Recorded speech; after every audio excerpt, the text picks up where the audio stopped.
Yeah, they've got their hands full down there, the Carlton backs. So it'll be interesting to see matchups as the ball gets bounced tonight. Sharad Willingham, welcome.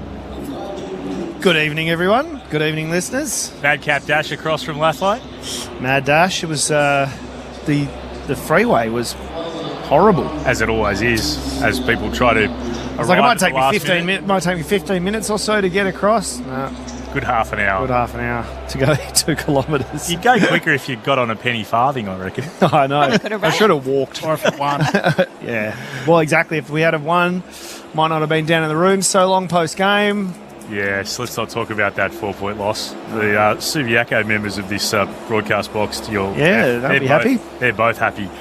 Well done to Ooby Dooby. But got here in time. Really looking forward to a really exciting game. And like I said this morning, it is a great occasion to be able to pay respects to the fallen Anzacs, and hopefully it's a contest that reflects that.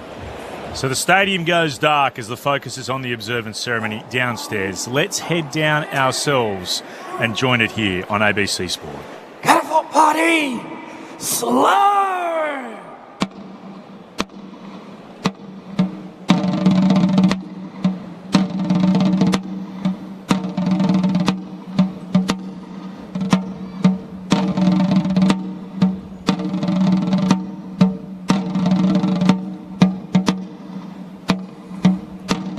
Catapult party! Mark time! Catapult party! Ho! Catapult party! Outwards! Turn! Catapult party! Rest on!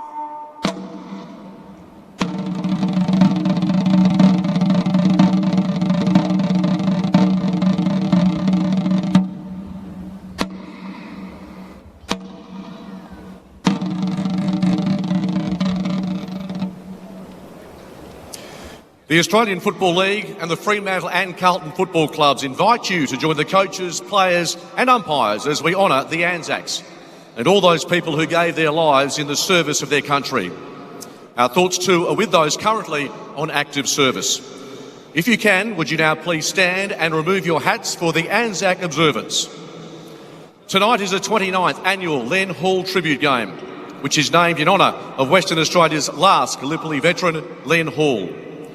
To join us on this occasion, we welcome Simon Iron. Woe 1 Simon Iron is Regimental Sergeant Major of 13 Brigade at Irwin Barracks, Karrakatta, to recite the ode, which will be followed by a moment's silence. Catapult party! 8 and...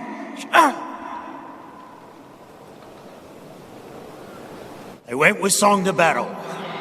They were young, straight of limb, true of eye, steady and aglow. They were staunch to the end against odds uncounted. They fell with their faces to the foe. They shall not grow old, as we that are left grow old. Age shall not weary them, nor the years condemn. At going down of the sun, and in the morning, we will remember them. Catapult party! Freeze and... arms!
lest we forget.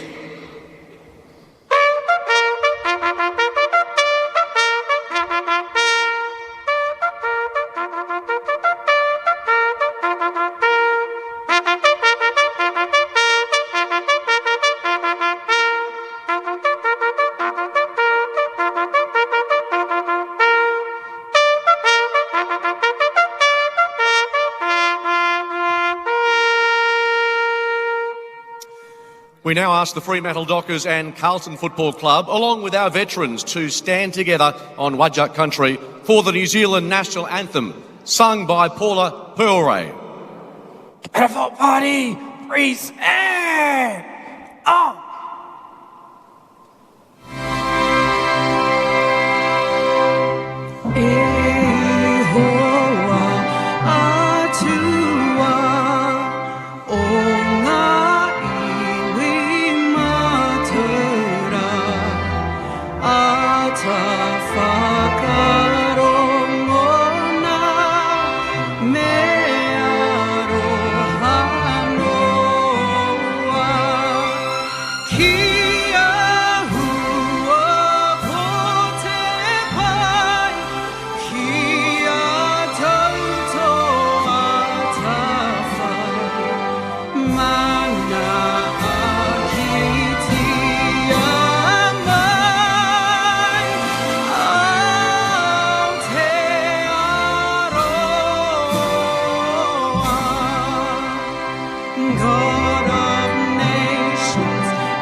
Thank you, Paula.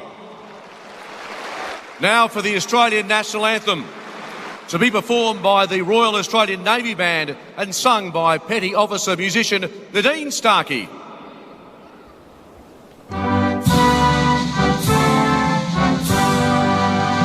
Australians, all let us rejoice, for we are one and free. With golden soil and wealth for toil, our home is good by sea.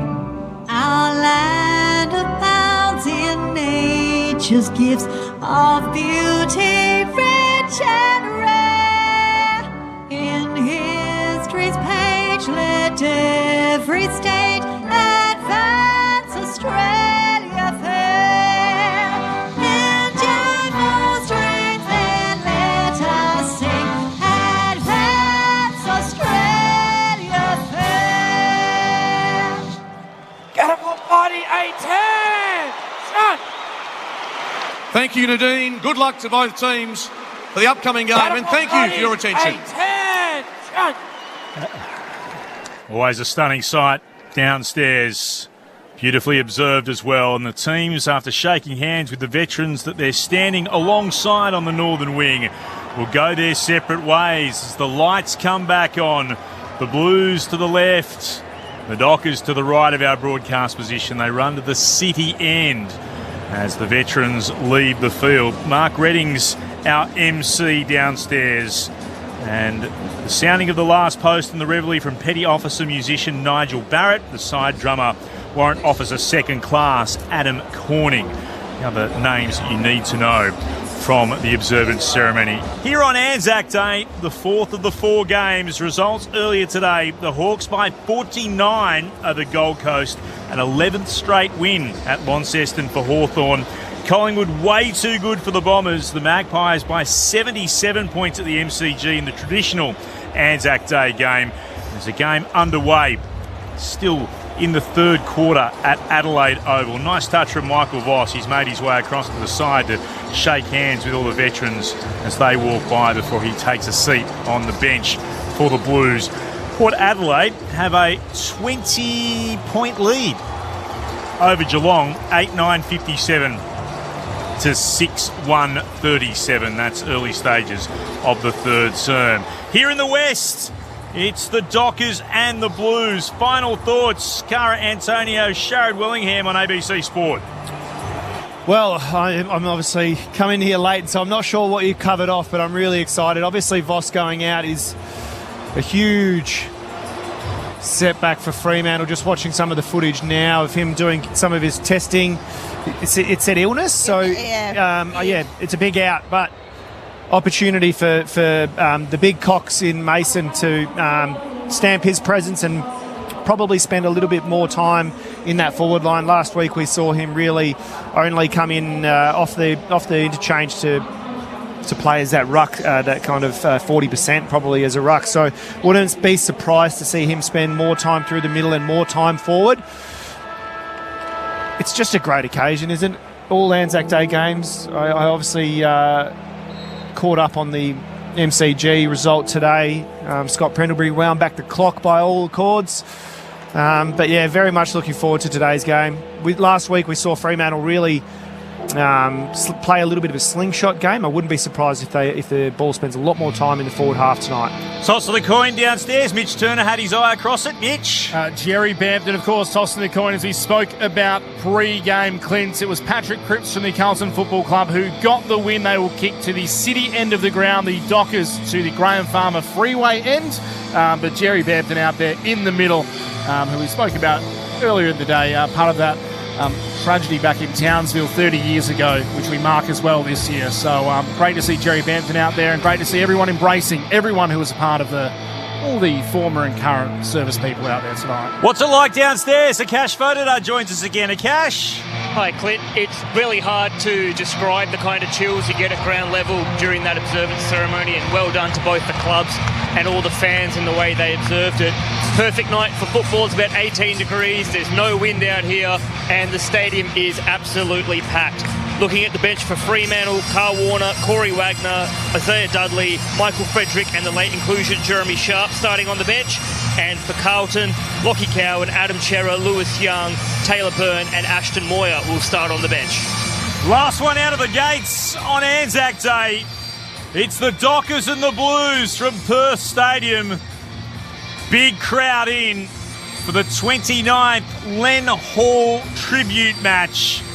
Fremantle looking to make it 6 straight wins and stay right up at the lofty parts of the AFL table. The Blues would be desperate for 4 points to put an awful week behind them. What's about to happen?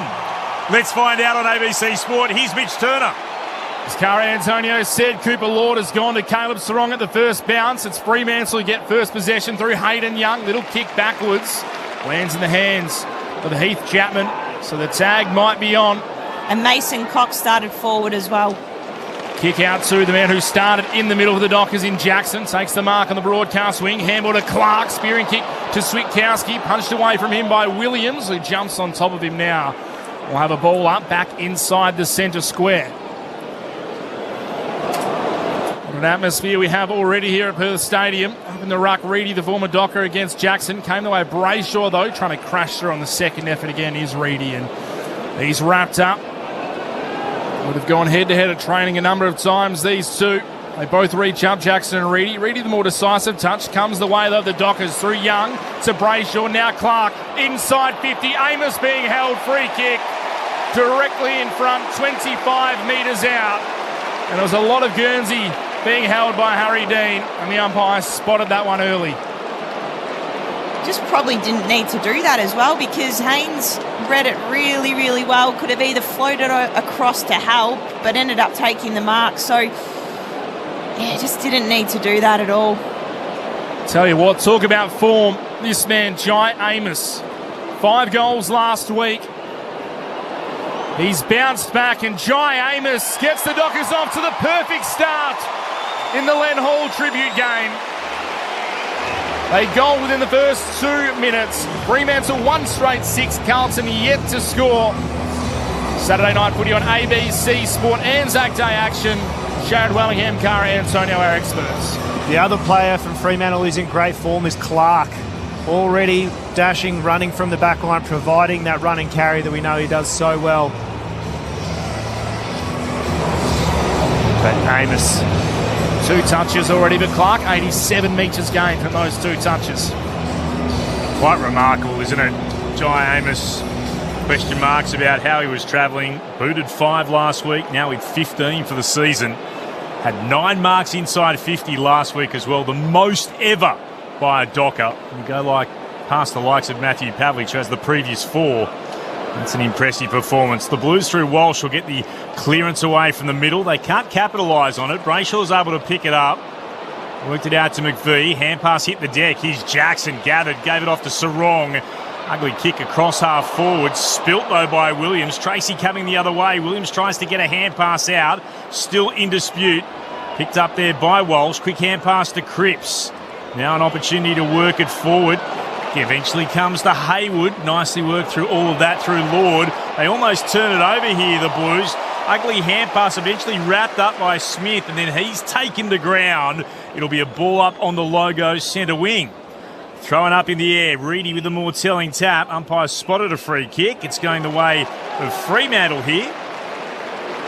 Come back to be taken by Hayden Young, who has it just shy of the Logo. Dockers with the first goal of the game. 3 minutes gone in the opening turn. Young is going to send it inside 50. Not one of his best kicks. Had a few targets in Cox and Tracy. Neither could mark. Sarong just outside the 50. Handballs back to Chapman, who's tackled immediately. And as he got it away, the umpire blows the whistle. Ball up. Andrew Brayshaw, been criticised all week. 3 touches already. Standing next to Sam Walsh. Ball tossed up in the air. Reedy tried to work Jackson out of it. Over the ball is Cripps. Handballs out to Cottrell, who couldn't gather. Murphy Reid. Quick, slick handball to Johnson for the Dockers. His handball knocked away inside Fremantle's forward 50. Newman tapped it away to a teammate. Now Walsh gives it off to Cooper Lord, who kicks into the middle of the ground looking for a marking target. And able to take it was Kemp. It falls though the way of Hayward. Open forward 50. Just tumbles one inside. No Blues in sight. Pearce will get there first.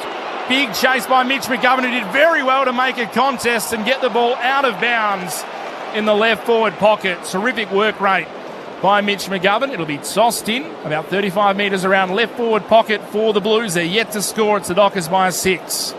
It's actually a really smart kick by Hayward, because if it had gone any closer to goal, it would have been easy to rush, but they get a forward 50 stoppage here.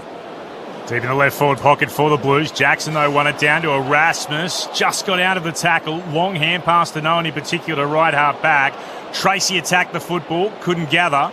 Erasmus picks it up for the Dockers. Bolton, dangerous hand pass across half back. Spills for the Blues. Bouncing kick towards goal. McGovern gathers, and McGovern answers. He pounces on it for Carlton and scores a level at the 5-minute mark. Ainsworth with the kick inside forward 50. After the mishap across half-back from Fremantle. And then McGovern was able to grab the football just to the left of the attacking goal square, and he made it count. Scores level. 1 straight 6 apiece between Fremantle and Carlton. 5 gone in the first on ABC Sport. Shea Bolton as well, which is unlike him to turn the ball over. A left-handed handball that just went behind. I think it was McVie, was it? Yeah. And then... But that's a reward for effort for McGovern, isn't it? Yep. He put in a mountain of effort to create that forward 50 stoppage. Played back shoulder and just read the ball, and the bounce much better than Cox there. So the leading goal kickers for both sides this season are out in the middle and have both kicked goals early. Amos and McGovern back in the middle. Beautiful tap down to Bolton. Took it one-handed, spun away from a Carlton opponent. Inside 50, too high for Mason Cox. Switkowski, he was at front and centre. Dean worked him off it, coming through Chera. Against his old side, handball finds Haynes, off to Williams, now to Chera, now to Cowan, off half-back. Kicks up towards right half-forward. Pearce has the mismatch in size against Moyer, did well to get rid of him. Now followed up, tackled by Walsh. And taken to ground, will be balled up, attacking side of the wing for Carlton, broadcast side.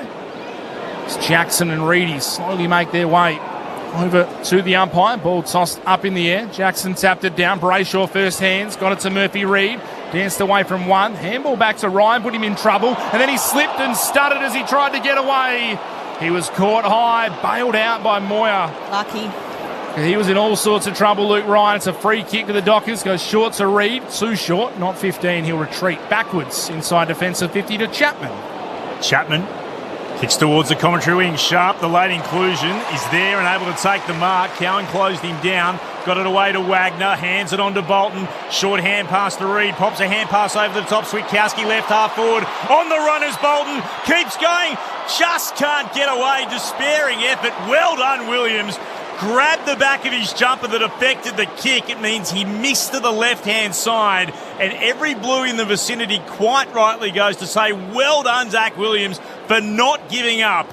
The Dockers lead by that behind. They're 1-1-7. Carlton 1 straight 6. 7.5 gone in the first. Florent with the kick in. Had a lot of space. Was able to take a couple of bounces, but his kick to the wing was straight to Brennan Cox of the Dockers, who handballed to McVie. Dangerous. Kick inside the centre square to Clark. It goes short, just the required 15 to Murphy Reid. Clark kept going. Was able to receive the chip over the top. Marks attacking side of the centre square. Kicks inside. You're looking for Tracy. Up to Meaden and Marks and Williams. He stood in the hole again, trying to do the team thing. He's caught one on the way through on the arm for good measure.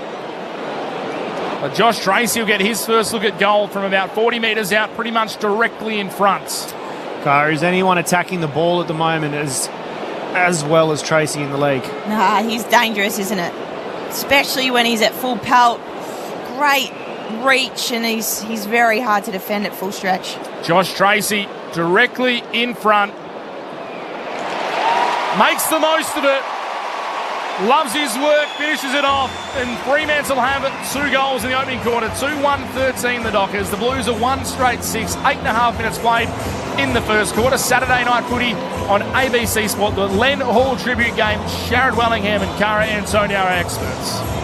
The play from it was Murphy Reid and Clark just finding space through that corridor, but then a beautiful lead right up the middle of the forward 50 for Freo, and Clark's just weighted it very nicely. But Paul Williams, Tracy running through, that's going to hurt his back.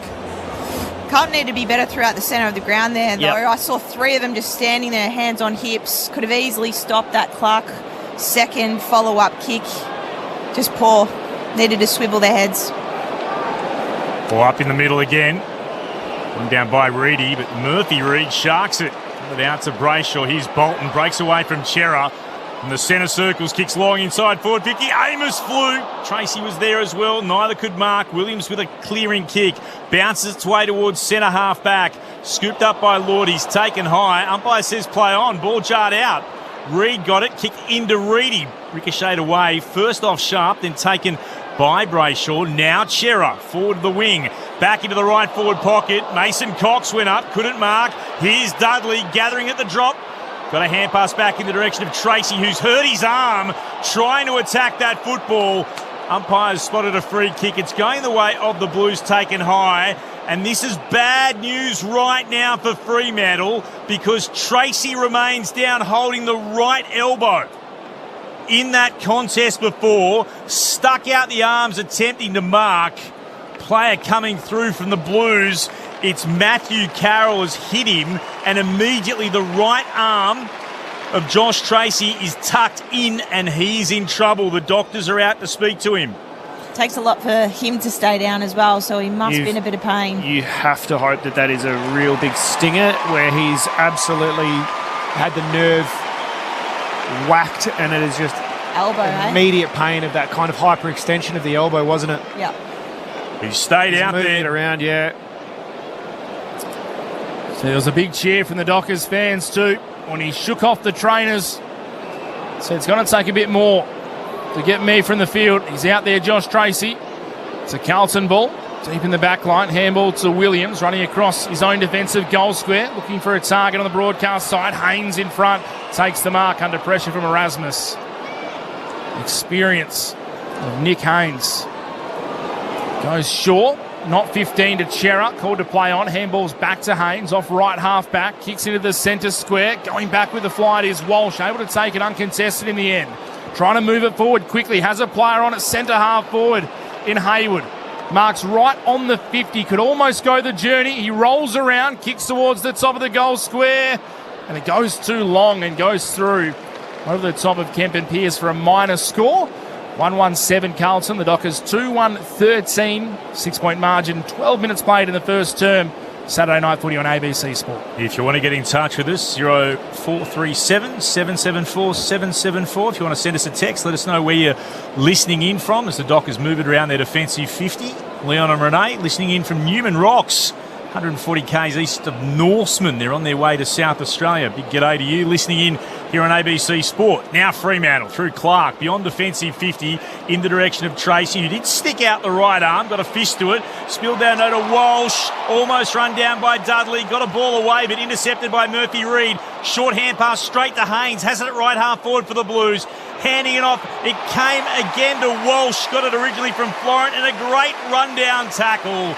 They wrapped him up as he couldn't get rid of it. The ball's across the boundary line for a throw-in, still deep in the right forward pocket for Carlton, who trail on the scoreboard by 6 points. 12 and a bit gone in the opening turn.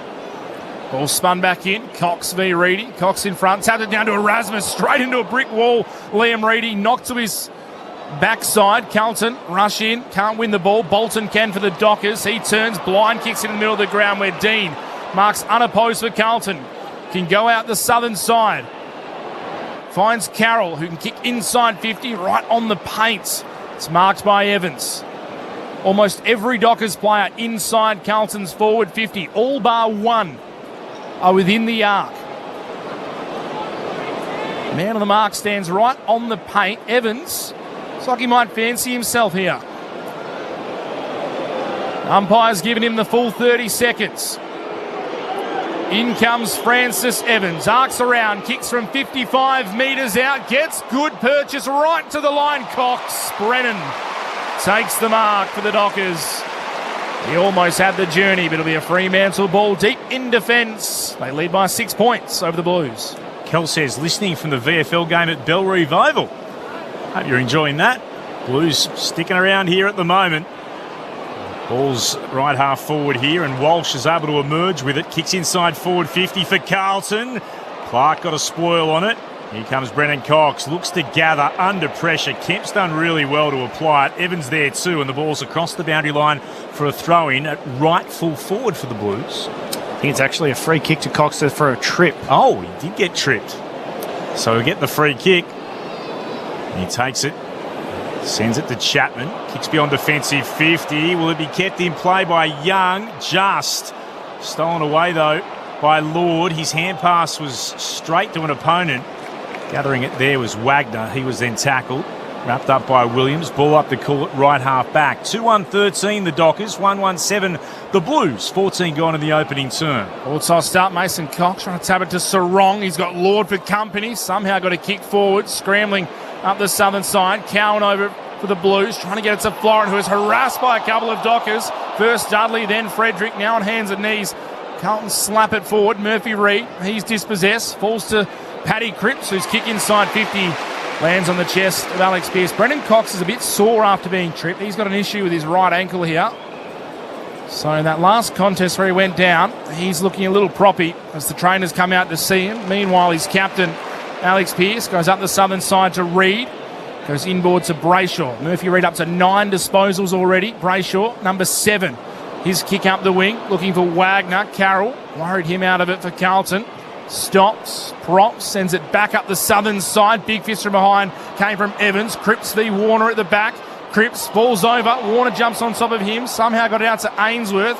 His handball turned over. Clark tackled without it. It'll be a free kick to the reigning Glendenning Allen medalist from the Derby last week, Jordan Clark. Disposal 7 coming up for him as well. Still the Dockers, 2-1-13. Carlton 1-1-7. 16 minutes played in the first. Clint Wilden. Shout out to Kelly and Peter listening from South Headland in the backyard with the fire pit roaring away.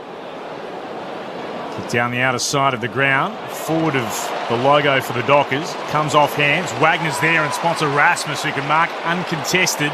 Still in the centre square. He runs inboard and then kicks into the left forward pocket. Tracy! Stretching for it. That would test the elbow as he dived onto the ground to complete the mark. He's up and he's okay, and the ball is tucked into that right elbow. So from genuine concerns, and he's still giving it a real shake too, Josh Tracy, as he goes back to set himself to take the kick.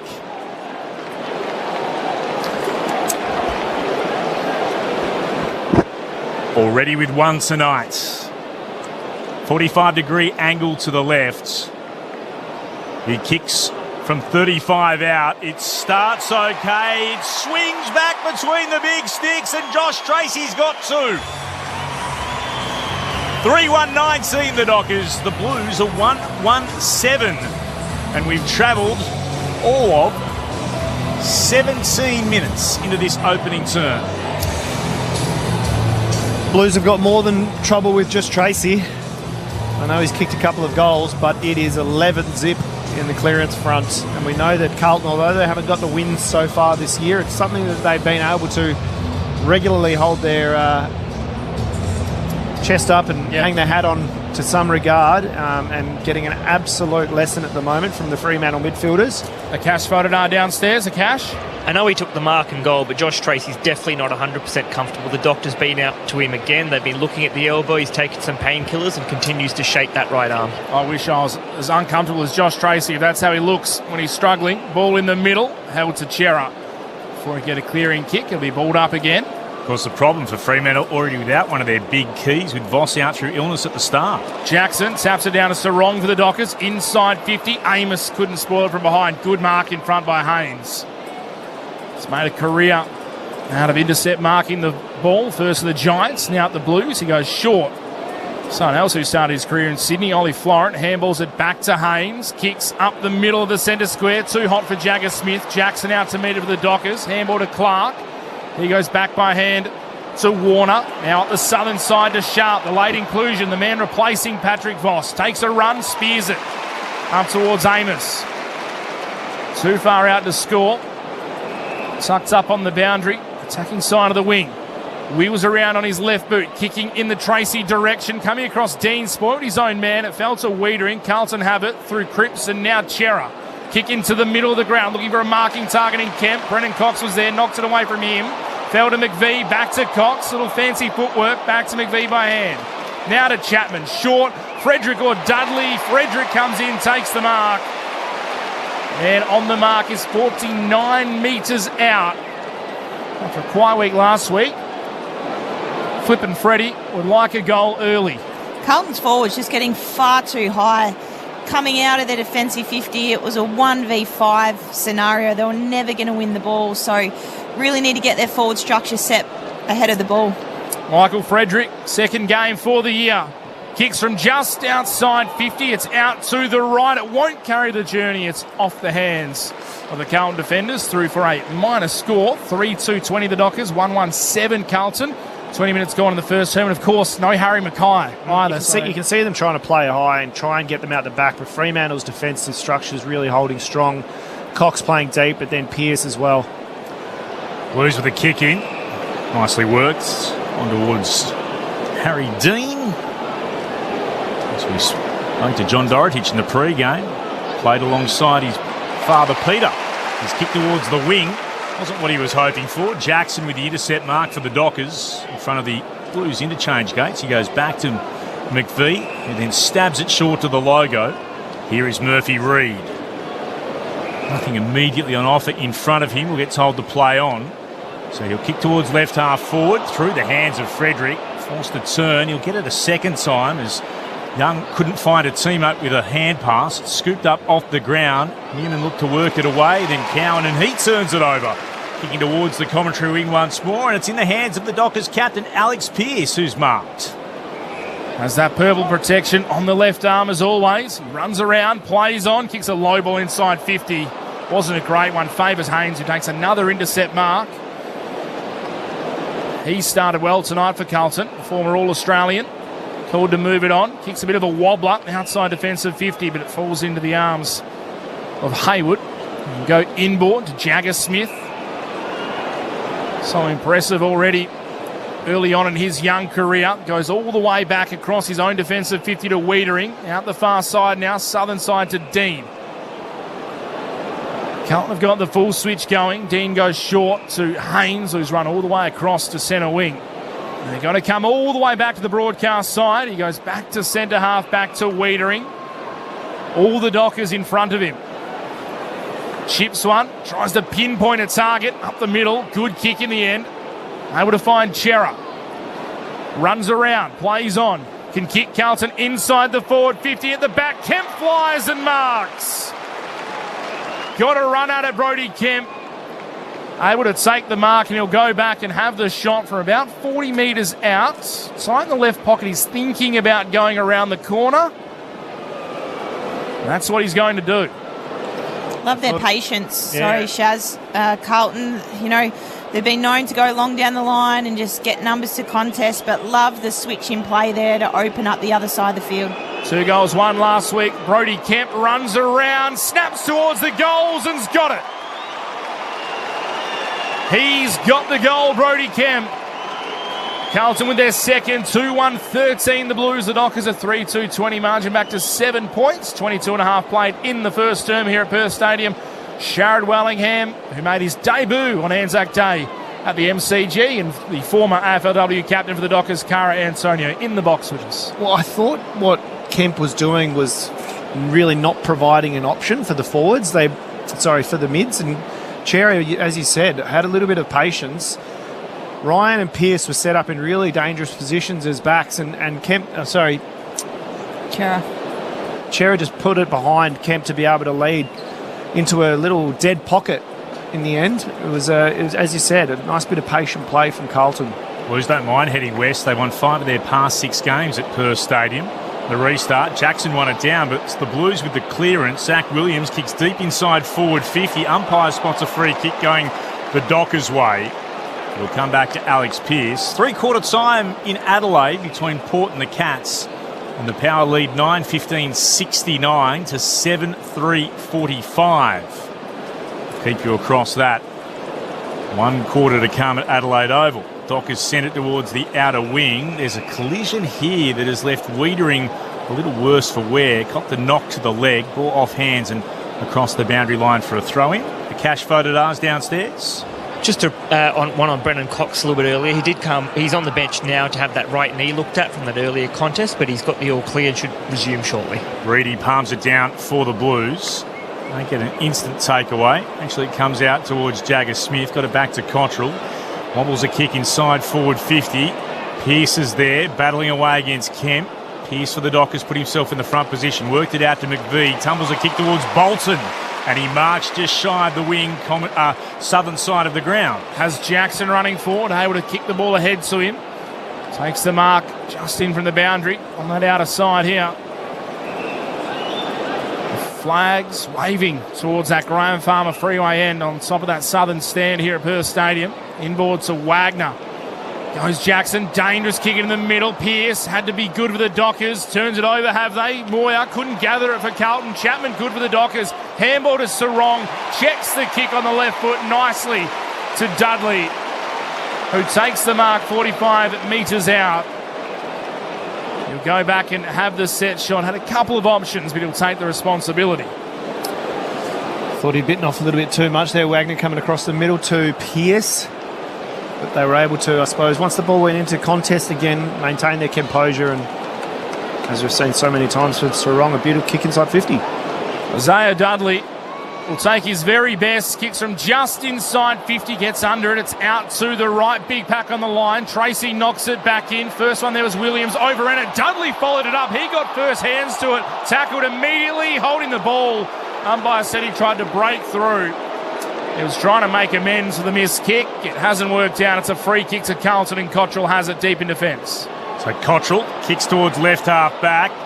Outnumbered here, the Blues. There was 3 Dockers to 1. Came down to Jackson. Worked it onto Brayshaw. Slapped it to Bolton. Kicks towards goal. It's hit the right-hand goal post. Wasn't far away from a miraculous goal. He was hard up against the boundary, about 50 outs. But a minor score it is, 3-3-21. That's the Dockers. 2-1-13 the Blues, 26 gone in the first. Matt's feeling a bit crook, but enjoying the coverage on 102.5 ABC Perth. Listening from the couch in Freo. Hope you're feeling better soon. Newman, spearing kick outside defensive 50 for the Blues. Almost chopped off by Johnson. Carroll went back and got it for Carlton. Handball then a little hot to Cooper Lord. Too hot. It's off hands, out of bounds. And if you want to, like Matt, get in touch, 0437 774 774. That's the number to text us, 0437 774 774. Saturday night footy on ABC Sport. Don't feel too bad, Matt. Patrick Voss also a little ill tonight. A laid out for the Dockers, replaced by Jeremy Sharp. As the ball spun back in, Reedy pulled off it. Over the top of it now, Cripps for the Blues. Handball out towards Walsh. He got it to Ainsworth. His handball turned over. Frederick for the Dockers. To Switkowski, gang tackled, ripped off it. Ball is just bobbling around as the tackles are flying left, right and centre. Left half forward for the Dockers. It'll be balled up. Unable to be separated. Jackson and Reedy go at it. Reedy got a hand to it. Switkowski, though, sharked it. Wrapped up by Cripps. Ball tossed up in the air again. Reedy tapped it down to Sarong. Has Lord wearing him like a blanket. Comes out towards Ainsworth for the Blues. Out towards Cottrell. Left half back can gather for the Blues and kick it forward. Sends it into the middle of the ground. Chance here for Carlton. Taken by Camp. He'll thump it long to a one-on-one contest. Right at full forward for Carlton. Pearce did really well. Got in front, won it down. McVie shares it around with Johnson. Gets it back, goes to left half back. Kicks towards the commentary wing. No mark taken here. Cowan gets involved. Shared it along with Walsh. Back to Walsh. And then he kicks in the direction of a teammate in Carroll. Carroll will pump it long. Back inside forward 50. Cox in front of Kemp, who has really been outmanned because Luke Ryan was behind him as Brendan Cox was in front, and Cox took the mark defensively for the Dockers, then gave it to Brendan Cox and then puts it into the right back pocket here for Erasmus. Just not the right kick from Carlton. They had three in the centre of the ground that could have opened up the fat side. Just a really poor decision there going inside 450. Ball goes to the outer side. Cripps tackled, ties up with Amos. They'll toss it up. Only a couple of seconds left in this first quarter. Clearance count still 12-3 the way of the Dockers as the siren goes to end the first quarter. It is Fremantle 3-3-21 to Carlton 2-1-13. The Len Hall tribute match here at Perth Stadium on Saturday night. Great to have all of you along with us here on ABC Sport. A wonderful crowd expecting hopefully mid-50s tonight. What is a beautiful evening for football. Yeah, on the 29th, Len Hall tribute match. The tribute game it always is as well. The goal kickers for the Dockers. Josh Tracy's got a couple. Jai Amos with one. There is still a watch on the right elbow for Josh Tracy. He stayed out there hoping it's just a stinger, but he's not moving, well, with his arms as smoothly as he would like. For Carlton, their goal kickers, one to Brody Kemp, one to Mitch McGovern.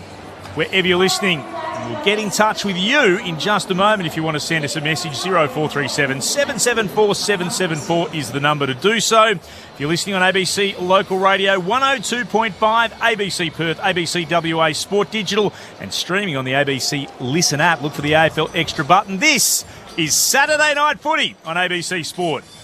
Okay, ready? Little listeners have a new space to get all their favourite podcasts. Hooray! Like exclusive new episodes of Bluey Listen Along. Let's dance to celebrate! Create a kids profile today by heading to the Kids tab on the ABC Listen app.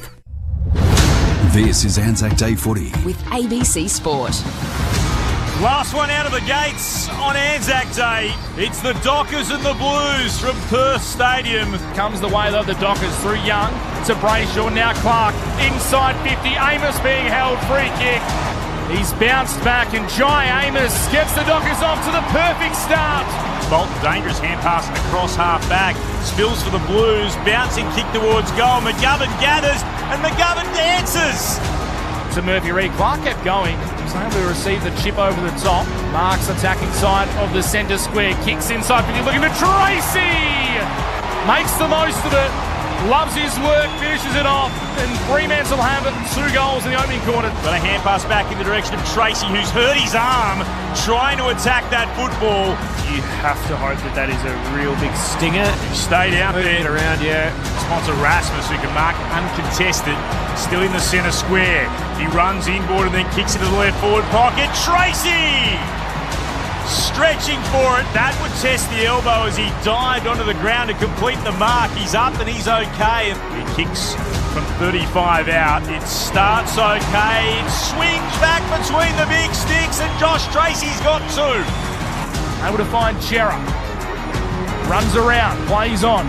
Can kick Carlton inside the forward 50 at the back. Kemp flies and marks. 2 goals, 1 last week. Brodie Kemp runs around, snaps towards the goals and's got it. Anzac Day Footy on ABC Local Radio, Sport Digital and on ABC Listen.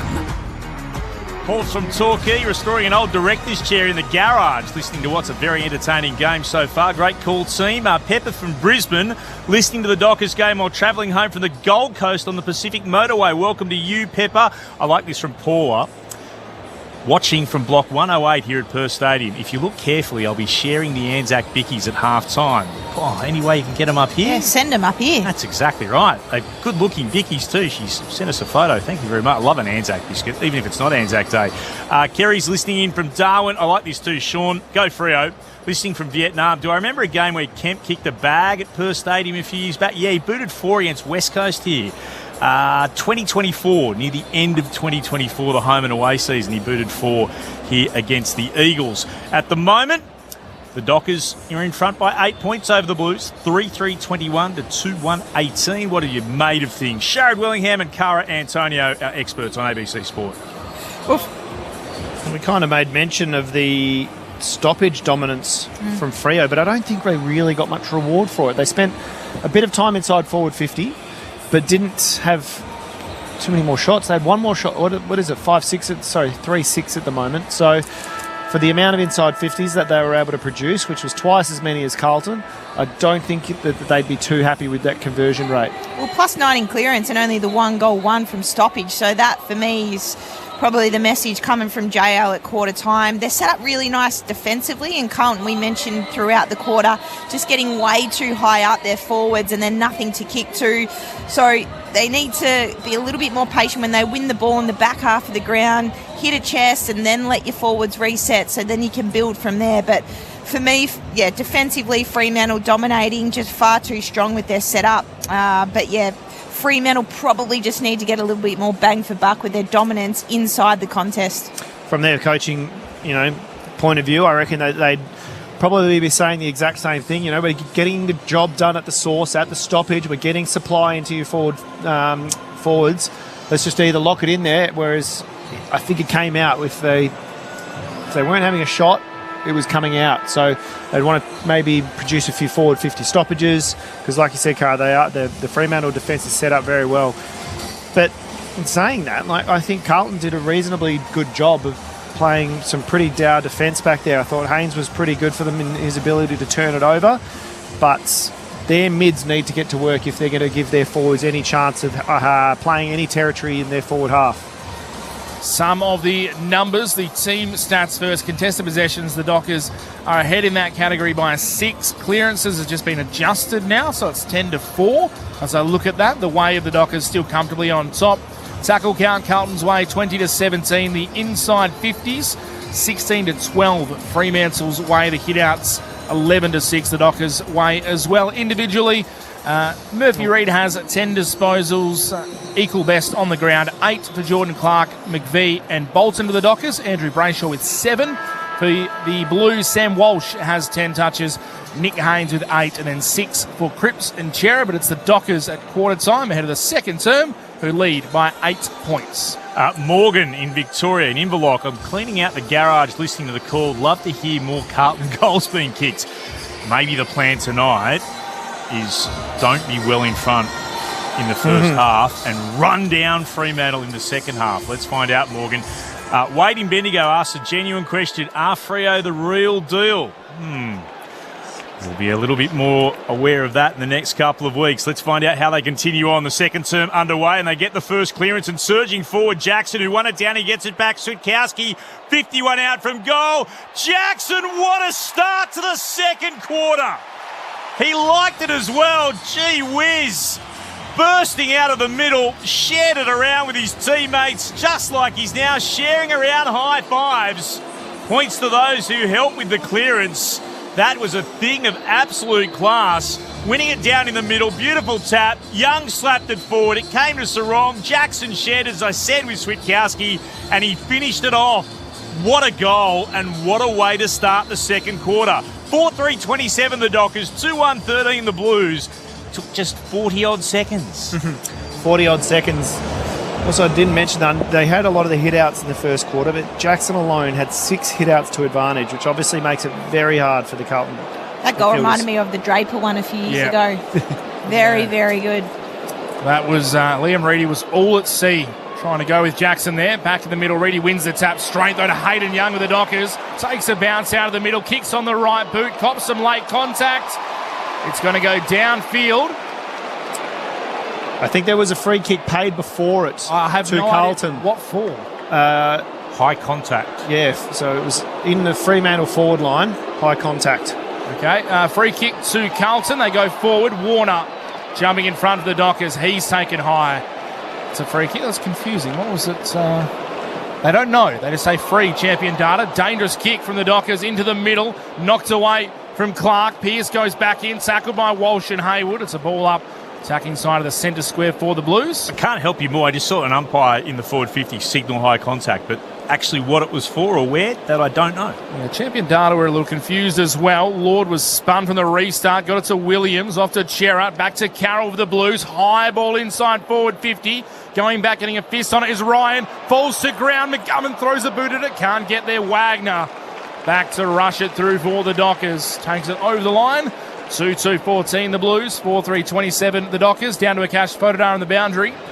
During that break, you mentioned Fremantle's clearance dominance. Well, interestingly, Patrick Cripps has started the second term on the bench for Carlton. He started a few times this year, too. One time he got stuck there for 20 minutes, didn't he? Did. Ryan. Oh, big fly, Amos. A long way from goal, just forward of right half back. Took the mark for the Dockers, looks to move it on to Murphy Reid, who marks and then pauses. Bolton runs by. Down the boundary line, receives the hand pass, kicks inside forward 50. Cowan's done well to apply pressure. Sarong was the player they were looking for, and now holding the ball call. Going against Carlton. It'll come back here to Sarong. First place, Cowan did well to knock it down. Sarong kicks towards full forward. Big pack up. Walsh went there. Tackled by Tracy. He's taken to ground. It'll be a ball up. No, it's going to be a free kick taken high. Non-officiating umpire once again. He's the one who called it. Walsh taken around the shoulders. He has it in the right back pocket for the Blues, and he decides to play on. Takes a bounce, keeps going. This is dangerous. Just got a ball away. Moved it by a hand towards half back, and then run down here again. Trying to get it out was Ainsworth. Wrapped up by Brayshaw. Ball spills down. Tracy continues to apply pressure. He's won a free kick, holding the ball again. Outstanding. Couple of really individual efforts from Tracy. Fantastic pressure. It was Haynes giving it away. Oh, that's a lovely kick from Tracy. Pinpoint accuracy to Amos, who was leading out along the boundary. He marks it right full forward for Freo. And that's why his name, Josh Tracy, has been floated as the next captain of the footy club. That's why he's the best keeper in the comp. Incredible. Gets up and obviously under an injury cloud at the moment, but that pressure was outstanding.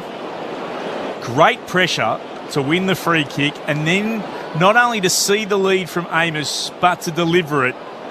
It deserves a goal. Can Amos do so? Looking to curl it around. It wasn't far away. It's a goal! What about the big dramatic pause from the goal umpire, who was standing on the other side of the left-hand goalpost? Everybody paused, and then it was signalled a major, and Jai's got 2. There was a bigger pause than you get with the 3 votes on Brownlow Medal night. The ball moving a little bit in the air. Yeah, I think that the difficulty for the goal umpire, I think that one is one of the ones that swings both ways. So it started through the goals, but it's finished. It's wrong. No, both teams turned around to set up, including Fremantle, and we're all stunned when the That's goal where you umpire. need a coach's challenge. I looked at See, the I goal reckon that's gone umpire. through there, but then it's swung away. I don't know. Look at every player.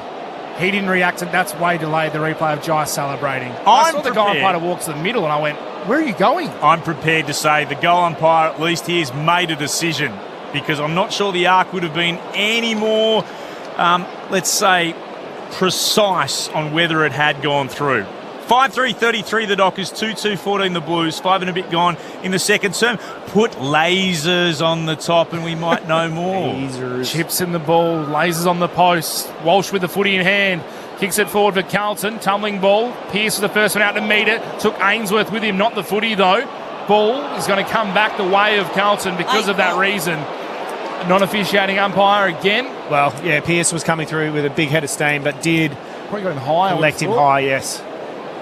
So to be Ainsworth to take the free kick. Just slightly left of centre. Will kick from outside 50, the former Sun. 7 goals for the season. Is definitely capable from here. Ben Ainsworth arcs right around, sinks the slipper into the footy. It's right to the line, marked by Cox. Brennan Cox again. It's the second time he's taken a mark right on the goal line in the middle of a pack. And he'll be able to rebound for the Dockers out to this broadcast side. Goes on a bit of a run and finds McVie, who marks. Turns immediately, gets it on to Wagner. Uncontested mark again. Control eventually got towards him, but can just stand the mark. Wagner runs inboard, kicks high, up into the air towards centre wing. No mark taken, offhand, spilled to Bolton, to Johnson for the Dockers. Then to Clark, to Wagner. Can't get away. Oh, yes, he does at the last minute. Was slunging the tackle. Hayward thought he had him, just got the arms free. The Dockers now with it through Warner and then back to Wagner, who marks shy of the wing commentary side. Kick towards centre half forward. Frederick got hands to it in a pack of 4. Couldn't mark it, spills to ground. It's going to be locked in here. Johnson wrapping up Reedy. If you weren't with us, by the way, the lasers discussion, if you're outside of WA on Sports Talk this morning, we were talking about making it easy for the umpires. Put a laser on top and you'll see if the beam gets broken for whether it goes over the top. The Dockers win the clearance. Young got it to Clark, kicks up into the air. Good defensive grab. Getting back there. Not a great kick, though, from Carroll. Went off his shin for the Blues. Run down by Wiedering at right half back. Comes down the line. Florent, under a bit of pressure. Gathered well. And then is able to send it inside forward 50, and McGovern marks for the Blues. 47 out from goal, about 2 metres in from the boundary. Could have moved it on quicker. There were options if he wanted them. Has decided, Mitch McGovern, that he will go back and take the shot. Kemp was very determined that he wanted it at full forward. Mitch McGovern, already a goal tonight, twirls the yellow Sherrin around in his hands. Boots cross the 50, tight angle from the right forward pocket. It's going to be across the face. Big mark though, rising up together. And the Blues will have a chance to have a shot through Kemp. He's looking for another one. Much tighter angle, but he'll snap around the body from left full forward. Kemp works his way around to his right and puts it through for his second. The Blues are staying in this at Perth Stadium.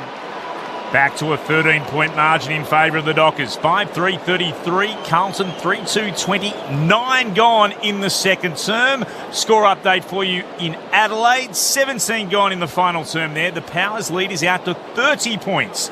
12-16-88 to the Cats. 9-4-58. Our experts here in the West, Cara Antonio and Sharad Wellingham. Well, you were just singing his praises as Cox's ability to mark him on the line, Mitch, but that one just left Kemp unchecked with a clear run at the drop of the footy. He had a fresh area though, Cox, didn't he? Yeah, like he had prime position and just missed it with a fist. Yeah. Brody Kemp's making the most of his opportunities. Ian McGovern spearheading this attack for Carlton in the absence of Harry Mackay. Well, back in the middle, Jackson against Reedy. Jackson had a couple of cracks at it. Fell the way though of Chera. He was knocked off the kick by Jackson. Umpire says he tackled him holding the ball. Advantage taken by Bolton. Inside 50, Tracy. Standing start, just reached over Jacob Wiedering and absolutely alphaed him. Well, he got beaten last week. Jimby played an important role on Tracy, but hasn't he started well already? And there looks to be obviously a little stinger on the elbow, but it's not stopping him taking any marks inside forward 50. Wiedering stands, hands on hips, on the mark. Tracy, deliberate approach, deliberate kick, perfect finish. He's got 3. Fremantle respond immediately. 6-3-39 the Dockers. The Blues are 3-2-20, 10.5 played. Second term, Saturday night footy on ABC Sport. Premiership Pie, Sharrod Wellingham, former Dockers captain Cara Antonio, our experts. Well, you spoke about his work rate. He has only had the 4 touches, 3 goals. You'd swear his impact at the game is far more than that. In his ability to impact contest after contest. This is just, as you said, just watching the replay, just strong, confident jump at the footy. And what'd you call it? I said he alphaed him. Alphaed him. You can hear Josh Tracy Thursday mornings, Mark Gibson's breakfast program, 102.5 ABC Perth before every Dockers home game. Imagine if he had 2 arms. Well, he does. It's how well they're going. Reedy's able to work it away here, and he gets the kick inside forward 50 for the Blues. Brendan Cox with the spoil. Spilled there to Evans, who snaps and goals. Great response from Carlton. Straight up the middle immediately, and they hit back on the scoreboard. 4-2-26 the Blues, 6-3-39 the Dockers, 12 gone in the second term. If you want to send us a text, we'll run through some of those in just a moment here on ABC Sport. 0437 774 774. Let us know where you're listening to the 29th annual Len Hall game. There was a couple of youngsters there. It was Cooper Lord in the centre, just fought. First, second, third effort. But then it was Ashton Moyer in the forward line who just created the contest, and his teammates definitely recognised that, getting around him. Obviously, it's a good finish. Francis Evans has got the finish, but it was the work done by the youngsters that's impressive. Clearances 13-8 the way of the Dockers. Carlton are clawing their way back in the ruck was Lewis Young. Tabler, though, came out the way of the Dockers. Young for the Fremantle side. Got it to Brayshaw. Now to Clark. Kick out towards the southern wing. Only favoured Cottrell. The Blues have it back. Cottrell kicks inside of the logo. On that outer wing, Newman has the ball. Looks to go short by foot again to Jagger Smith. Just being patient again, the Blues, as the Dockers continue to flood back. Now he points long, the youngster. Arcs around, kicks high towards the forward 50. Flying was Moyer, couldn't take the mark. Cripps did the roving. Handball, couldn't find a teammate. Only the opposition captain in Pearce. He lost the ball, so did Clark. He was tackled, ripped off it. Umpire said play on. Comes back to Luke Ryan, breaks a tackle to Mason Cox. Deep in the left back pocket. Handball to McVie. Tumbling ball. Falls onto the chest of Young outside defensive 50. Young kicks a pass, low, flat and hard to Dudley, who broke a tackle. Kicks the Dockers inside forward 50. Frederick outpoints. Dean gathers, kicks towards Amos. Unmarked at the top of the goal square. Puts it into the third tier.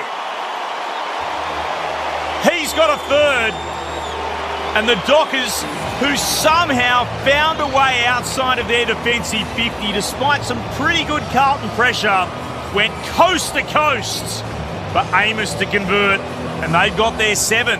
7-3-45 Freo, 4-2-26 the Blues, 14 gone in the second term. Saturday night footy on ABC Sport, 102.5 ABC Perth, ABC WA, the ABC Listen app, and of course Sport Digital. It was the hat kick out of defensive 50, very lucky from McVie, but I can't recall who sent it, but the shrug... The shrug of the, was it Young, was it? It was Young. He tried to bite off an absolute chiseler, but it worked. Yeah, like you said, Dudley in the contest. Yeah. I was about to sing the praises of Carlton, the pressure, making Freo feed back and back and back, but just managed to find their way out. The Dockers almost get out the front of the stoppage through Hayden Young. Now he does get it. Handball to Sarong, to Brayshaw. Pirouettes 360, inside forward 50. Amos front position, well done Haynes. Out the back though Frederick, shimmies, shakes, kicks towards goal. It's touched on the line by Wiedering. The umpire's going to check it. looked like he was comfortably in the field of play when he got a hand to it. Nick Newman is complaining that he can't go quick because they have to review it. It seems pretty obvious. Seems very obvious. That's And Nick ridiculous. Newman's That's ridiculous. exactly right to. In fairness, the umpire's not in position 1.5 metres away, directly side on to the player. It's 1 metre ahead of the line. That's How terrible. could they possibly see that live? That's ridiculous. And that's why Newman's annoyed, because although we're getting the right corner hasn't taken long, Fremantle are now Correct. set up. It is a behind going the way of the Dockers. 7-4-46 Fremantle, 4-2-26 Carlton. Margin is a clean 20 points. There are some calls I understand that you have to send upstairs. How does he review that and not the other one? I was about to say, the Amos goal, which I would have understood if he reviewed, I actually backed him for making a decision. That one was right in front of him. The Blues work their way cleverly, precisely towards left half back. It's in the hands of Jagger Smith, who marks, and with the orange boots puts it out towards Newman, up against the boundary line. Carlton had every right to be furious about that. No chance to move it on quickly after what was obviously touch. The Blues back inside their defensive 50 to Wiedering, moves it out towards right half back to Haynes. Haynes, short pass, hits Chera on the chest. It just got in front of Murphy Reid. The Blues are for the former Docker. Adam Chera now gets told to play on. Send it down the southern wing, kicking towards right half forward. Mason Cox got up there, couldn't mark. Ryan's at the back for the Dockers, picks it up, tackled immediately by Jagger Smith. It's been held in here. No, it's been holding the ball. I'll be pleased to take that. Thought it might have been a bit harsh. No real effort to get rid of it. So Jagger Smith does have the free holding kick. free. Well, this is a holding free in the goal square, and I tell you what, Cox was lucky not to give this one away in the last one where Kemp took the mark. So the free kick has gone to the Blues, and it will bring the ball a good 60 metres, and it'll be thrown towards Kemp. He'll be looking to kick his third. It's a massive penalty, isn't it? Massive. Just Here is Brodie Kemp from right in front. Just steers it through for 3. And we continue with this gap around 6 to 7 points, where the Dockers will stretch the lead and then Carlton will bring it back, and then they'll stretch the lead and Carlton will bring it back. It's sort of gone 19 points to the Dockers, then back to 13, then to 19, then to 13, then to 19, out to 20, and now back to 14 points. 7-4-46 Freo, 5-2-32 the Blues. What have we travelled? 18 minutes into this second turn. Just got to disguise that a little bit better, Cox. He's potentially a little tough, but they may have been watching the previous ones, and I was going to say that didn't look. There too wasn't much like in that that was one. in that. That might have been they owed it. Because he didn't really, I don't know if he grabbed him there. No. he didn't pull on a jumper, but he definitely grabbed him around the waist. Yeah. They might have owed him one from missing a few earlier ones. In the ruck, Reedy taps it towards Cripps, tackled by Mason Cox, dropped the ball, umpire said play on, comes the way of Bolton for the Dockers, handball inside 50 to Frederick, dances around one, off to Switkowski, handball out to Johnson, steadies on the right boot, across the face, out on the full. Dudley all by himself. All by himself. Needed to lower the eyes and hit that one. He had some options, Matthew Johnson. Maybe just had that win up against the Pies in the back of his mind, and the eyes lit up again and thought, I'll do it to the other enemy. Carlton have the ball, though, in the meantime, in the right back pocket. No score means the margin is still 14 points the way of the Dockers. Here's Haynes, kicking towards right half back for Carlton. Flying up was Warner. Won it down for the Dockers. Chapman gets his arm free. Forced to go backwards here through Wagner to Warner again. That's not a great kick. Might work out okay. Sarong has to burst his way onto the football. Just got there. And then he puts it out of bounds on the full. Lord was applying pressure, but not enough for that. Lord immediately goes to say something to Sarong, and there's a bit of push and shove between the pair of them. The Blues, mind you, will have the free kick through Newman. He's got it at left half back. 7-4-46 the Dockers, 5-2-32 the Blues.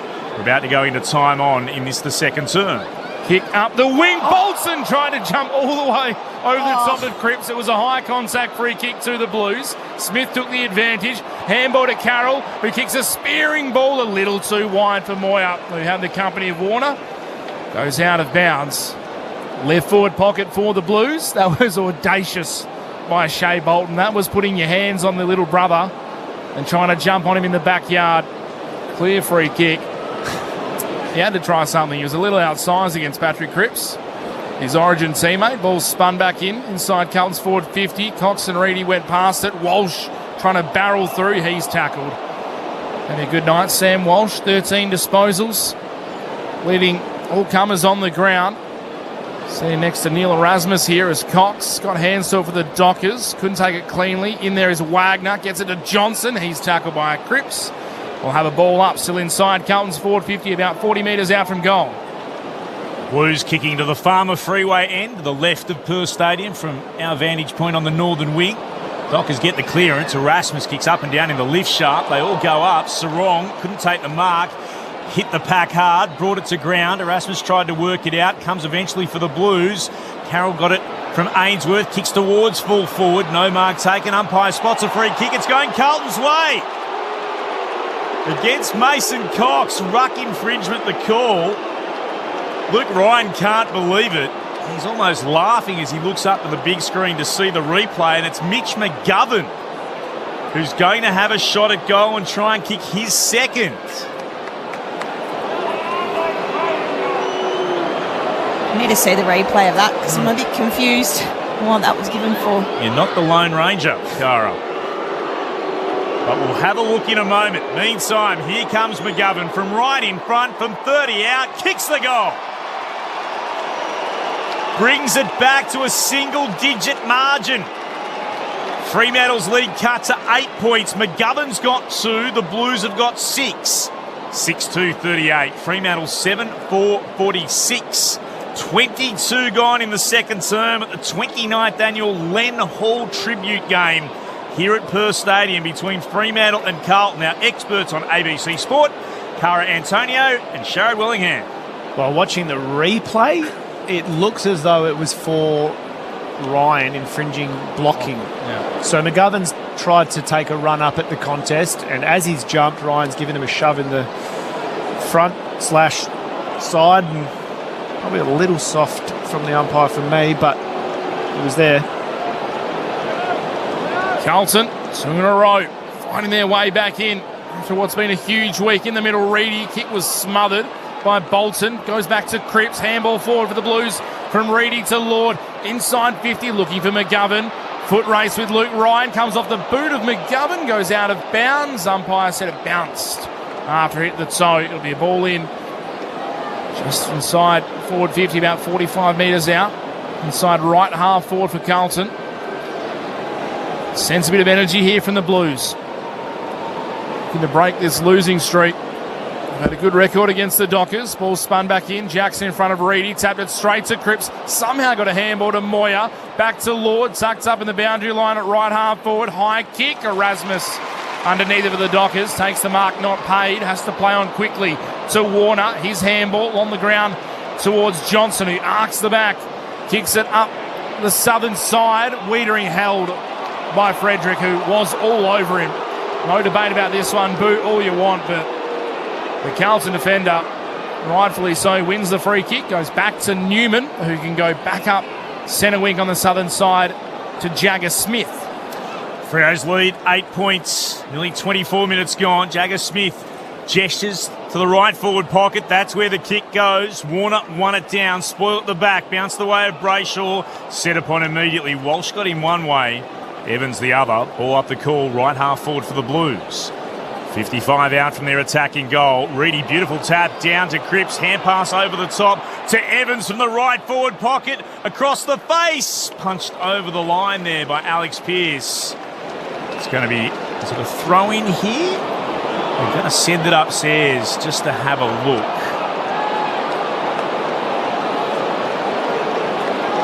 Personal thought it was a behind, but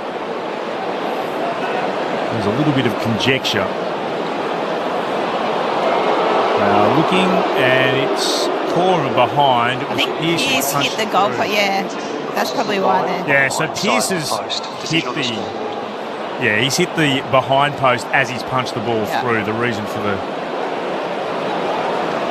The decision having to go back upstairs to check. It is a minor score to Carlton, which brings Freo's lead down to 7 points. 25 minutes gone in the final term. The second term. Saturday night footy on ABC Sport, 102.5 ABC Perth, ABC WA, Sport Digital and ABC Listen. High kick from Ryan for the Dockers. Bring the ball back into play. Carroll in front. Nice mark. Ahead of Erasmus. Takes it for the Blues.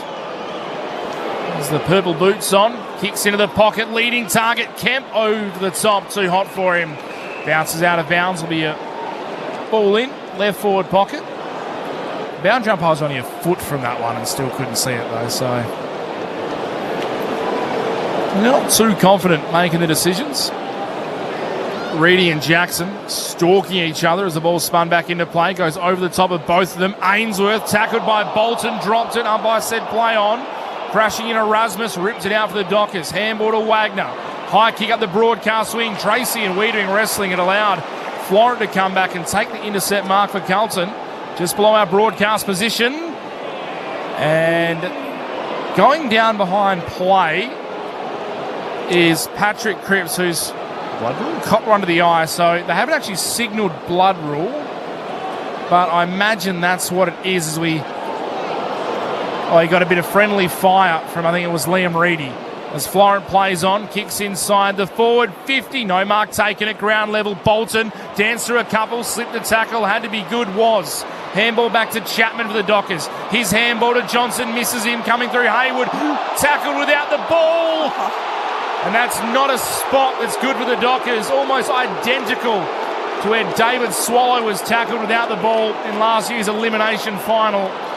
But a free kick to the Blues, and Will Hayward will take it to bring the margin back to just 1 point. I don't know why they're booing. He was tackled without it. But he didn't. I guess he dropped it. That's true. Probably stiff in the end. There's always confusion around that because he hasn't disposed of it. It's been knocked out in the contest. They say the ball don't lie. Hayward's kick is on the way. It holds up. A minor score. Margin back to a straight kick. 6-4, 40 Carlton. 7-4, 46 Fremantle. Clint Wilden. Must be arguing that the ball was jarred out in the tackle. And then Johnson's continued on with the tackle, hence the free kick. The Dockers with the kicky towards right half back, trying to bustle his way through. Switkowski knocked out of his hands. He'll go again a second time. Tries to pick it up. The Blues eventually get it through Walsh. Did well. Moved it short to Newman. His kick turned over. Tracy back at right half back in a defensive role for Fremantle at the moment. Takes the mark. Mason Cox, furthest player forward for the Dockers. As Tracy puts it towards right up. Here's Mason Cox. Couldn't mark it. Brought it to ground though. Switkowski under pressure from Hayward. Tried to get it to Mason Cox. Couldn't. Spilled out. Erasmus going through. He's tackled the ground. Right half forward. Newman got him. Some support too from Hayward. Ball up the call. 60 out from Freo's goal. The attacking at the city end of the ground. The side they're attacking. Taken high here. No doubt Chera. Putting the arm out there, Erasmus got Chera across the face. Comes back inside defensive 50 for Newman.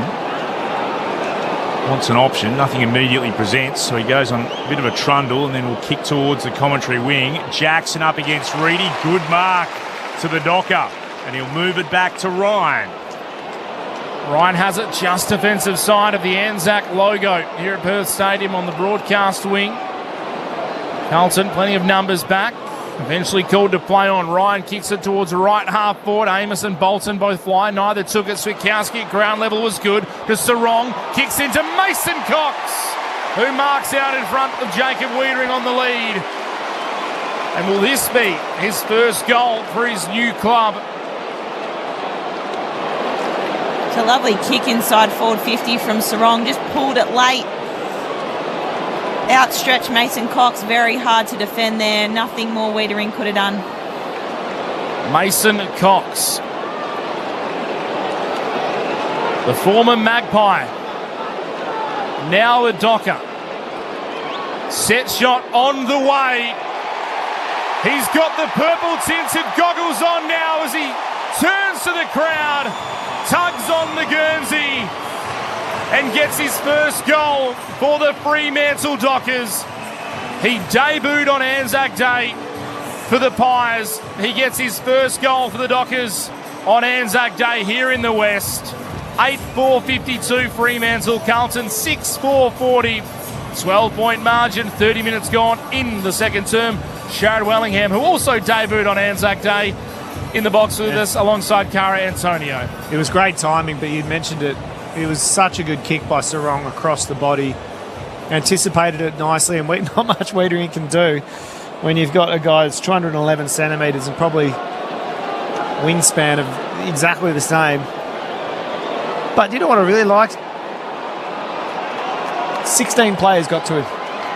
He must have made a good impact and be very well liked around the club already. Jackson's won it down in the middle. Ball spills out here for the Blues, though, and getting legged was Walsh. Decides to take the advantage and play on for Carlton. Inside forward 50. Ryan couldn't mark for the Dockers. Spills out again to Ainsworth, then to Moyer. Lovely hand pass back into the corridor. Williams has a shot from in front. He was slipping as he got the shot away. He misses. Putting it to the left-hand side. 6-5-41 the Blues, 8-4-52 the Dockers, 31 gone in this the second term. Cox with kick-out duties. Forward to play on, runs out of the square, kicks on towards Tracy, couldn't mark. Jackson, palm to Switkowski. He was tackled and taken to ground by Williams. If you send us a text, by the way, we'll run through them all at half-time. Apologies, it's been a bit frenetic outside. Ball tapped by Reedy, only in the direction of Brayshaw. He went without it. Erasmus tackled by Walsh, who is having a good night. Sam Walsh, 15 disposals, 6 tackles, 3 inside 50s.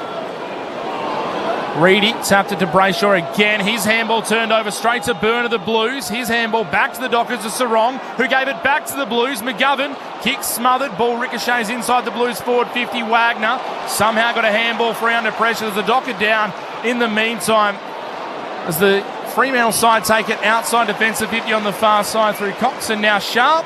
A Cash voted out, would have seen it happen to Cash. Sarong who's down. He's just copped one as the ball jarred free. He's up on his feet now with the trainers and physio talking to him, but he appears to be okay. Sharp goes down the outer side. Bolton flew, couldn't mark. It spills the way of a Wiedering for Carlton. Handball back to Newman, who loops one over the top to Lord. Working it down the outer wing. Florent, kick. He stepped out of bounds before he kicked it. And the ball will be tossed back in. Just wave the ball on the wrong side of the line. It'll be a boundary throw in. Southern side, the Dockers lead by 11 points. Shout out, by the way, to Beth and Mal, listening from Augusta. Go the Dockers, they say. Robin's in Bali, listening in here on ABC Sport. Put back in. Reedy won the tap at the back for the Blues, but it spilled down here to Erasmus. Got a hand pass away over his shoulder in the direction of Switkowski for the Dockers. Then to Clark. Sweeps a hand pass forward to Wagner. And then spears a kick onto the chest of Bolton. Running by Young. Receives the hand pass at left half forward. Kicks high up into the air. Inside forward 50 it comes. Going up Hayward. Spilt the mark. Went down to Newman. Back to Hayward. Under pressure. Got the hands free. To Williams, to Newman for the Blues. Kicks beyond defensive 50. Jackson, strong grab. Decent battle that between the two former teammates. And Jackson, as he spears it inside forward 50, the siren said, that will do us for the first half. The Dockers with a handy lead. They have been genuinely challenged, but they find themselves in front by 11 points. 8-4-52 to Carlton, 6-5-41.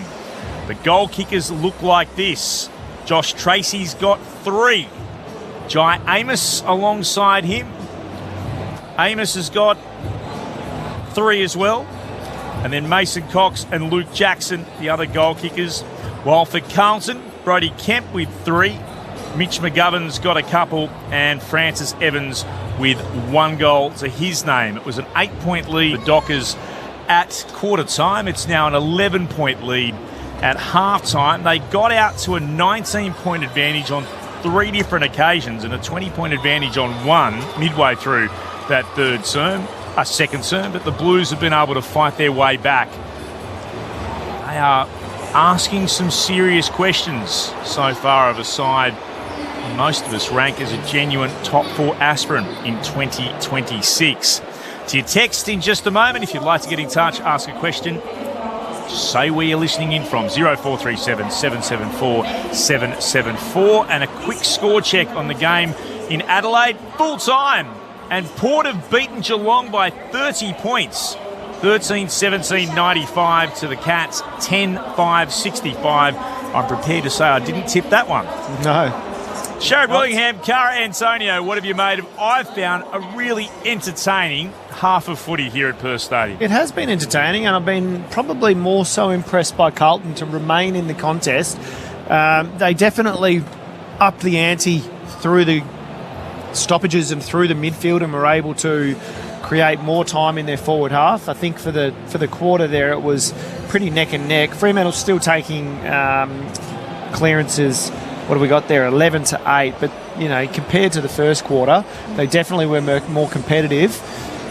I don't feel like the umpires' decisions impacted more than they should. I think it was Fremantle's, I suppose. It wasn't like they were super undisciplined, but they just gave away a couple of unnecessary free kicks and bad checking on that one occasion by Cox to not put some body line onto Kemp. I know Fremantle still won that quarter, but I'd probably say that Carlton felt like they had the majority of the play. It spent a lot of time down in Carlton's forward half, didn't it? No, I agree. I think time in forward half, they dominated Carlton. Probably didn't get return. Bang for buck on the scoreboard. I mean, they were +3 in inside 50s and kicked the 4 goals for the quarter. So really, they left a few out there. Freo kicked the 5 goals, 1, so that's probably the difference there in that. They won the hit-outs that quarter, believe it or not, Carlton, by a couple. So getting to work, Reedy in there is obviously trying to work over the two in Jackson and Cox. So kudos to him for getting his hands on the ball and giving his mids first possession. But, yeah, I was really impressed by Carlton's pressure. They clogged the corridor on a number of occasions, which meant that Fremantle had to go long down the line or be a little bit more patient in their ball use. First quarter, they were able to just chip and graft their way up the ground, weren't they? They took that away. Yeah, they did. So, obviously, a clear direction by Vossi and the coaching staff at quarter time to clog that corridor up, because it was far too easy in the first quarter for Fremantle. And again, we know if you can get the ball in the corridor, it opens up the fat side of the ground and gives forwards best kind of look in front of their defenders, and it's super hard to defend as a backliner. So, yeah, I was really impressed in that second quarter. Carlton staying in it and probably should be a little bit closer, to be honest. As we said, left a few out there. So, interesting to see if they can maintain. This for another couple of quarters, because if they can, it'll be a really, really exciting second half of footy for all that's here and listening and watching. Turnovers, you know, it hasn't been a huge turnover game, but both sides, when they have managed to create the turnover, have been able to score. So it's not as though it's still quite stoppage dominant. There's a lot of long down the line, so contest is crucial. But the ability of both sides at the moment to capitalise really efficiently off turnover for both is what's working. So who's going to be able to maintain? Who's going to be able to continue to put on that pressure and I suppose soak up the opposition pressure is probably who's going to come away. And, you know, the ruckmen aren't getting any shorter as the game goes on, but the ability of the 2v1 ruckman setup, I think, will probably show its head further down the second half. And it's been interesting, actually, as well. Kemp and McGovern up forward for Carlton are really, especially that quarter, have tested the likes of Cox, Brennan Cox and Luke Ryan. Pearce, where, you know, this year already they've been really solid down back, Fremantle. So putting them, they're trying to isolate them. I don't know if you've noticed, Shaz, they're trying to isolate 1v1 ahead of the footy, Carlton, to really... And Ryan and Pearce are still trying to play proactive position. So it's nullified. If you isolate, you nullify that ability for one to come off and impact in the air, which I think is obviously worked for Carlton in that second quarter, and it doesn't help Fremantle's defensive method, I suppose, and the way they like to set up. So Oh, yeah. Really happy and love the way that Carlton went about it in that second quarter. So let's hope, for the sake of this game and what this round is about, they can maintain that for another half. Swampy's text in, loving the coverage, listening in the backyard in Sorrento, exchanging messages with my son and his new girlfriend at the ground. What a date. Perfect date. New girlfriend, take her out to the footy. Well done. Well done, Swampy. Let your son know we're very pleased. This is really nice from Jay. I hope this works. I'm an oldie listening from Yangebup, loving the coverage as usual. I was very emotional during the Anzac service. Hopefully it will be a good game. Has been so far, Jay. So far, so good. My dad was conscripted and did training during the 1950s, but he never ended up going to Korea. He's a Blues supporter, and I'm purple all the way. He passed away a couple of years ago, but we're listening to the game together. That's a lovely thought, Jay. Thank you. Great call as always, says Peter G. Greater Western Sydney. Would a laser cause issues for passing aircraft? Not here, because the aircraft don't come anywhere near Perth Stadium. We're talking about big lasers, in my best Dr. Evil voice, on the top. Because if there's only so high that a goalpost can go, and if you actually did have a laser shooting straight up, you would actually be able to see to within probably 15 metres more whether or not the ball's crossed it. What's the range of a laser? Do they go? Not that far. We're not talking the ones that shoot into outer space. I think that might be a bit over the top. Or you can just go back to my idea, make the posts higher. Yeah, how high can a post be? I can't speak for every ground in the competition because I don't know all the flight paths. Yeah. But it wouldn't be an issue here. Well, you can't have it at some and not at others, can you? Well, no, but you could go around and go, will this be an issue at any of these grounds? I think Marara actually could be a trouble. Up in Darwin, I think the airport's very close. Yeah, it is. So maybe that could be an issue. But yeah, the rest of them I can't tell you. The ball hit Chera's foot into Freo's leg but was called for dropping it, says one of our text messages. There's been a few questionable decisions on the way, but I'm absolutely with Sharad by saying, although there's been the odd one that I haven't agreed with, I'm not sure that it's been impacting. Loving the call from the fireside at Palil Station. I hope I've said that correctly. That's in South Meekatharra from John and Erin. A lot of people sitting by the fire, which would be lovely. That'd be lovely. It's getting a little bit chilly up here in the commentary box. Oh, you know what we could have for dinner now? Ingrid and Paul listening while making pumpkin soup in the shed at East Nana.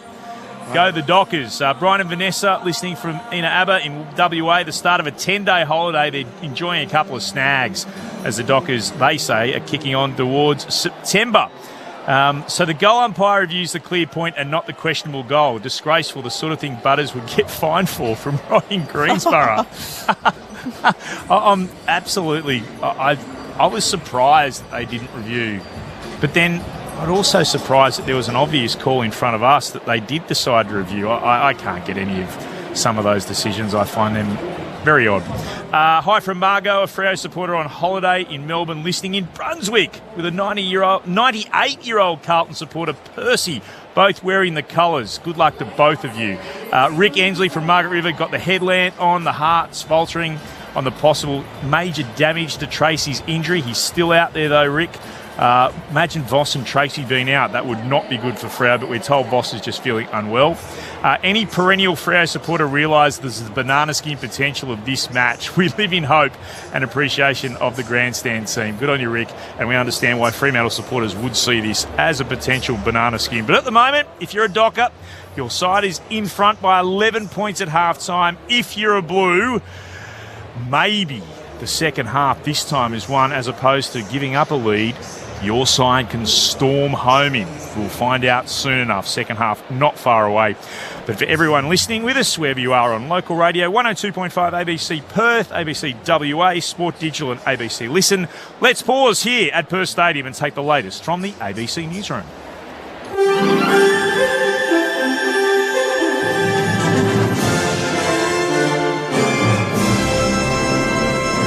ABC News with Andrew Kalupas.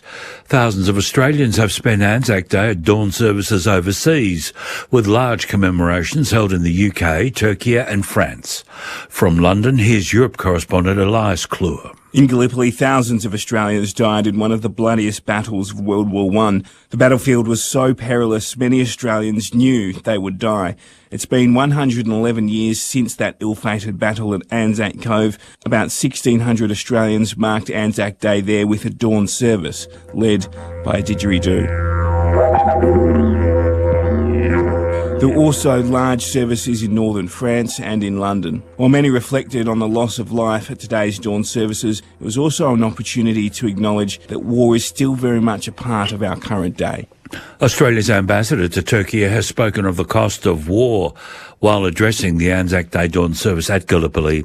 Sally Ann Vincent said the thousands of Anzac troops who died at Gallipoli were sons, brothers, fathers and friends. The cost of war is never borne by our servicemen and women alone. It reverberates across families, communities and generations. For as long as Australians have served, families have waited and mourned.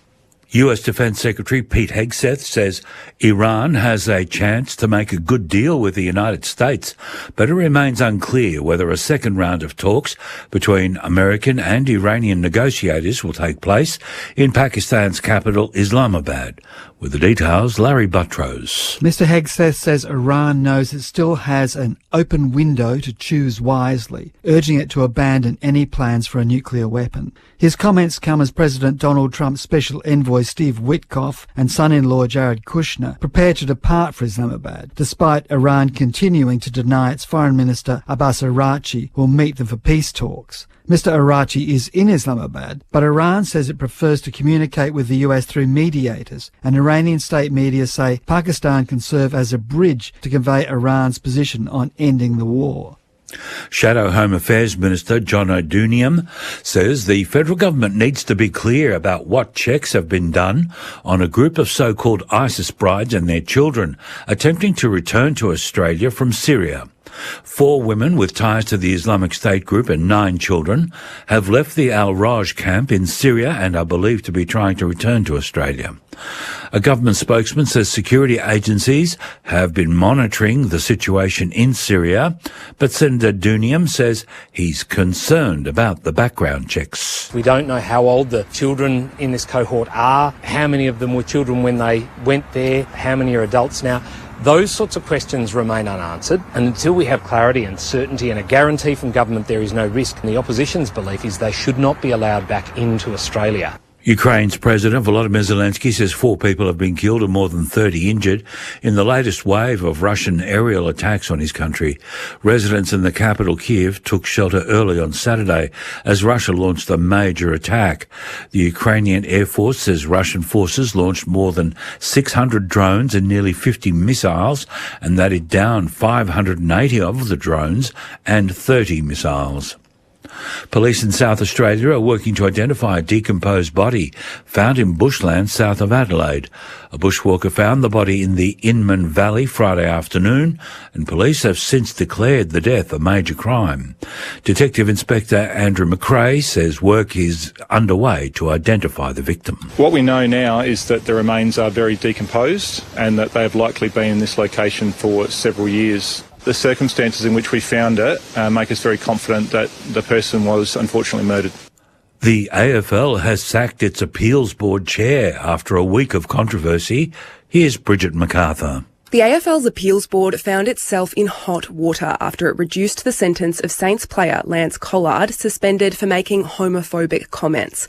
The board said it was commonplace for players to use language from time to time which is racist, sexist or homophobic, triggering widespread condemnation. The AFL quickly rejected the comments and today announced Chair Will Houghton KC had been stood down, effective immediately, having held the role since March 2024. And that's the latest from ABC News. For more news at any time, head to our website at abc.net.au/news or download the ABC Listen app. She's gotten worse. Lots of anger.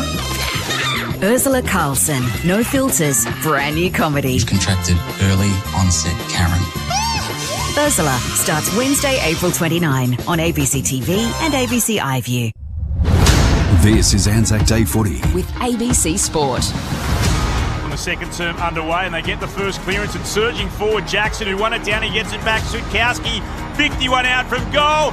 Jackson, what a start to the second quarter. Was Haynes giving it away? Oh, that's a lovely kick from Tracy. Pinpoint accuracy to Amos. Looking to curl it around. It wasn't far away. It's a goal! What about the big dramatic pause from the goal umpire? Going to be across the face. Big Mark, though, rising up together. Works his way around to his right and puts it through for his second. Advantage taken by Bolton. Inside 50, Tracy just reached over Jacob Wiedering and absolutely alphaed him. Tracy, deliberate approach, deliberate kick, perfect finish. He's got 3. Inside forward 50 for the Blues. Brendan Cox with the spoil. Spilled there to Evans, who snaps and goals. An umpire spots a free kick. It's going Carlton's way. Have a look in a moment. Meantime, here comes McGovern from right in front, from 30 out, kicks the goal. Brings it back to a single-digit margin. Sutkowski, ground level was good. The Sarong kicks into Mason Cox, who marks out in front of Jacob Wiedering on the lead. Set shot on the way. He's got the purple tinted goggles on now as he turns to the crowd, tugs on the Guernsey. Anzac Day Footy on ABC Local Radio, Sport Digital and on ABC Listen. And a warm welcome to the rest of the nation who've joined us from a big win for Port Adelaide, their victory over Geelong. Here, Fremantle have an 11-point advantage over Carlton. They led by 8 points at quarter time. It's now 11 points at the main break. Been a few big moments before the game even started. Ollie Hollins was a late withdrawal. Managed was the official word from the Blues, which meant Matthew Cottrell was a late in. And then there was a fitness test downstairs. We noticed Patrick Boss being put through his paces, and he was a late withdrawal as well. Ill, the official word from the Fremantle Dockers, which meant Sharp had to come in, Jeremy Sharp, for his first game of the season. So they're the changes that had to be made before things even got underway. And then Josh Tracy looked to get a solid knock to his right arm, right across the elbow as he was trying to take possession of the football. Was hit by Matthew Carroll of Carlton. He stayed out there and has been able to kick 3 goals so far for the Dockers. Jai Amos has got 3, while Brody Kemp's got 3 for the Blues, and Mitch McGovern has 2. It is half-time. We're about to get underway. The Blues in their white away uniform. The Dockers are wearing a special Anzac Day uniform. It's got the emu plumes rather than the white chevrons on the front of their purple jumper. This is the Len Hall game, the 29th annual Len Hall tribute game, and the 5th time that these sides have gone head-to-head in it, and 2-2 so far. 8-4-52 the Dockers, 6-5-41 Carlton. Mitch Turner's got a few of the other numbers in front of him. Mitch? Big night for Nick Newman, 16 touches for him. Sam Walsh with 15, Haynes, Cripps, Lord, Chera with 10. For the Dockers, Shea Bolton, 14 touches, 7 of those inside 50s, 12 for Clark, Brayshaw and Sarong. This is cheeky on the text line, by the way, 0437 774 774. Tristan from Footscray. Are Carlton fielding 18 players this week? Because last week against the Pies, it felt like we only had 17 on the field for much of the game. That's cheeky from you, Tristan. The Blues are right in this. Do not worry about that if you're a Carlton supporter, because they've applied some genuine pressure on Fremantle at times throughout this evening. Let's see what the second half entails. Mitch Turner on ABC Sport. Jackson v. Reedy in the ruck. Comes the way of Cripps for Carlton. Off to Walsh. Pushed as he kicked. It goes straight to Jordan Clark, who takes a nice intercept mark at centre half back. Handballs off to Luke Ryan, who goes short to Brayshaw. Luke Ryan went under a little fitness test at half time. Long chat to the medicos as well before he took a bit of medication. So he might be just struggling with something as well as he comes out towards Warner on the broadcast wing. Goes for a little run. Kicks up towards left half forward. Tracy in front. Carlton mark. Wagner at ground level. Taps it forward. Carroll's there for the Blues. Taps it to his own advantage. Falls to ground and then taps it out of bounds. Umpire's right there. Calls it insufficient intent. Maybe he was trying to pick up the ball. Maybe he was trying to tap it out. The umpire chose the latter option. It'll be a free kick to the Dockers. Luke Jackson will have it outside the boundary, 40 metres out from goal, left forward pocket. He was under a lot of pressure, Carroll, so it looked like he may have been trying to tap it to his advantage or pick it up. It's a free kick going the way of the Dockers, though. No, he tapped it out of bounds on the replay. Jackson runs around. Snap was nice. Good connection. It was just always a little skinny.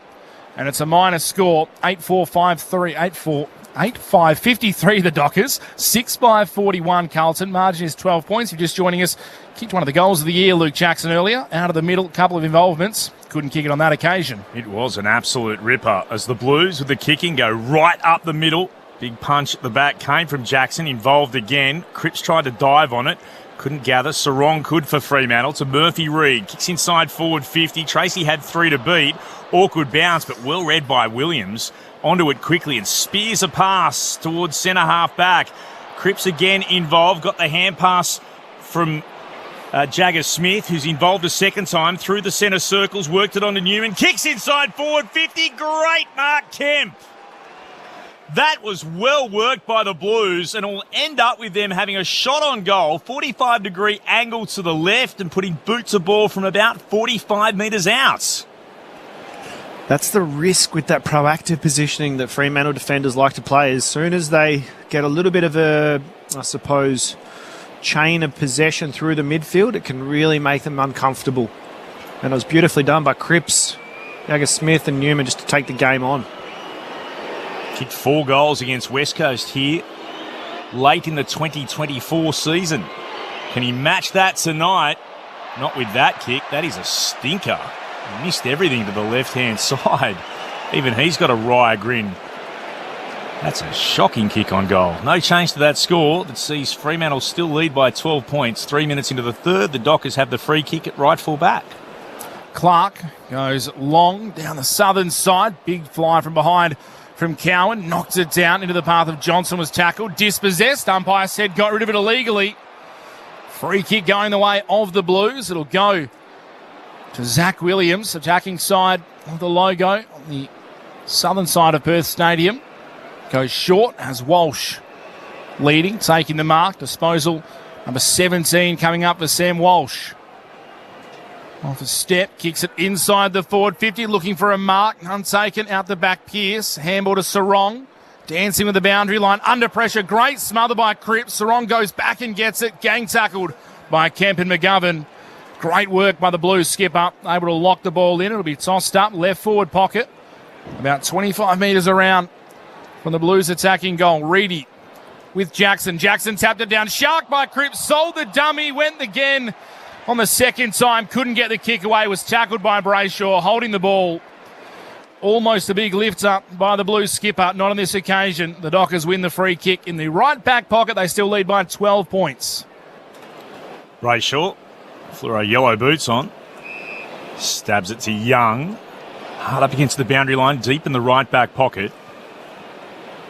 Young gets told to move it on. He'll kick in the direction of the southern wing. Here's Cox. Couldn't get to it. Young went underneath it as well. Wiedering almost able to gather. Just poked a toe at it. Got it back to Cowan. Haynes mops it up. Goes back to Newman. The mark's been paid. It was right down low in front of him. Umpire said he was in the best position and was able to take the mark. He'll move it short to Williams.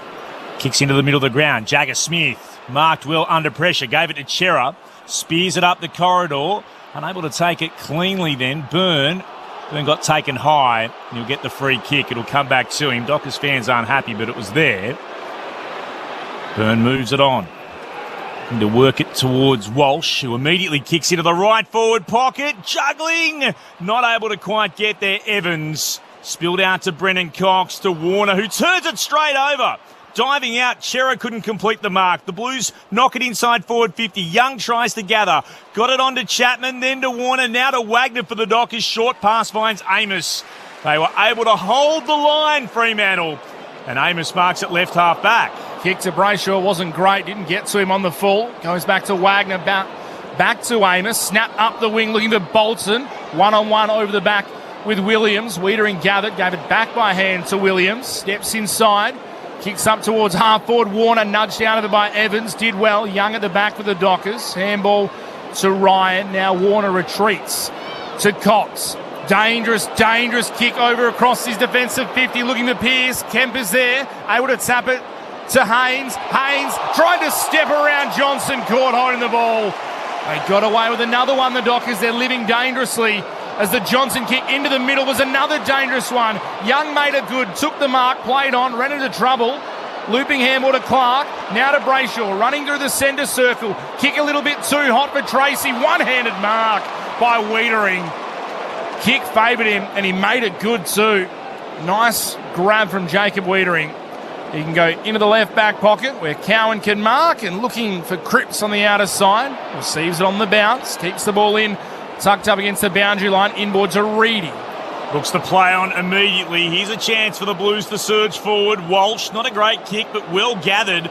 Haynes scooped it up at left half forward, kicks inside the attacking 50. The lead of McGovern's on it, and McGovern marks. 45-degree angle to the left. He'll put boots a ball from about 47 out. Well, there you go, Shaz, just like you called it. When Fremantle defenders play really proactive and they lose body contact, the Carlton forwards have just read the ball way better than the Dockers defenders tonight. So another one, great mark by Mitch McGovern here. So McGovern looking for his third from right on the 50. Kicks on its way. Blues fans rejoice. McGovern's got 3. And we're back to a 1-goal game. Fremantle 8-5-53. Carlton 7-5-47. The Dockers by 6 points. 8 gone in the third term. Liked that one too, didn't he, Mitch? The way he celebrated. It was the change of angles, Cara, for me. I think although the kick didn't hit, I think Fremantle defenders anticipated him launching it inside, but he just went off the line a little bit to a lateral. Not lateral, Haynes was 30 metres forward, but off the line of play, and it probably was what caught the Fremantle defenders off guard. That is a very like a NFL touchdown style celebration from Mitch McGovern. He's got a lot of friends and family in the stands. Of course, the West Australian. Ball back in the middle. Jackson tapped it to Brayshaw. Spun out of traffic. Now takes a bounce. Handball forward. Luke Switkowski. He runs into trouble. Gets it to Bolton. Bolton weaves in and out of traffic. Kicks to Frederick, who marks in the pockets. Quickly out of the middle go the Dockers. Frederick will have a chance. Tight angle to the left. Will kick from about 35-40 metres out. He's going to go around the corner. Well done to Brayshaw there, just to really open up his shoulders out and steady. This is how he wants to do it. He's going to go around the corner. Modern Michael Frederick snaps and goals. The Dockers get the reply immediately. And that is their 9th. 9-5-59. Carlton a 7-5-47. The margin restored at 12 points. 9 minutes into the third term here at Perth Stadium. Our experts, Cara Antonio and Sharad Wellingham. Brayshaw with the 4 disposals early and 2 clearances, 2 contested possessions, and that inside 50. Again, he's had the heat on him during the week and really started this third quarter dominating outside of the centre stoppage. It was a strange one because the ruck knock from Jackson was to his defensive side, but it wasn't like there was a wrap or anything from the Fremantle mids. It was just Brayshaw standing there waiting for it. Joe's in the print shop in Freo working tonight, listening in to the ABC call. What are you printing, Joe? Let us know. 0437 774 774. From the restart, socked forward here by Lord. Blues got there, went in the direction of Evans. He was on the logo commentary wing. It was locked in to him by Judd McVie. Umpire to ball it up. Throws it up into the air. Jackson arrived late. Reedy got a tap, but it was sharked by Murphy Reid. Hands it off to Clark. Breaks one tackle of Cripps. Then to Jackson. Surging forward Erasmus. Now forced to backtrack. Chera corralled him. Goes to McPhee. That's a poor kick. Wanted to go short to Murphy Reid. Met the other way by Hayward for the Blues. To Chera. Now to Reedy. Back to Chera on the logo. That's a hospital hand pass. Gave it straight to Cripps, who was tackled. Was able to still get a hand pass away. To Chera. To Hayward. To Lord. Now to Cowan. Kicks it towards right half forwards. And unable to keep it in was Moyer. Beg your pardon. It was Ainsworth who had it the previous disposal. It's across the boundary line nonetheless at right half forward for Carlton. Spun in again. One down by Jackson, front position. Oh, Cripps, the big don't argue. Got a hand pass out. Lord got tackled by Brayshaw. That'll be holding the... Oh, it's gone the other way. Terrible call. I thought that was holding the ball for all money, and instead they're giving a free kick the other way for Brayshaw, holding on to Lord in the tackle. Lord has popped it short and he's found a teammate inside forward 50 in Hayward. He's hard up against the boundary, about 47 out from goal.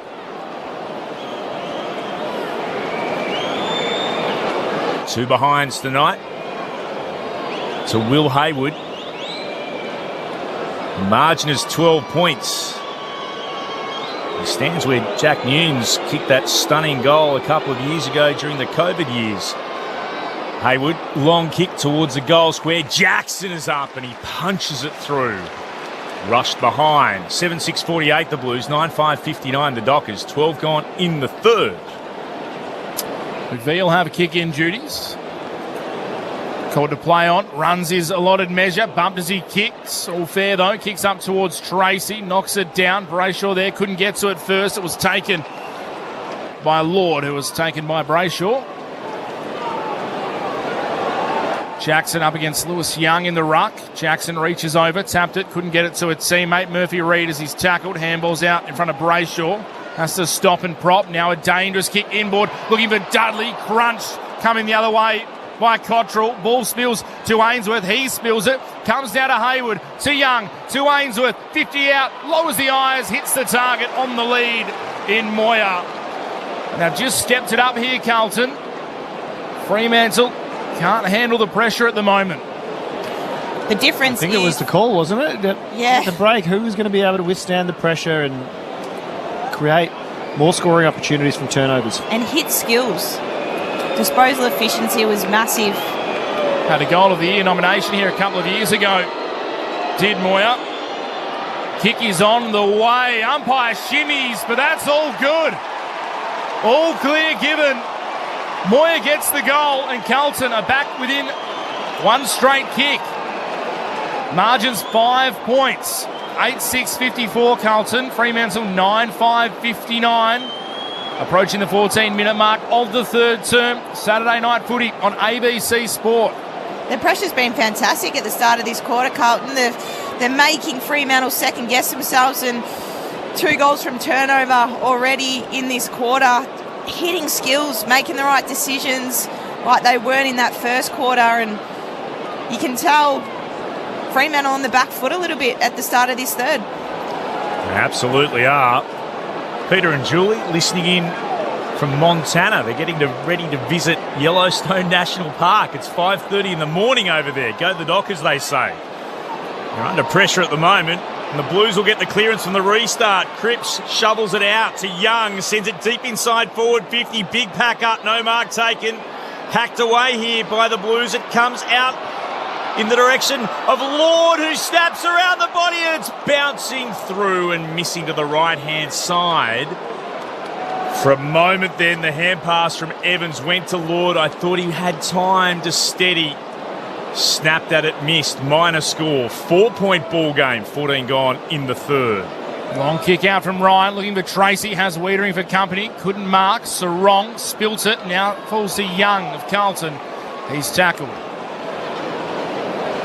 Ball up near the AFL logo. On the broadcast side, Mason Cox in the ruck. Up against Lewis Young. Tapped it down to Sarong. He's got Lord for company. Drives him into the ground. They'll reset again.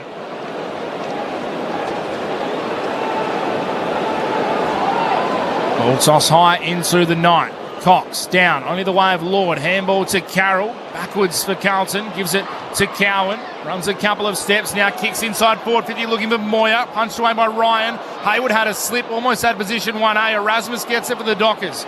Handball to McVie. Now to Luke Ryan off left half back. High kick looking for Tracy Carroll back with courage. Got a hand in there. It spills the way of Young for the Dockers. He loops a hospital handball into Erasmus. He's tackled by Cowan. Dispossessed. One umpire's play on. The other umpire holding the ball. Now advantage. It comes off the boot of Sam Walsh as he's tackled. Goes out of bounds for a lasso. It's a bit of a nightmare stuff. Ryan will take it to the Dockers and go inboard to left half back to Johnson. Well, that was a complete mess. Dockers able to move it on. Johnson finds Frederick, who marks. Johnson went racing by. That was ignored by Frederick. He stands back on the defensive point of the centre square at left half back and then kicks short to Murphy Reid. Reid will send it back from whence it came. Luke Ryan marks there. Frederick can run forward. He's still in the centre square. Ryan moving on quickly. Short to centre half back to McVie. He's got no one behind him, no one goes to him, so he can take a casual bounce and now flare it out to right half back to Brennan Cox. Dockers fans starting to get a bit agitated. You can hear the crowd as it's now sending the direction of Alex Pearce, who marks right up against the boundary on the southern wing. 4-point ball game. Fremantle still in front. 17 gone in the third term. The Dockers to Cox. They're inching their way forward. Brennan Cox told to move it on. High towards right half forward. Mason Cox underneath it. Young won it down. Cripps slapped it forward for the Blues. Coming to meet it, Wagner. Immediately tackled by Lord. Ball up will be the call at right half forward. Got listeners at the Abrolhos Islands tuning in tonight. Mason Cox trying to take it out of the ruck. It falls to Cottrell of the Blues. Handball to Cripps. Worked his way through traffic. Handball to no one though. Clark will be the first one there for the Dockers. Under pressure from Kemp. Got a handball to Wagner. Now the kick inside 50 for the Dockers. Can they find a mark? Tracy flew. Wiedering was there to punch it away at ground level. Dudley. Handball to Hayden Young on his right boot. Beautiful centering kick to Sharp on his non-preferred side. Hayden Young was able to find the late inclusion in Jeremy Sharp in his first game of the season. He'll have his chance for his first goal. And that's why you want Hayden Young to have the ball in his hand. He's obviously a natural left footer, but can hit a target on his opposite as well. Just really smart team first footy there for the Dockers. He's had to wait for his chance this year. Jeremy Sharp, the latest of late inclusions, directly in front. Turns to the crowd and celebrates. The wait was worth it. The Dockers get one back. 10-5-65 Fremantle. Carlton 8-7-55. 10-point margin. Third quarter here at Perth Stadium. 18.5 minutes played. Saturday night footy on ABC Sport. The Len Hall tribute game on Anzac Day. Such good vision and execution by Young. You often know how beautiful of a kick left footers are, but not many of them are as talented both sides of the body, and that is just a beautiful square up. And back to your text message, that's one of the things I would love to do, is a Abrolhos on Anzac Day. It's meant to be absolutely incredible. Do you remember we had, a year or two ago, I decided I'd be a bit cheeky and say, text in from where you wish you were listening from. The Abrolhos Islands would be one of the places I wish I was listening to the game from if I was about. Jeremy Sharp's been in good form for Peel Thunder. Now he gets an opportunity, delivers with a goal as well. From the restart, came down to Sarong. Hurried kick for the Dockers towards right half forward. Reedy going back. Hand pass under pressure to Ainsworth. Kick up into the area to the middle of the ground, and that's a good mark to Warner underneath it. Had the height advantage, but still pressure was being applied. Tries to step around. Byrne broke the tackle too. Kicks towards full forward for Fremantle. Amos had hands to it, couldn't mark. Comes back again here. Carroll now to Cowan to Cottrell. Chance again to go beyond defensive 50 through Florence. Kick towards left half back. Getting onto it, Warner. Gave it to Wagner. Kicks the Dockers back inside the attacking 50. Reedy flew, so did Mason Cox on the deck. Haynes able to get it away to Florent. Turns it straight over, gave it to Bolton. Broke away from one, sends it towards goal. It's across the face. Attempted mark right on the behind line is spilt by Carroll of the Blues. So it's through for a minor score. Fremantle's lead, 10-6-66 to Carlton 8-7-55. Out to an 11-point advantage as we head into time on in the third. The Blues go quickly down the outer side. Dean spilt the mark. Got a bit of front-on contact from Brayshaw. Probably unlucky not to get a free kick. Fremantle turn it over, go inside 50, where Amos marks it right against the boundary line. I think they might have been hard done by then, Carlton. That should be front-on contact. Yeah, missed free kick there by the umpire. No eyes for the footy. Accidental, obviously, but probably deserved a free kick there, Carlton.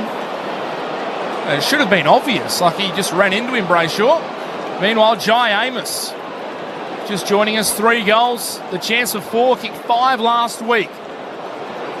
Amos runs around from the tightest of angles. Snap is across the face. Big pack. Erasmus almost marked it as the last man standing at the back. It bounces and goes out of bounds in the left forward pocket for the Dockers. 11-point lead, Carlton fans. You can text us 0437 774 774 do you feel better that you're coming from behind this week? Not sure if you're thrilled with a couple of decisions tonight if you're a Blue. Things don't go your way when your team's battling. And the restart spills down. Snap on goal. Just missing from Dudley. He was surrounded by players. How he got a kick out of there, anyone's guess. Just missed to the right-hand side. Another minor score. 10-7-67 to 8-7-55. Dockers over the Blues. 22 gone in the third. Kick out. Was looking for Carroll. Went over the back. He managed to follow it up and regain possession. Handball to Hayward. Back to Carroll. Down the broadcast side in front of the interchange gates. Lord. Handball on the ground to Ainsworth. Crashed into by Wagner. Almost caught him higher. Maybe lucky again, the Dockers. Ball back to Sarong. Kicks up towards Mason Cox, who takes... Lewis Young takes the mark. Opposed to him. Goes short to Walsh. Just the required 15. Disposal 21 for Sam Walsh. Goes short to Jagger Smith. Wasn't a great kick. Missed him. Took it on the bounce. Tackled. Holding the ball. Bolton has it for Fremantle. Running around in circles. Retreats by hand to Luke Ryan. Thought about going inboard. Now straightens up. Goes down the line. And finds Erasmus. Attacking side of the broadcast wing. He can pop it short to Switkowski, who marks. Still 60 from goal. Erasmus runs by boundary side, receives the hand pass, goes looking for Mason Cox and finds him. Kicked his first goal in the purple earlier tonight. Now he'll start from beyond the boundary and 30 out from goal. Some nice composure, staying skinny then from Fremantle. It's nice to see the guys who've been dominating in waffle level come up and perform a really important role for Fremantle tonight. Mason Cox pointing to the goals. What else would he be doing? He's going to snap at them and he's going to miss everything, pushing it across the face. No change to that score, out of bounds on the full. There was no way he was going to pass that off. Not a chance in the world. I would rather a player kick a point and hit a drop punt than go around the corner and out in the full. Isaiah Dudley was next to him when he took it, and I was like, just handball it to him. And neither of them were switched on enough to try and do it. Carlton, rebound through Haynes. Up the wing, Bolton flew at the back. Jackson got hands to it. He dropped it. Tackled by Jagger Smith. Going in and getting it was Chera. Handball to Cottrell, turned it straight over to the Dockers. Sarong to Switkowski, to Murphy-Reid, to Dudley. Spins, finds a target in the forward pocket in Sharp. Great vision from Isaiah Dudley. Didn't panic. Saw him out the corner of his eye. Jeremy Sharp has the chance to kick a second for the quarter, a second in a row from a tight angle in the right forward pocket. It's been time in forward half, hasn't it? The last kind of 5 to 10 minutes for Fremantle. Carlton really dominated that first part of the third quarter, but Fremantle just slightly on top now. Turnovers in forward half. Shots on goal. Tough angle for Jeremy Sharp. Gets his chance. Wants to grab it with both hands from the tight angle. Jeremy Sharp sends the purple fans into a frenzy. He's got his second, and Fremantle restore a little bit of breathing room again. 11-7-53 the Dockers. The Blues are 8-7-55. What can Carlton muster in the final 2 minutes of this third term? Our experts for ABC Sport tonight. Former Pie, Sharrod Wellingham. Former Docker, Cara Antonio. Just again, it's a result of a turnover from Carlton not being not being precious enough with the ball and pressure from Fremantle, I reckon, like you said, it's gone up a fair amount since the first 10-15 minutes of this quarter, where it was definitely spending more time in Carlton's forward half, and the creativity from young Dudders was awesome. But that's a great finish from Sharp, up against the boundary line. Razor sharp from Jeremy Sharp. Didn't need the lasers. No lasers required then. Jackson got it down to Hayden Young. Hand pass was meant for Bolton. He couldn't get there. Jackson couldn't, then hands it off to Bolton. Hand pass for Sarong, who left it behind him. Picked up by Florent defensively to Walsh. Now onto Carroll. Throws it on the boot. Kicks high up into the air. Lands on the logo at the back. Jagger Smith read the drop very well. Got it onto Paddy Cripps. Hand pass for Smith to run onto. Hand pass into the right forward pocket to Hayward, who snaps and under pressure misses the lot. Puts it 3 rows back out of bounds on the full. Free kick for the Dockers at left full back. Akash Fodadar is on the boundary. Akash. Yeah, just keep an eye on Shea Bolton. He's a bit sore behind play. He's the furthest man forward for Fremantle and limping a little bit. Fremantle go long outside defensive 50. Carroll got to the front, got a hand to it down towards Switkowski of the Dockers, who was tackled by Wiedering. Trying to rest forward is Shea Bolton, getting told by Jai Amos and Mason Cox to get out of the way. Ball tossed up in the air. Jackson tapped it towards Hayden Young for the Dockers. Handball back to Clark. Little step around Smith. Good smother on the kick by Carroll. Followed up too. Got the handball to Jagger Smith. Sends it to the hot spot. Flying McGovern couldn't mark. Sarong went without it again at ground level for the Dockers. Now Brayshaw has a fumble. Little Dewey out there tonight under the Perth Stadium lights. The Dockers cleared the kick out towards Tracy. Went without it. Took a body or two though. Stood up in the tackle. Handball to Hayden Young, defensive side of the wing, goes up towards Cox. Coming from behind, Lewis Young, knocked it down, Wiedering. Rode the trouble, handball to Cowan. Off to Chera, run down by Amos. Doesn't want to be outdone by Josh Tracy on the forward pressure. He said, don't forget about me. Wins the free kick on the broadcast wing. Short to Clark. 5 foot again to Young, who marks. Right beneath our broadcast position on the northern wing. Kicks to Switkowski. Still 65 from goal at left half forward. Works his way onto his right. Puts the Dockers in the direction of Cox. Out the back. It's spilled down. Chance to rebound through Cottrell, and then Walsh kicks the Blues towards right half back, but on one knee, it fell to him beautifully. Switkowski bobs up immediately, sends it back inside forward 50. It's going to be a downfield free kick, is it? Murphy Reid's been down for about 30 seconds, maybe not quite 30 seconds, but a couple of passages of play. So the umpires have called halt because the kick from Switkowski was probably going to go right to where he was on all haunches. Because I saw Switkowski get dealt with as well after he got the kicker's way. And so now they're going to bring it back to Switkowski to take the kick again. Acknowledges that from the umpire. And as the kick was making its way towards Tracy, who slid out, the siren sounded. Tracy knew how close that was to being another mark.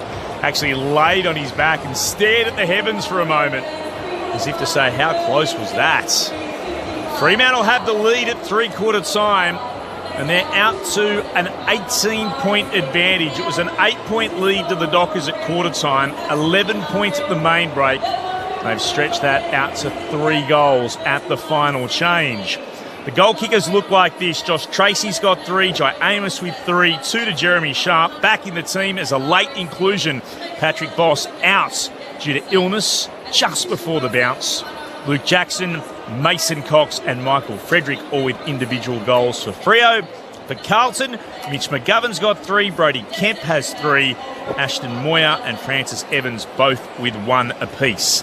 Three-quarter time here at Perth Stadium, the 29th annual Len Hall Tribute Game. The Dockers 11-7-73 to the Blues 8-7-55. We'll get through some of your texts very shortly on 0437 774 774. But wherever you're listening on ABC Local Radio, Sport Digital, streaming on ABC Listen, look, of course, for the AFL Extra button. This is Saturday Night Footy on ABC Sport.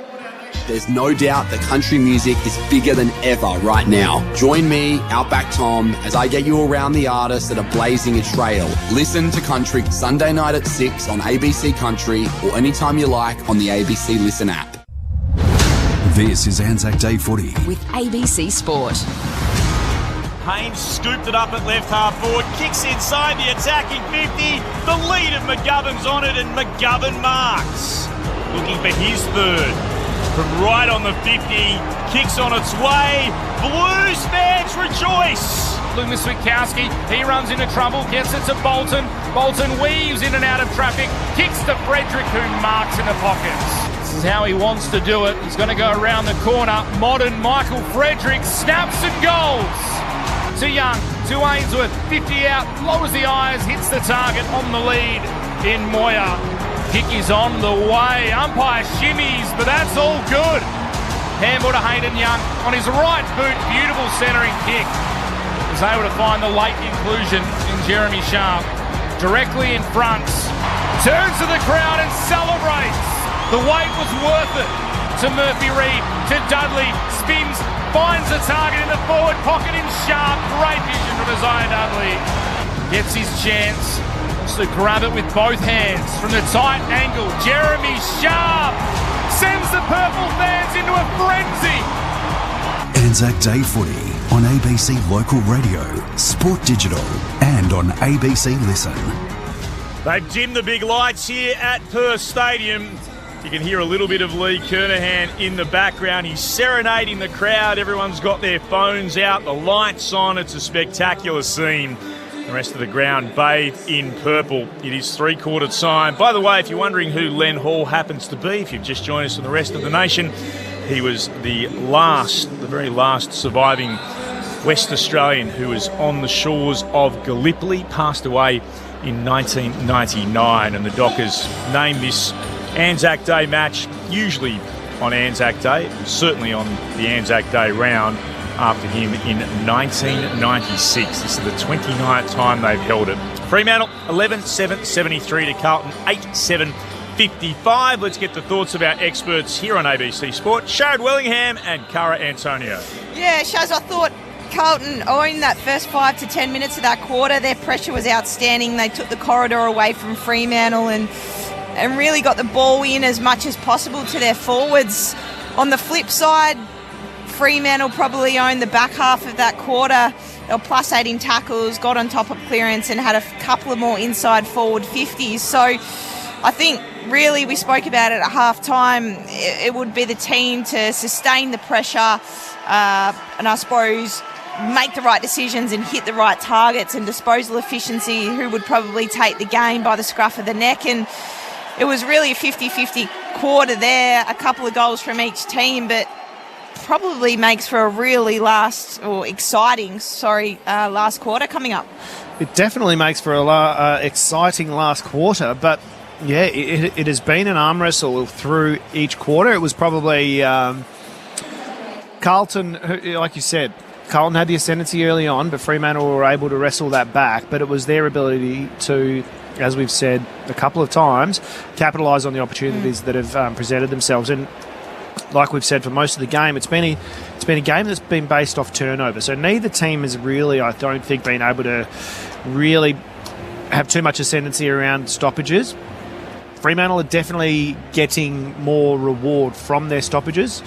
And that's mainly coming from their centre bounce and the work that Jackson is doing in there and his ability to be really precise with his hit-outs, his follow-up. And so 3-1 from CBs is really putting them in the driver's seat. If they can control that area of the ground once again, it's going to be really hard for Carlton. But what Carlton, I think, did well was able to get chains of possession through the corridor and, like we said, catch the Fremantle defenders not napping, but just being a little bit too proactive and the change of angles. So if I was sitting in the coach's box for them, I'd be saying change angles. Both teams have broken. Mitch Turner's got all the other numbers in front of him. Mitch. I will in a moment as I get back to the screen. Shaz, get off the mouse. Individually, Sam Walsh, 23 disposals tonight, 7 tackles for him, 5 inside 50s. Paddy Cripps, 19. Nick Newman, 18. 16 for Carolyn Lord. For the Dockers, I'll go back to their disposal count quickly. Andrew Brayshaw, 21. Clark, 19. 18 for Bolton, Young and Sarong. It's the Dockers by 18 points. When you've got one computer and 2 screens and everyone fights for who looks at what. Claire and John listening at Parker Point on a boat at Rotto. Go Freo, they say. Let's find out. Final term underway. And Hayden Young goes bustling after the football. Emerging with it, though, Sarong. Kicks inside forward 50. Mason Cox dropped what he should have taken. That was disappointing. Sarong continued to follow up, though. Gathered. Got it off to Amos. Gives it to Bolton. And he kicks the goal. Bit of scrappy play inside their forward 50 for Fremantle, but again they've begun a term with a goal almost instantly. Bolton's got his first. It comes in the opening 25 seconds and he goes across just to share a little laugh with Mason Cox, who knows he really should have marked the inside 50 he had moments ago. 12-7-79 the Dockers, 8-7-55 the Blues. 51 seconds into the final term. Saturday night footy on ABC Sport. Do you know what I loved about that was Sarong? So Sarong's got the handball, I think, from the contest inside the centre square, disposed of it. He was the one who kicked it to Cox. Yeah. But then it was his follow-up. He hit the front and centre and fed it out. To his credit, Chera tried to go with him and just couldn't match him. Couldn't stay with him. Forward. He just outran him. It was a little Dacosy from last week when the fourth quarter against Carlton started the same way. Multiple efforts from the midfielder. Getting on the end of it. Ball tossed up for a restart. Reedy trying to tap it down. Sarong, fresh airy. Florent got the handball for the Blues too. Reedy off to Chera. Kick off a step towards centre half forward. Going back, Pearce to the Dockers. Slipped over. Almost took the mark. Moyer had his handball knocked down. Hayward retreating, looking for Ainsworth. Sarong stole it. Handball to Bolton. Now over the top to Young. Running through the middle of Perth Stadium. Almost ran into trouble. Squeezed the handball out to Frederick. Has pace to burn. Uses it. Runs away. Kicks on the left foot. Looking for Cox. Pushed out of it by Lewis Young. Took the mark. Played on immediately to Newman. Comes out towards the broadcast side. Hayward there to mark. Takes it on the chest for Carlton. It can go further afield to Ainsworth. Think of it this way, Blues fans. You don't have to hang on to a lead in this final term. You have to find a way to get in front. Trailing at the moment by 24 points. It is a game-high lead to Freo as they work the ball back into the centre square. Here's Young receiving the foot pass from Newman. Now gets told to move it on. He'll pop it towards left half forward. Johnson attacked it. Able to take the mark was Chera. Spills down Switkowski to Johnson by hand. Hand pass over the top for Bolton to run onto. Bolton decides to have a shot at goal. And he puts it through for his second in a matter of minutes. Could have gone short if he wanted to. Jai Amos was standing on his own at the top of the goal square. But Shea backed himself. And that margin now looks unlikely. 30 points is Freo's lead. Hard to see the Blues coming back from here. 8-7-55 Carlton, 13-7-85 Freo. 3 minutes into the final term. Saturday night footy on ABC Sport. Just another goal from turnover, wasn't it? Yep. All hit the ground and Dockers were away, all on the same page. Forward handball there and Overlap. Leapfrogging the way down the wing, and then it would have been quite a hard kick, I think, for Bolton to try and peel that one with the Carlton defender coming at him. Had all rights to go for goal. In the first 8 minutes of the fourth quarter last week, Carlton lost the clearances 7-0 and Collingwood outscored them 25-0. It's a similar start to this quarter. They win the ball forward on this occasion. Cripps knocks it to the advantage of Lord. Got it to Smith. Back towards Ainsworth. Handball out to Carroll. Inside 50 to Byrne. Under pressure, loops the handball forward, finds Hayward, back to Byrne, tucked up against the boundary line, kicks to the line, Moyer almost, Erasmus there to knock it away from him over the boundary line. Margin back to 29 points now. 8-56 Carlton will be.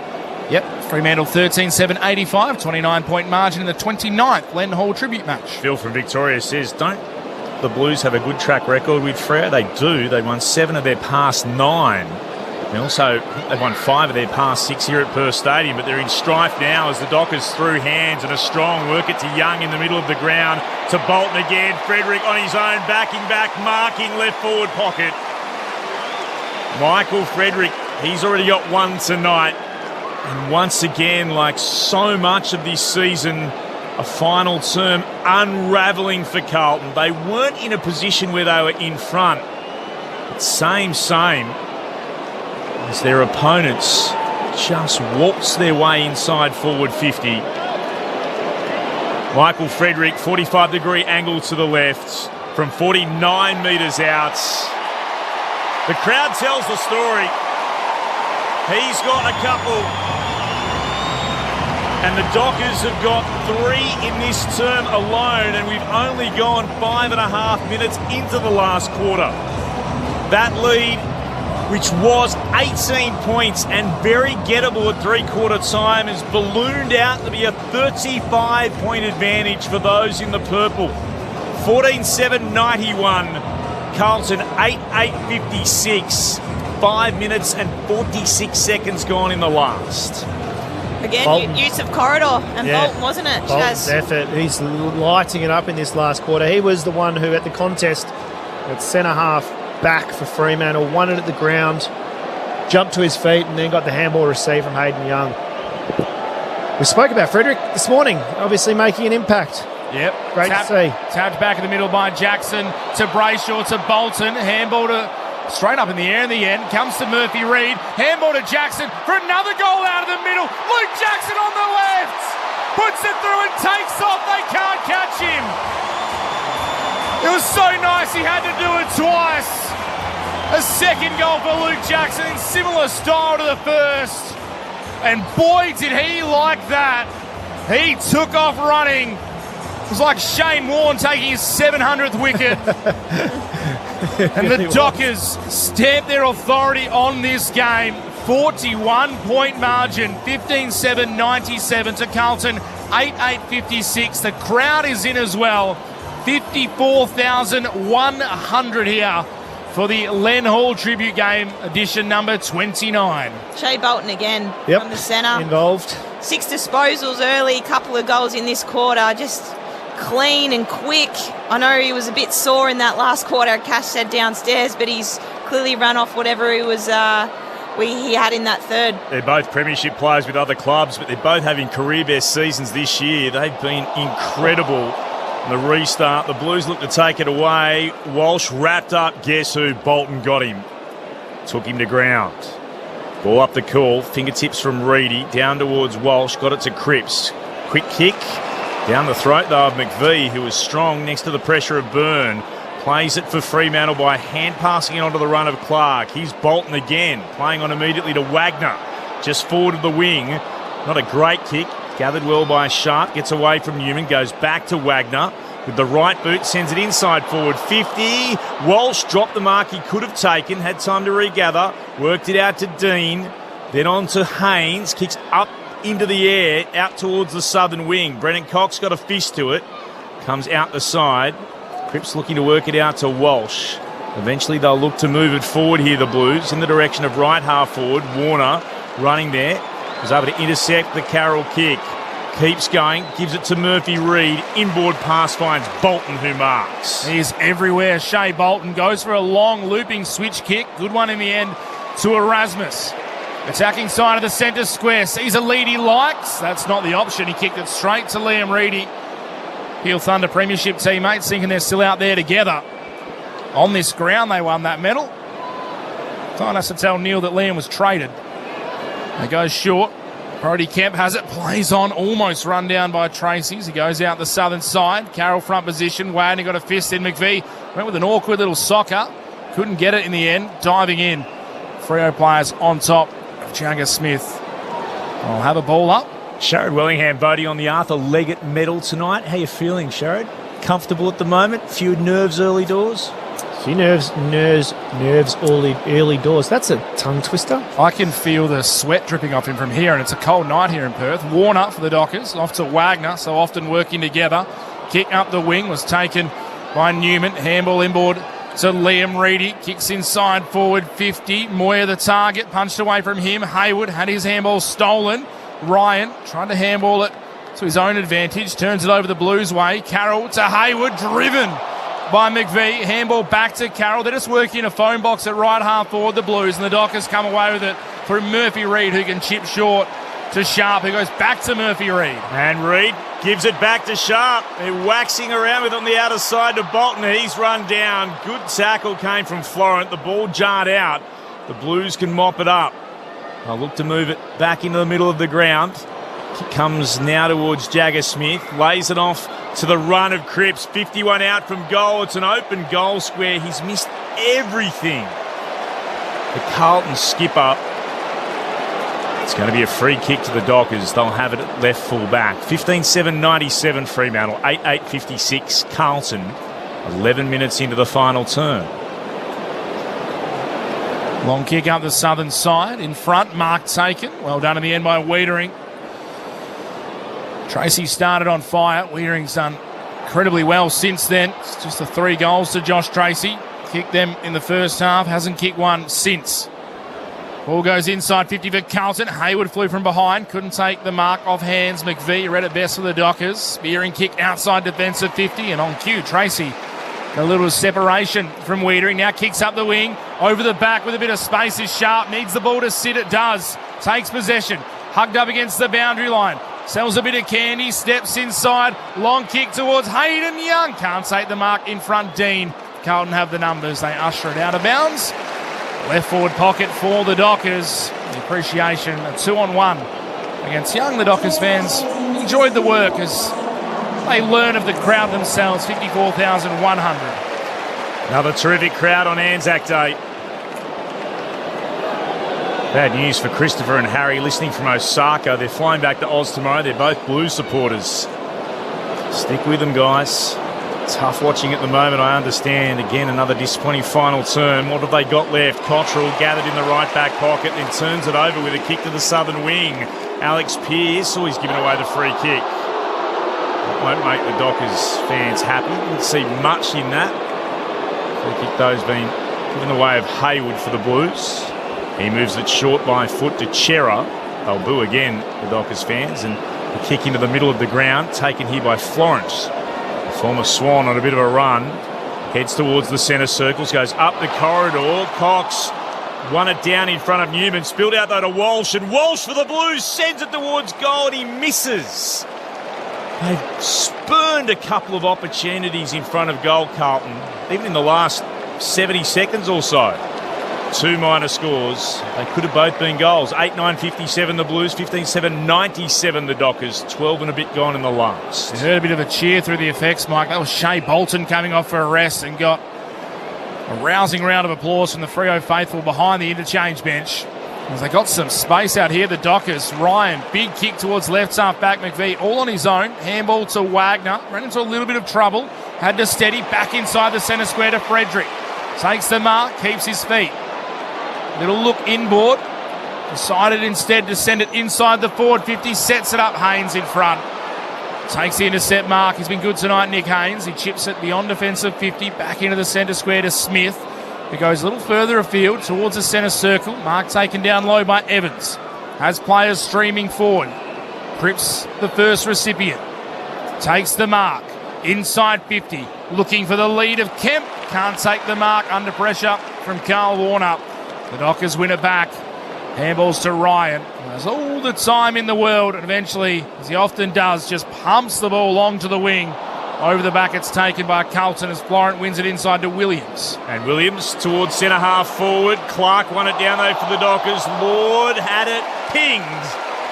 Holding the ball, tackled by Wagner, who turns around and tells all his teammates in purple, let's just calm everything down. They're not the side right now that needs to play quick football. Out to Sharp at left half back. He'll backtrack again. Marked by McVie. No one's near him. McVie, although he's told to move it on, is under no pressure. Move it laterally again to Warner. Warner runs back inside his defensive 50. Takes a bounce. Runs towards centre half back. Kicks hopefully for him in the direction of Frederick. Didn't find him though. Chopped off there by Williams. Running by Haynes. Receives it on the Logos, northern wing. Kicks towards left half forward. Marked there by Hayward. And he'll move it inside the attacking 50 to Kemp, who marks. Brodie Kemp. 3 goals tonight. As I mentioned earlier, has kicked 4 on this ground against the West Coast Eagles a couple of seasons ago. This kick will have to travel about 55. Luke Ryan just leaning from leg to leg to try to put Kemp off. Brody Kemp for the Blues, works his way out to the right, kicks from 51 out. Is it curling enough? Not enough. It's hit the right-hand goalpost. Another minor score. 8-10-58 Carlton, 15-7, 97 the Dockers. 15 gone in the last Saturday night footy on ABC Sports. G'day again to Grant listening in from Hobart, saying the Devils got a lesson tonight in front of 14,000 people. Questions need to be asked about how Carlton's fairest and best is not in Perth this evening. It's a fair one as well. Kick outside, defensive 50 of the Dockers is marked by Cox, and he shrugged off his teammate in Matthew Johnson. I'm sure he knew who it was. He's probably still learning that they're on the same team. He just kind of shrugged him off and said, "Get out of my way." I'm strutting. He goes back to Erasmus, inboard to Chapman. 25-point margin was the VFL result Carlton's way. So how did Hewitt go? I'm not sure that's a lesson. I actually had the same amount of scoring shots. It was 9-14 to 14-9 as the Dockers work it away across half-back. George Hewitt, 39 touches, 10 clearances, trying to get his way back into the side on the outer side. Meantime, Warner's run himself into trouble, bailed out by Wagner, who sent his captain into trouble. Handball went to Ainsworth of the Blues. His handball went awry. The Dockers win it back. Chapman trying to be calm in a crisis, and he was. Found Jordan Clark in the middle of the centre square. Comes out to the broadcast side to Erasmus.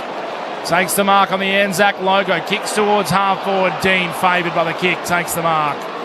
And Carlton can try and reset again. He chips it up towards Walsh. Disposal 28 for him as he handballs it off to Williams. And Williams takes a bounce and will kick the Blues towards full forward. Alex Pearce, front position, marks in front of Moyer.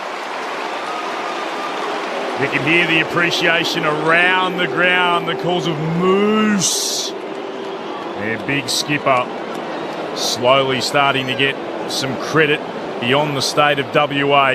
Kicks towards the commentary wing. No mark taken at the back. It spilled down to Haynes of the Blues. Gave it off to Dean. Put it back inside forward 50. And that's almost a great mark. Evans went up, had 2 bites at it, lost it. Ball hits the deck. Evans tries to follow up. Lord does scoop it up. Gave it to Moyer. Quick hand pass back to Lord. Kicks towards full forward. Up from the side. The mark's been paid. Floating across. Carlton able to get to it. Goodness me, they need to take their opportunity now in front of goal. It's in the hands of Matthew Carroll. 5 goals in 23 games. Carroll doesn't waste any time. He kicks the goal for the Blues. Their first of this term, ending a run of 4 unanswered goals from Fremantle.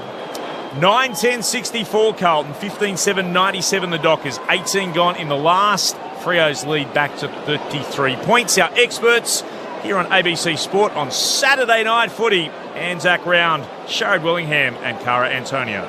It's had a little bit of a weird energy for that 5-minute window, didn't it? Where it wasn't pretty, it wasn't ugly, it was just kind of... There's a bit of fatigue out there, isn't there? Feels, yeah, and watching Caleb Strong make his way back to the middle, he just got 90% of the players out on the field all in together. It was almost like, come on boys, we've still got 10-15 minutes of football ahead of us, let's switch on a little bit, which was great leadership. But yeah, it's a little bit patchy at the moment. Approaching the 19-minute mark of the 4th term. Ball spills out the way of Bolton again to the Dockers. Handball to Brayshaw. He goes back to McVie. Back to Brayshaw. Defensive side of the broadcast wing. Comes out towards Murphy Reid. Takes it on the bounce. Has to deal with Zach Williams. Did so as well. Shook the tackle. Then a cheeky bounce to kick up towards Frederick. He was out-pointed by Lewis Young. Took the mark. Played on quickly. Got it to Chera. Up towards Ainsworth. Takes the mark. Kicking a half from home. Has some options with the hand up inside forward 50. Goes to Moyer. Terrific kick. Put it out in front. Beautifully onto the chest of Moyer. Can they muster something, Carlton? Approaching red time. Just the wrong kick there from Murphy Reid. Needed to go long. Then set up behind, just slingshot. Has one already. Ashton Moyer needs to kick this. The Blues fans behind the goals rise. And Carlton have pegged the margin back to 27 points with Ashton Moyer's second goal. They're not done just yet. Yeah, as I said, Murphy Reid probably just trying to be a little bit too cute. Needed to go. Josh Tracy, arms in the air, wanted it long. And then it was just turnover from there. Quick ball movement, a nice inside forward 50 kick to the leading lane and space, and nothing really that Luke Ryan could have done. Really nice finish as well. So a couple for Moyer. 27 points that margin. Andrew's listening in the garage in Brisbane. He's a Lions supporter, but hoping the Blues can end their week with a win for his late grandfather, who served in the Navy in World War II and was a massive Blues supporter. Restart. Sarong will bring it away after Mason Cox was involved, and he gets it again. Cox looks out to Brayshaw, now to Bolton. Short hand pass for Reid, who gathers on the bounce. Back to Brayshaw, forced to backtrack with his kick. Sends it across the logo on the southern wing to McVie, who marks. He'll switch it all the way back to centre half-back, where Brennan Cox has plenty of time and space, marking and playing on out to Jeremy Sharp. The late inclusion due to illness to Patrick Foss. He's been good tonight. 2 goals, one of them outstanding up against the boundary in the right forward pocket at the Farmer Freeway end. Sharp to Ryan. Ryan kicks deep into the right forward pocket. Mason Cox, front position, juggled it on his chest, had 2 bites at it, and then ended up with a footy. And after kicking his first tonight in Fremantle colours, he'll be looking to double that as he kicks from about 47 out, 45-degree angle to the right. It's been okay tonight, Mason. He's had the 6 touches, 8 hit-outs. Well. Yeah, 4 marks. Definitely looked a lot more comfortable than last week. Second game in the purple. Mason Cox has got his second goal to go with it. Runs across and has got a bit to say to Ben Ainsworth too, and then there's some more push and shove as the ex-Docker in Reedy goes in to have his say. There's a fair bit of jumper punching going on. A lot of words being exchanged after that Mason Cox goal, and still Ainsworth continues to grab hold of Cox's jumper. Josh Tracy's gone in there just to try to calm things down. He's got a bit of a smile on his face as Cox moves away.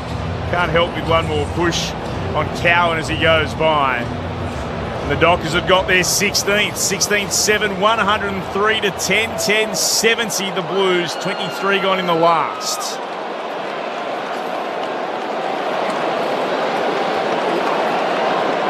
Doesn't mind a bit of push and shove, old Mason Cox, does he? Oh, he loves it. He loves it. Probably no He need. went straight to Ainsworth, so he must have been just giving a bit of chirp. Yeah, a little bit of chirp. He's on the big screen now, and the crowd is roaring. They've adopted him as their own. The USA to Collingwood to Coburn now. Out of the middle, Jackson turns it over the Dockers. Handball straight to Cripps. Off to Walsh, who's been brilliant tonight. Long kick towards full forward. Kemp takes the mark. 33-point margin, no time to waste. Brody Kemp will go around the corner, snap it through. He gets his 4th goal. Might be maybe a little more than a consolation prize. But he's done well tonight, Brody Kemp. 4 goals for him. 11-10-76 Carlton Fremantle. 16-7, 103, 27-point margin. 24 minutes gone. Sharad Wellingham, Cara Antonio, our experts here. I agree. He's been really good. He's read the ball so well in the air. Kemp, 7 marks as well. 5 of those inside forward 50 and the 4 goals. We mentioned it throughout the call. Cox just hasn't really read the ball all that well tonight. Just tried a bit to play in proactive, front. Yeah, bit too played assertive. in front, haven't they? And really, Carlton forwards, a number of them have read the ball much better than their defender. Second time he's kicked 4 goals at Perth Stadium, the last in 2024. 4, round 23 against West Coast. He booted 4. He's got 1 haul of 5 in his career. As the Blues will take it away again through the middle. Williams working it on towards Smith, inside forward 50. Evans couldn't mark. Here's Walsh carving away through Fremantle's defence and kicking a goal from pretty much right in front. Wow, they just burst out of the centre square. Is there life in this Blues team yet? 21 points the margin now, 12-10-82 to Fremantle, 16-7-103. They'll probably run out of time, but not if they can kick goals like that one. Goals and minutes? I wouldn't have thought so, but look, Lethal Lee. The positive sign for Carlton is they haven't turned the toes up. They haven't died. They've definitely fought, and they're fighting right to the final siren, which is a massive positive for Vossi and his group and the Carlton faithful. They're going defensive here too, the Dockers. The wingers on the defensive side of the square.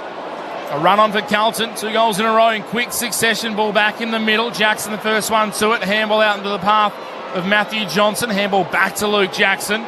Throws it on the boot. Kicks towards half-board. Tracy v. Wiedering. Tracy can't mark at the fall of the ball. Florent for the Blues. Handball to Smith. Now to Chera. Through the middle to Williams. Kicks towards half-forward. Blues have got the numbers. Haywood takes the mark on the paint of 50. Taken to ground.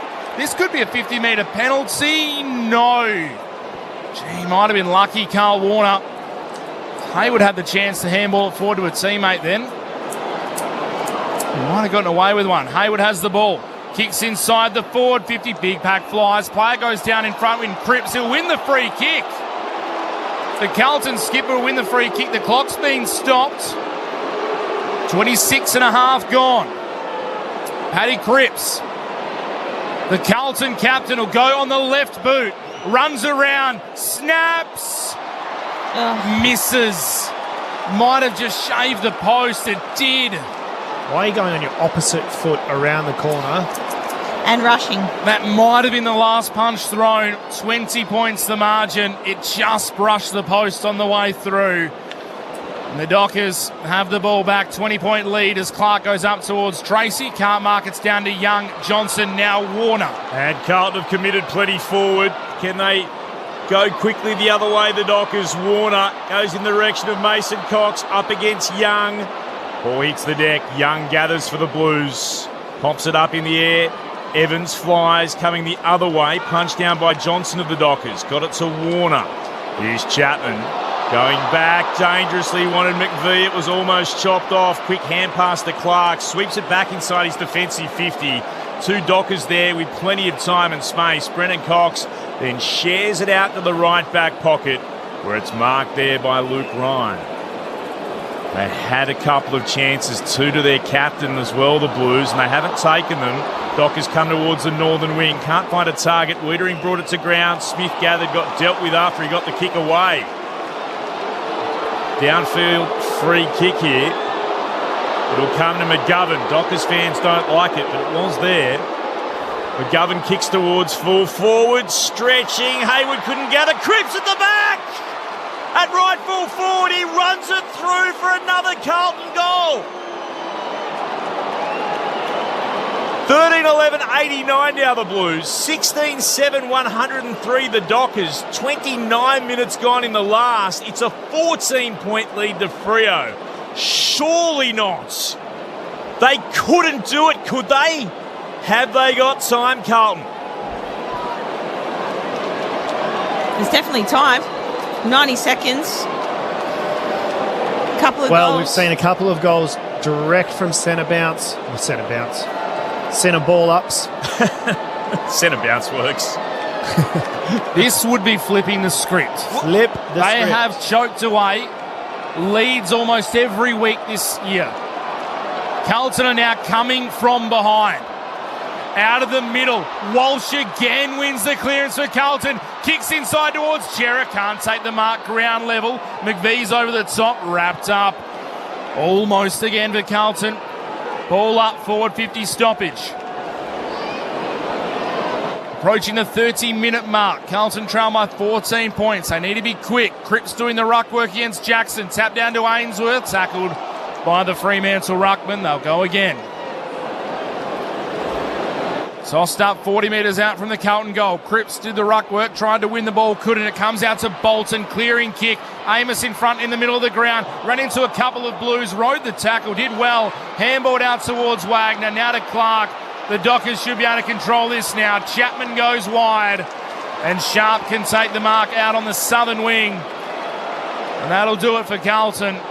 The Dockers will be able to take enough time off the clock here late in this fourth quarter to seal Carlton's fate. The kick up towards half forward, no mark taken. Front of the pack, Wagner for the Dockers. Handball forward to Mason Cox. His handball missed the target. Florin has it, and Carlton win the ball, and they're going to turn it over again as Brayshaw crashes in. It's going to be locked in, coming through. Clark has gathered. Bit of push and shove with Cottrell. They left their run too late, the Blues.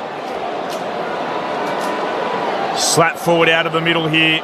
Comes out to the side. Here's a chance again for Cripps. Hands it over the top. He wanted Ainsworth to run onto it. Met the other way by Warner. Can lay it off to Wagner. Kicks in the direction of Murphy Reid. He gathers at left half forward and spears the kick into Jai Amos, who marks 45 out from goal.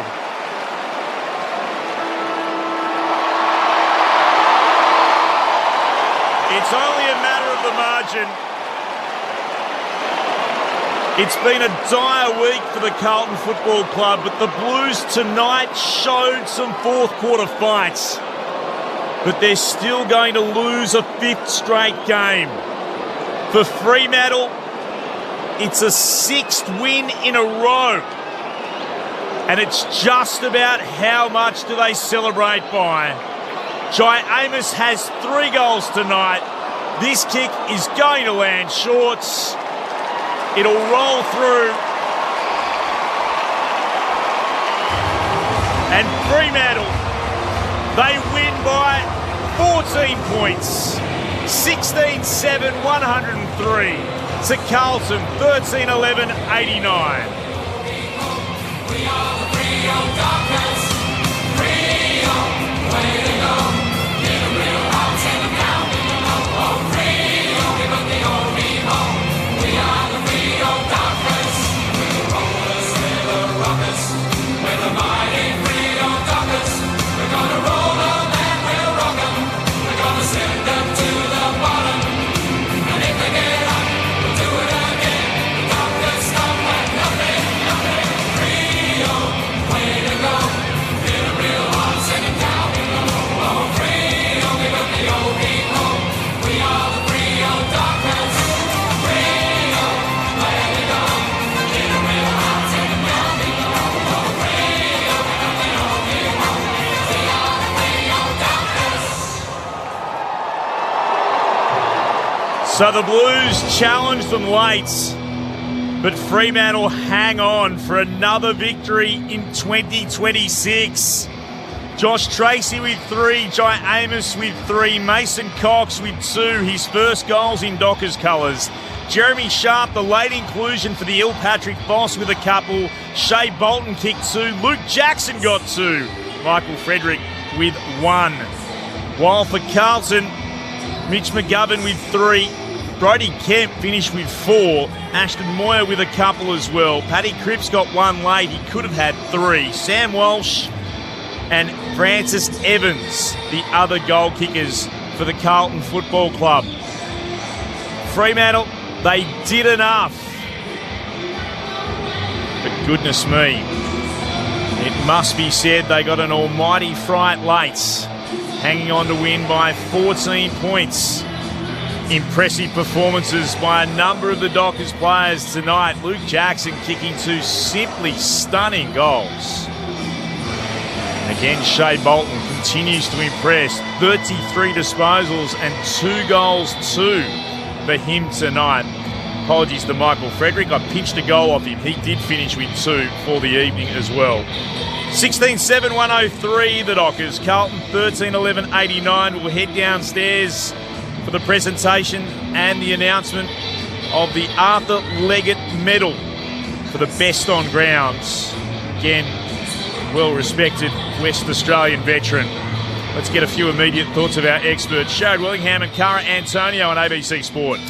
Well, gallant. Yeah, Carlton very impressed with their 4 quarters of footy. We spoke about it pre-game that they've been known to fade away, but credit where credit's due. They were really good all night. I thought their pressure was outstanding, especially in that second half, and who knows with another 5 minutes or so what could have happened, because they definitely had the momentum late in that last quarter. So it really came down to, I think, their midfield, I don't want to say dominance, but their slight ascendancy through the middle and at stoppages is what probably got them over the line. I reckon they were pretty even in terms of contest and, intensity around the ball. Tackling from both sides and pressure from both sides was probably on par for the majority of the game, and as all football does, it goes in waves of momentum, and through those waves of momentum, I think the Fremantle were able to be more efficient when they went inside 50. I think the Fremantle defenders probably were the biggest, I suppose, suckers to be of that wave of momentum. Sometimes they were really good. Sometimes they set up really nicely and were able to lock it inside their forward half. Sometimes they got caught napping and were a little bit too proactive, and that kind of momentum shift even in game from them was a little bit off. But I thought the midfield was pretty steady all night, and Tracy copped that knock in the second quarter, first quarter? First, yeah. It was in the first quarter, wasn't it? For him to be able to fight that out and kick his 3 goals and still be a presence up in that forward 50, I thought was really good. Great leadership from him. But you look at the score sources, both sides 9-4 from stoppage. Sorry, from turnover. Let's head out into the middle to find out who wins the Arthur Leggett medal. Recognise the best on-ground player in our annual Len Hall tribute game. The medal is named after Arthur Leggett, a remarkable West Australian who served with extraordinary courage during World War II and later became a tireless advocate for veterans and peace. A former soldier, WA's last surviving World War II prisoner of war, author and humanitarian, Arthur Leggett's life story is one of enduring legacy and inspiration. His unwavering dedication to education, truth-telling and reconciliation has touched countless lives. For tonight's game, the voters for this medal are Will Schofield, Fox Footy; Paul Hazelby, 6PR; Eliza Riley, Code; and Sharad Willingham, ABC. Please welcome Arthur's great-granddaughter, Kayla Carnell, to present the Arthur Leggett Medal on behalf of her family.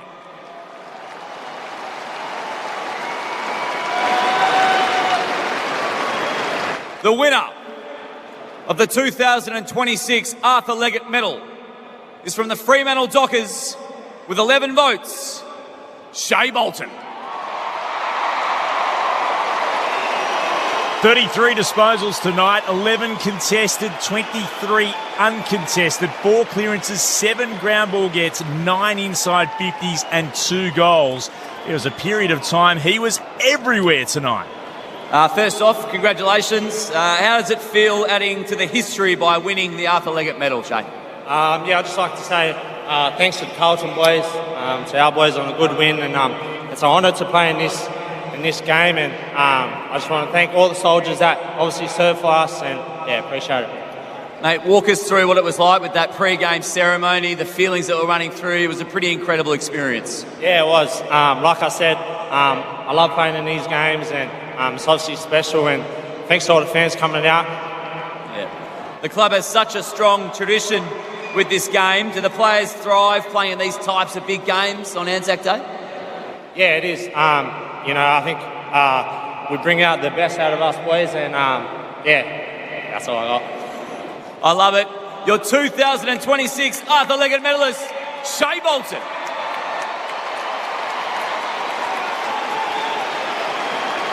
$11 votes for Shea Bolton.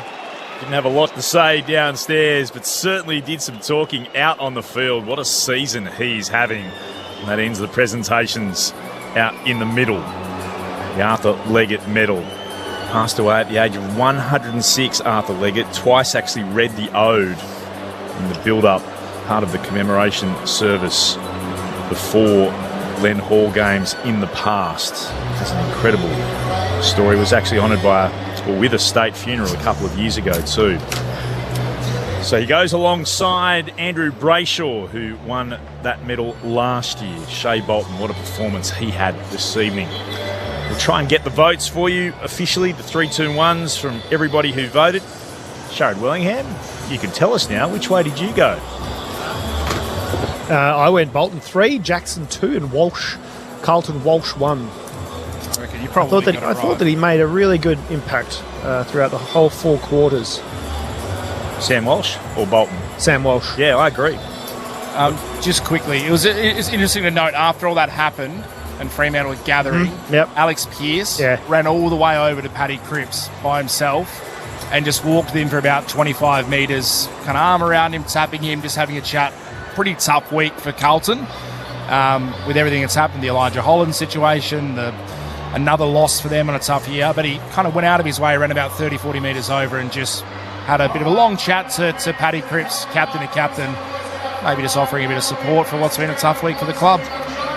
Well, it was a tough week. It was a dire week for Carlton, everything that they went through, and most of it because of the way that they handled things themselves last week. But I know this is a cliche, but credit to them. This was a terrific performance. This game really could have slipped away from them on a couple of occasions, and Freo got out to, how much was it? Game high lead of in the 30s, high 30s, 41 points, I think, at one stage. Yep, I'll double check it. And then they came fighting back to nearly pinch it. Yeah, which is quite incredible. They won the last quarter. Yep. First time since the win over Richmond. So Freo by 41 points when Jackson kicked the goal 6.5 minutes into the final term. Yeah. So it could have been an absolute belting, and that's the way it looked with the way that Fremantle jumped out of the blocks early in that quarter. But from that point in time, that's a terrific effort by the Blues. One more scoring shot as well, so they had their opportunities for sure. And you're right, off the back of a really tough week and tough season, when you thought it probably couldn't get any worse, they hit rock bottom after last weekend with everything that went on. A gallant performance. Like, you didn't know what Carlton were going to rock up today, whether or not they were going to play 1, 2, 3 quarters, but I thought they were quite good for all but probably that first 6 to 7 minutes of the last quarter, where Shea Bolton just took the game by the scruff of the neck. He ended up with 15 touches in that last quarter and a couple of goals. So my votes went in halfway through the quarter as well. There you go. You've done the old-fashioned Norm Smith medal early voting. The Buckley v Voss. Did you get asked that early doors, did you? No, you pushed him off the first I time. did tell him to come back. He said, give me another 5. It's close. You're allowed to do that too. What are they going to do? They've got to get the votes. They've got to wait. You do wonder how long does it take to text votes downstairs. Anyway. It's not the week it's been. There's been criticism of the doctors, all the training staff, the coaches, a little bit on the players. A little bit on the players. But it's on the coaches and the doctors and everyone else above it. So it's not necessarily the players' fault what happened last week. I agree with that. They don't move the magnet. It would have been so awkward at that club all week, though. That's right. Yeah. That's exactly the point. It would have been a really challenging week for everybody who was involved, and they've shown some real ticker and guts, the Blues. Fremantle, they just made the point a couple of times in the last few weeks. They just have the ability now to find a way to win even when challenged. Yep, That's ugly what wins. they've done. Ugly wins are good wins. If you're notching these ones up early on in the year, you can really set you up to their wins. Well, their wins, but you know, if you're fighting for those wins at the end of the year and the pressure that mounts towards the back end, if you're banking these ones early on, it's more than just 4 points. I think it carries more weight. I mean, I don't know. It's Collingwood 2023. They just kept winning. Everyone's like, they're only just winning. And the point is they're winning. Yeah. And they win a premiership. And these are games where, again, Fremantle fans would admit themselves they would have found a way to lose in recent years. They're down into the rooms. That's where we find a Cash voted are. A Cash. Yeah, you're right there, Clint. They've just come into the rooms here to a very loud cheer, which I'm sure you can hear through the microphone. Not over the top in the celebrations. The result probably a little bit tighter than what they would have hoped for in the end. But a win is a win. 4 points for the Dockers, and they're about to get ready to roll out with the new song that we've been hearing over the last 6 weeks. Everything old is new again for the Dockers. Rollers for the Rockers, we're the mighty Freo Dockers. We're gonna roll them and we'll rock them. Gonna send them to the bottom. And if we get up, do it again. Dockers stop at nothing. No, Freo, way to go. In the real house and down below. Freo, we roll. We are the Freo Dockers. Freo, way to go. In the real house and down below. Freo, we are the Freo Dockers.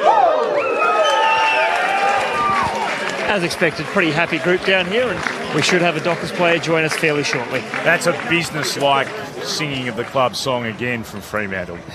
Not over the top, just get it done. We take the 4 points, we move on to next week, which, by the way, for the Dockers, is the Western Bulldogs at the Docklands on Friday nights. We know, of course, the issues the Bulldogs are facing at the moment. No Darcy, no English. Yeah, they've got some problems. The Dogs. No Lob. Carlton have got St Kilda at the Docklands. That's a Saturday night game. Of course, the Saints tomorrow have the West Coast Eagles in the early game. You'll hear that wherever you happen to be on ABC Sport around the nation. If you want to send us a message, give us your thoughts on the game, on the performance, anything that's happened across Anzac round, and goodness me again, Scotty Pendlebury, 43 touches, 2 goals, record 4th Anzac medal earlier today when Collingwood by 77 points over the Bombers. The Hawks beat Gold Coast by 49 points. And in what is a genuine surprise, no disrespect to Port Adelaide listeners, 30-point win today for Port over Geelong. Jason Horne-Francis awarded best on ground in that performance. 0437 774 774 if you'd like to chat with us. 0437 774 774. Rico, mad Freo fan in the bush near Minginoo.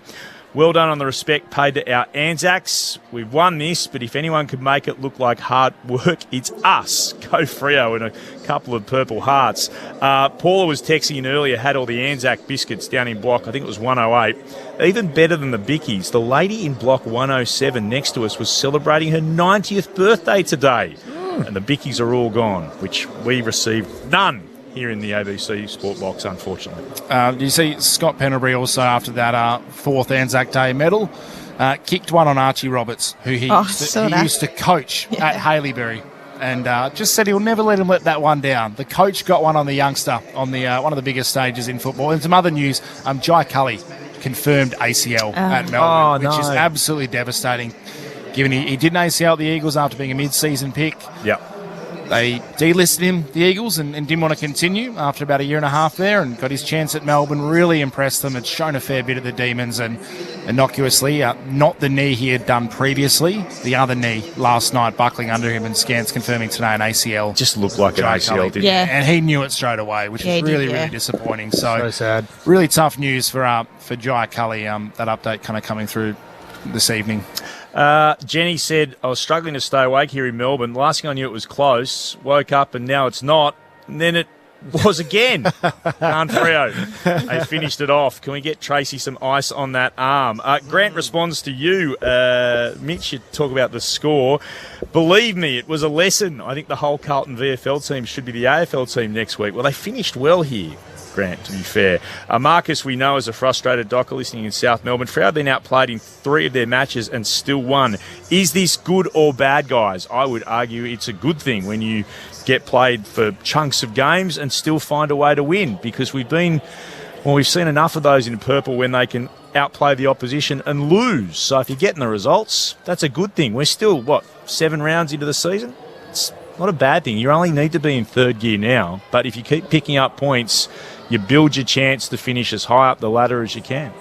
I agree, but for some respect, I'd love to see the Dockers, and attend, with no disrespect to Carlton, but where they are on the ladder, to put a side away, because they haven't been able to, foot on the throat. It's a bit frustrating when this year. Yeah. Or Like- the last 31 years? Well, I think the game plan that they're building is way more exciting, and it gives them an opportunity to do that. And it just, yes, they're winning 4 points, big tick, yes, awesome. Where's the ruthless edge? But yeah, I'd love to see them put aside a bottom team away. Like those sides like Sydney do. Yeah. Like Sydney, Absolutely. Brisbane, Go and they beat bring up it as a teams. sword. Yeah. Yeah. Which I haven't been able to prove yet. That's why I'm still, they've played some great footy, top four, second, I think, probably at the moment. But yeah, I'd love to see him put a team away. Mark says, loving the D's at the moment, currently fourth, but very sad for Cully. It certainly is, Mark, on 0437 774 774. Brett in Canberra texts in, hi Clinton, enjoyed the call. The Blues did better than I expected. They did better than we expected too.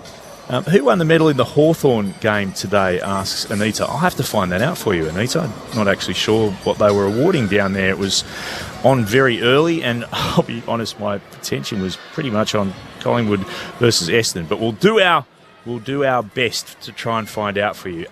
Bank the 4 for September for Fremantle, says another one of our correspondents. Let us know your name as well on 0437 774 774. Joe from the print shop says the Dockers did enough, but they're not convincing. I'm going to go back to work. And Robin Greensborough. Sorry. There are some songs that should not be allowed on air, and the Dockers song is one of those. It's an awful song. Dragging fingernails down a blackboard would make for a better tune. Rob's unhappy with the Freo song. It's a bit rough. I disagree. When Simon Garlick pre-game told us he reckons it's rolling around the top 4 now with the extra verse, I wouldn't go that far. I would have said wild card at best. Yeah, I wouldn't go that far, but Yeah, it's I not definitely don't think it's the worst in the comp. I think it probably is. Nah. I think what's worse than that? The Carlton one's a bit Oh, no. Nah. Don't you sing it. Like I said a couple of weeks ago, I never got to hear it. You'll get the Carlton one? And I'll stand by North Melbourne's Full Song's the best song in the AFL. I think I always Tigers. like Richmond. I like Yeah, Richmond. Richmond's is a good one. Hearts to hearts, hand to hand. I like North Melbourne's when it's sung downstairs, but if you're at the Yeah. MCG and you've got, 90,000 singing Yellow and Black, that's It's good, isn't that's it? pretty hard. Pretty Yeah. unbeatable. Yeah. Let's be honest, the two West Australian club songs are not great. Out we come. West Out Coast. we come. That's so good. Out we come to play. It's just so fun. West Coast isn't much. No, it's not. The original was good. Yeah, I like they've redone it, haven't they? Oh, they changed it 15 times. Yeah, Yeah, they right. just- Tokyo came in, they Yeah. got flicked pretty quickly. Yeah, that wasn't Cool. a great rendition. Were you there when they changed it? Shazzy just left left. before that. Steve says, why aren't we considering GWS? I think the Giants is a very good club. Yeah, I do like the Giants. But of the Yeah. good clubs, the Suns are a stinker. Yeah. I'm not quite sure how he ended I up. don't- Oh, Rob's Yeah, text the message. Giants. That's Although I don't think they have I'm pretty sure they don't have a medal for the Hawthorn game. So maybe if they had to give it, Jack Gunston kicked 5 goals, was probably the star of the day, but I'm fairly certain they don't have a medal. And I've looked back and tried to find anything on it, and there's nothing on it. So I think it's safe to assume they don't give out a medal for that Hawthorn Suns game today. But as you mentioned, Jason Horne-Francis got it between Port Adelaide and Geelong. And then, of course, tonight was Shea Bolton and Scott Pendlebury just adding to his collection. Probably the conversation we had, is he the best player of the last 25 years to not have a Brownlow medal? Yeah. Yeah. Close. Pretty close. I wouldn't say all time, because there's some players called Lee Matthews and Wayne Carey and Gary Ablett Sr. who don't have Brownlows, but the last 25 years, he'd be right up there. Buddy Franklin and Scott Pendlebury, two that never won one. Forwards don't win them, so. Richo nearly did. Pushed up on a wing, though, didn't he? Probably But just still cost kicked- himself. Still kicked 35 goals or something that He year, was a didn't few too many outbursts. Few too many outbursts? Yeah, he was probably Zach Few Butters too many times arms out. screaming. Yeah. You got to get the votes up the umpires, Richo. He'd never learnt that. I remember I was at Subiaco I think I was just a supporter and saw him give the bird on the way off the ground. Really? Yeah. Did that a few times, didn't he? He didn't mind that. This is from Nick. I think the Dockers match up better when they've got only 2 big forwards and 2 ruckmen. And also, it's still okay to say centre bounce because the NFL still says touchdown when they score from a rule change about 100 years ago. Yeah, you don't have to touch it down anymore. Still a touchdown. You just cross the line with it. True. Very hard not to say It's got to break the You can just plane. float through the... Break the plane, they Break say. the plane? Yeah. Yeah, It's still cool words. It's in it. hard not to call it a centre bounce, even though there's no centre bouncing anymore. Break the plane, Yeah. survive the ground. They got some cool language in the NFL, and it's just slowly seeping its way into Australian sport. Let's just keep it to a minimum. Use it where it applies. This is an interesting one, and I didn't see this, but at the Hawthorn game, apparently, Gordon says that the New Zealand national anthem wasn't sung. That's a very poor effort. I can't confirm or deny that because I didn't see the start of the game, but that's disappointing if that's the case, because it is Anzac round and we need to pay respects for our fallen New Zealand comrades. How did it happen that both Freo and West Coast have got such awful songs, says Nathan, who listened and signed off by saying yes. Yeah, I know. And Cam's with us as well. It is fascinating where these discussions go. We're waiting for someone from Fremantle, by the way, and I don't want to start a big discussion on anything and then go downstairs to speak to the Dockers, so we're just following through with this. The Kangas have got the best song by far. Totally agree with you, Mitch, says Yes. Cam. Shinbone of spirit. And another one from Rob, Carlton's song is excellent. Melbourne's good. Sydney's quality. Brisbane's good for a bit. For the Francophiles and the Unionists, that's quite clever. Richmond's is average. No, apart from the yellow and black bit. And the Giants is top shelf. Thoughts on songs, which always gets people talking here on 0437 774 774. Do you know why I never liked the Melbourne one? Because I had a teacher in primary school, and I remember he always made us sing it, and it just reminds me of him and having to sing that song in class. It's also the West Perth song, who I think used to just beat up Perth all the time. Let's head downstairs to Cash Photodar. Cash. Just 1 second. Let me get the cans onto Alex Pearce's head.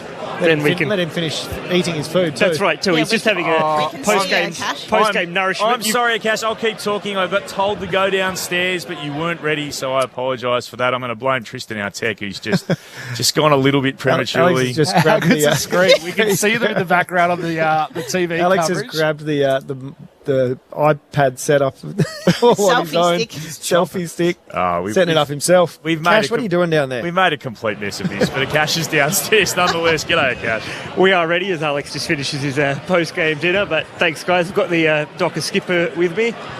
Alex, a little bit tighter than you might have wanted there in the end, but 6 wins in a row. What's the feeling amongst the group? Yeah, it's a funny one. Like, it's a bit of a sour taste the way we finished, but to put it in context, 6 in a row, and we're playing some good footy. Carlton, the footy Carlton are playing is better than what the ladder position suggests, and again they played some good footy tonight.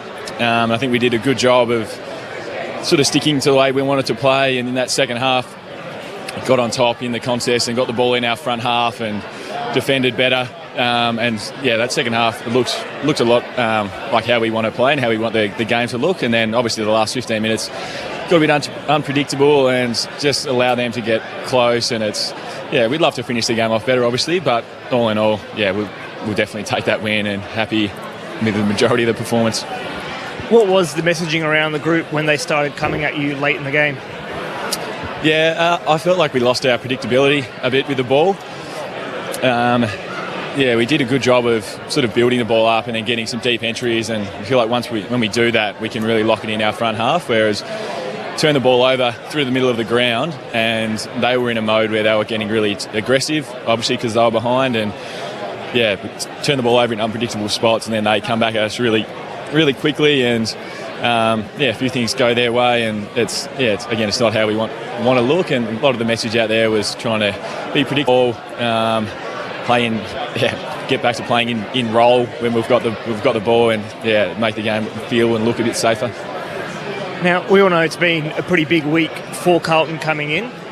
When you're playing an opponent that I guess has their backs against the wall, a lot of outside noise, how wary of that are you as a group?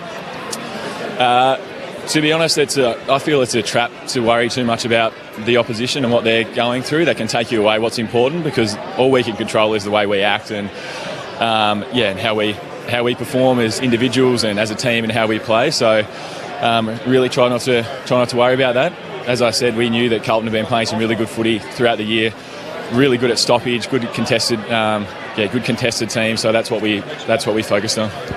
Let's head upstairs to our team. We've got Clint Wilden, Mitch Turner, and our experts, Sharad Wellingham and Cara Antonio. Alex, Jared here. Congrats on the win, mates. I felt like Like you said, the stoppage in the contest was pretty even for most of the game. It was a bit of a turnover game. A lot of scores came from turnover. But from your back line, did you feel like they were able to catch you, but you being a little bit too proactive at times?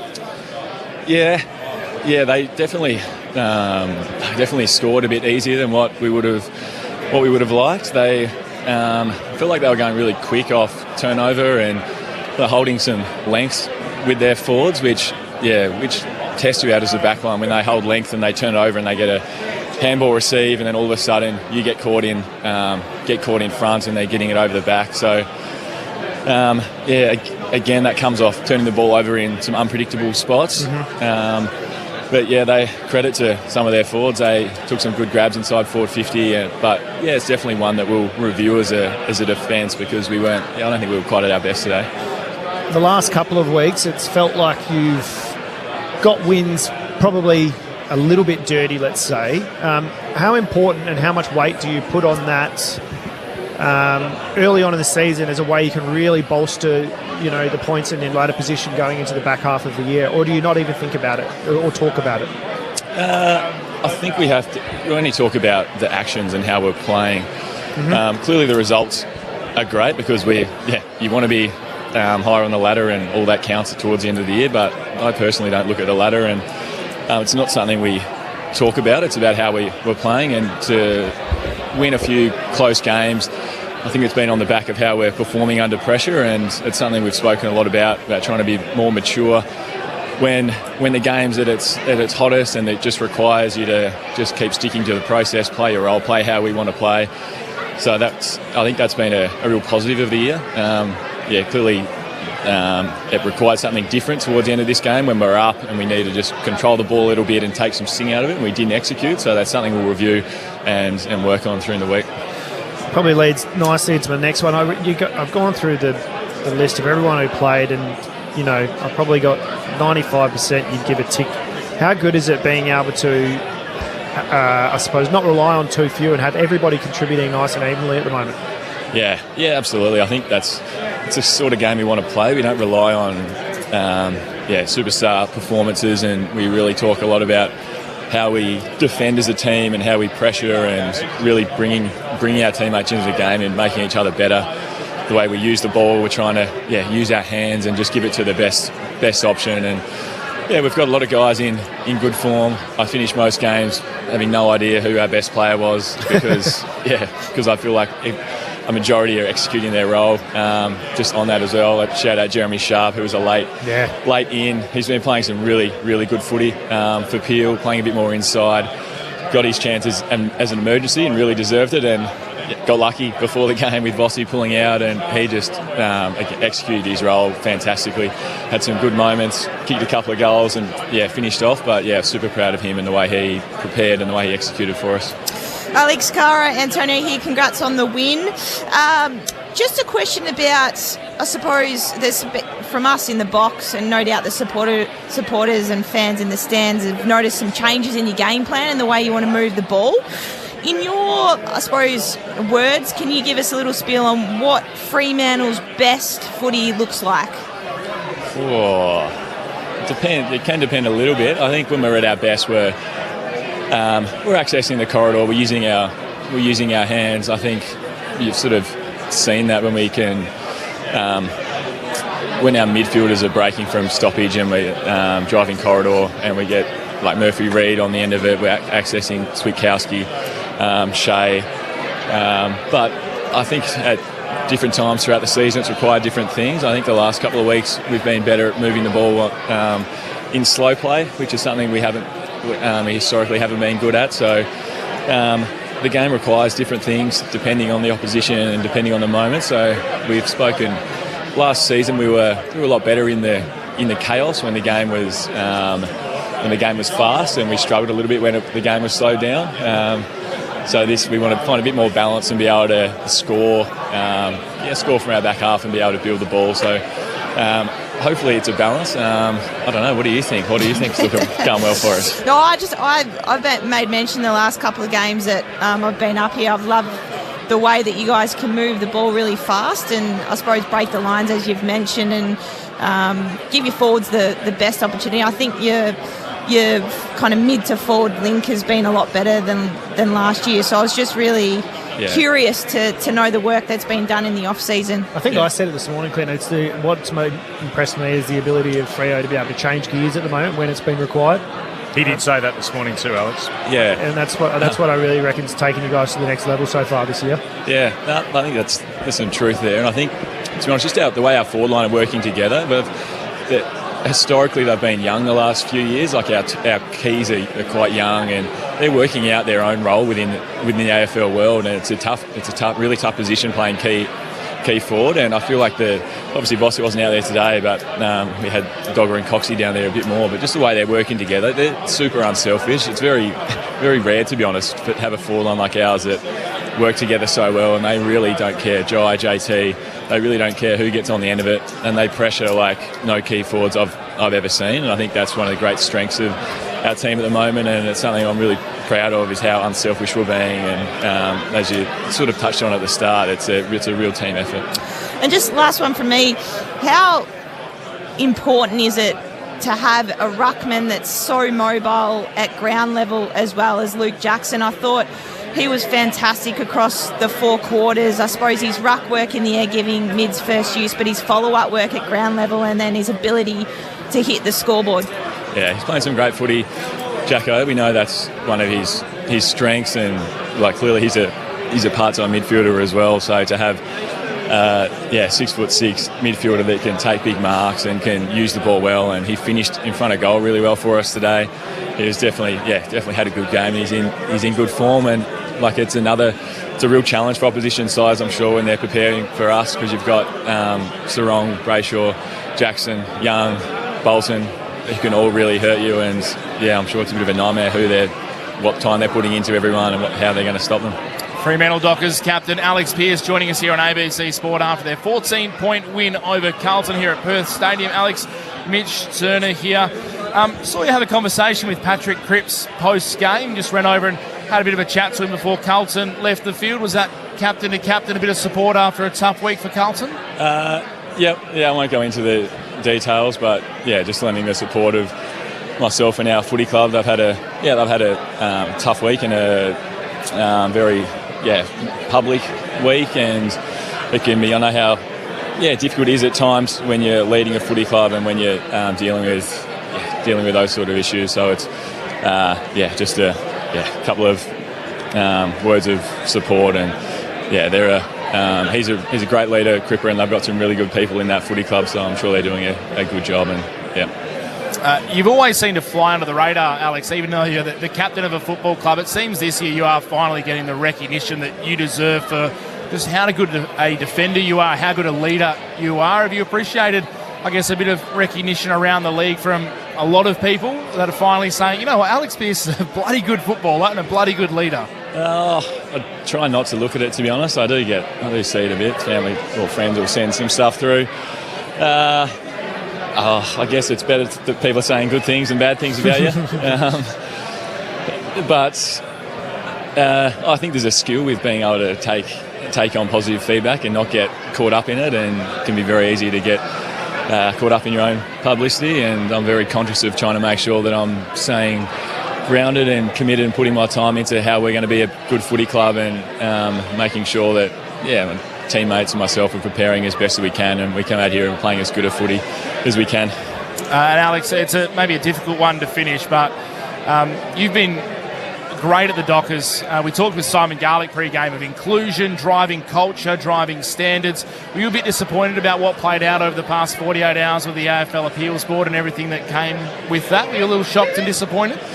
Extremely. I don't think it sends a good message to the queer community that support our footy club. That support our game. And I think it's a reminder that as an industry we need to continue to do better and continue to make this game a really inclusive one for everyone. We've taken strides over the years, but we still need to be really honest with ourselves about the environment that we create as players and as an industry. And I certainly want to be a part of as an industry and a footy club that makes everyone feel welcome no matter what background you come from. So I really hope that that those that were affected by the last week and the last few weeks, that they've felt some support from those within this industry, and I really hope that we can continue to progress and make this game one that that looks after all. Beautifully said, as always, Alex. Alex, you've been terrific with your time, and I love just listening to you talk footy. Best of luck for what is to come. Congratulations on 6 straight wins. Thank you very much. Alex Pearce downstairs. We held him up for too long. I didn't want to hold him anymore, but I could sit and listen to Alex Pearce talk footy all day. Tremendous performance. And for whatever he says, I'm thrilled that the rest of the nation's starting to identify what we've seen for a number of years. Well, when he started getting really good, he kept getting injured.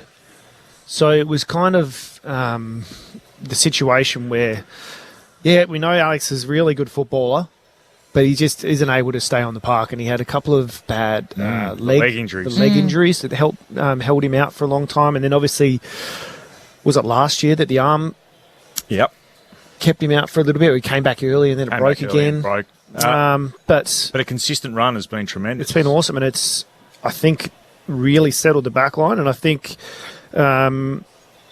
Tracy, Amos, Voss have all probably helped him get better, because they've developed their forward craft to such a point now that he's had to probably up his game at training. And so the development of all of them has probably come off each other. Imagine going to training and watching those guys train against each other. It'd be pretty cool to watch. By the way, just to clarify, we had a question. Hawthorn versus Gold Coast plays for the Alex Campbell Cup, which commemorates the world's last Gallipoli veteran who was a Tasmanian. There is no medal awarded for that game, Hawthorn versus Gold Coast, down in Tasmania. And also confirming from the Fox Vision, there wasn't the New Zealand national anthem played before the Hawthorn Gold Coast game, only the Australian, which is disappointing. And I agree with our correspondent who thought that really should have been better. It is the Anzac round. You need to play both anthems. That's the whole idea behind the Anzacs, the Australian and New Zealand Armoured Corps. So, Army Corps. Disappointing that they didn't play that.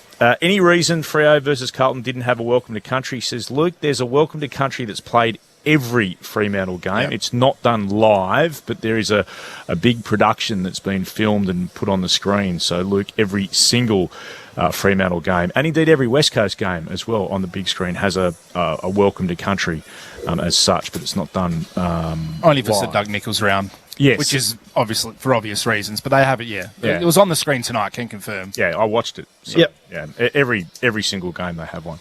Let's have a listen to Michael Voss's press conference. He's just started speaking to the media. Here is the Carlton coach. From us in the box, and no doubt the supporters that's not and the fans. Carlton coach. I think we might have recorded the wrong feed. Let's see if we can take a little bit of him live now, if we can. Tristan, there he is. You know, you can have those sort of great moments together as a team, and that's what we've done. We've tried to really enjoy each other's company. We've tried to put some humour into the back end of the week, and keep it pretty light rather than dark. And the boys came out and they're celebrating all the little wins out there, and that's been a really important shift for us, both during the week, but also what's happening on the game. So but I'd love to be able to. I'd love to sort of reward all our supporters and reward our players with obviously getting the win. Harry and Mark next week? Yes, I think it'll be fine. Yeah. Mark is a little bit still questionable, given he had the operation, so that's more just pain tolerance. And Harry's fine, so he's been cleared of everything, so he'll be ready to go. And just quickly, Matty Cottrell back on AFL ground tonight. Yeah, I mean, it was effectively 12 months since he last played, so it was Anzac Day weekend that he played last, and he's just a great personality around our group. And he epitomises just a great team player.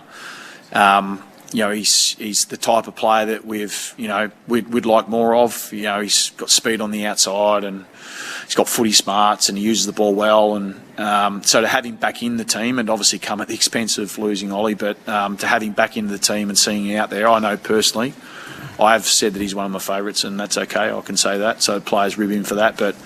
I just think he stands for everything we want to be as a football club. Cheers. Thank you. So apologies to Carlton fans, a little bit of a mishap there, but that's what we can bring you from the Michael Voss press conference. We'll also try and bring you the Fremantle press conference, Justin Longmuir, who won't be too far away. Do they go one after the other straight away, or do they do it simultaneous in different rooms? No, they go one after the other. They're both in the same room. So normally Michael Voss will finish his walk out. The message goes through to the Fremantle media team, because remember, they're literally 2 metres away, because the rooms are on either side of where the press conference is held. And straight away they'll bring Justin Longmuir across. So we might try and squeeze some of that in. But again, apologies to Carlton fans. We won't be able to get into their rooms because it took us so long to get someone from Fremantle. We were hoping to bring you Michael Voss, but best laid plans of mice and men, as they say. Can we get the votes in the ABC Football of the Year? Because I just need to do something. Yeah, we sure can. We'll get Mitch to write Can I guess your ABC Football of the Year? I reckon 3 Bolton. Yeah, I just need to make it 2 official, Jackson, smart Alex. 1 Walsh. Can Yes, you do your that 3 was to 1? correct. That was correct. Say it to make it official. 1 vote, Carlton, Walsh. Oh, no, you want the ABC now? Yeah. Oh, you can't do Walsh for the ABC. No, that's the Christian medal. C. Wagner. For the Christian, yeah. Yep, for the Christian.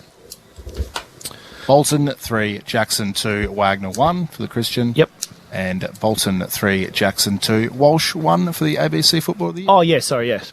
I thought you'd already pulled those ones over. You did very well. You nailed the votes. It's a nervous it was a thing to tough do. one because it was really even contribution from both sides.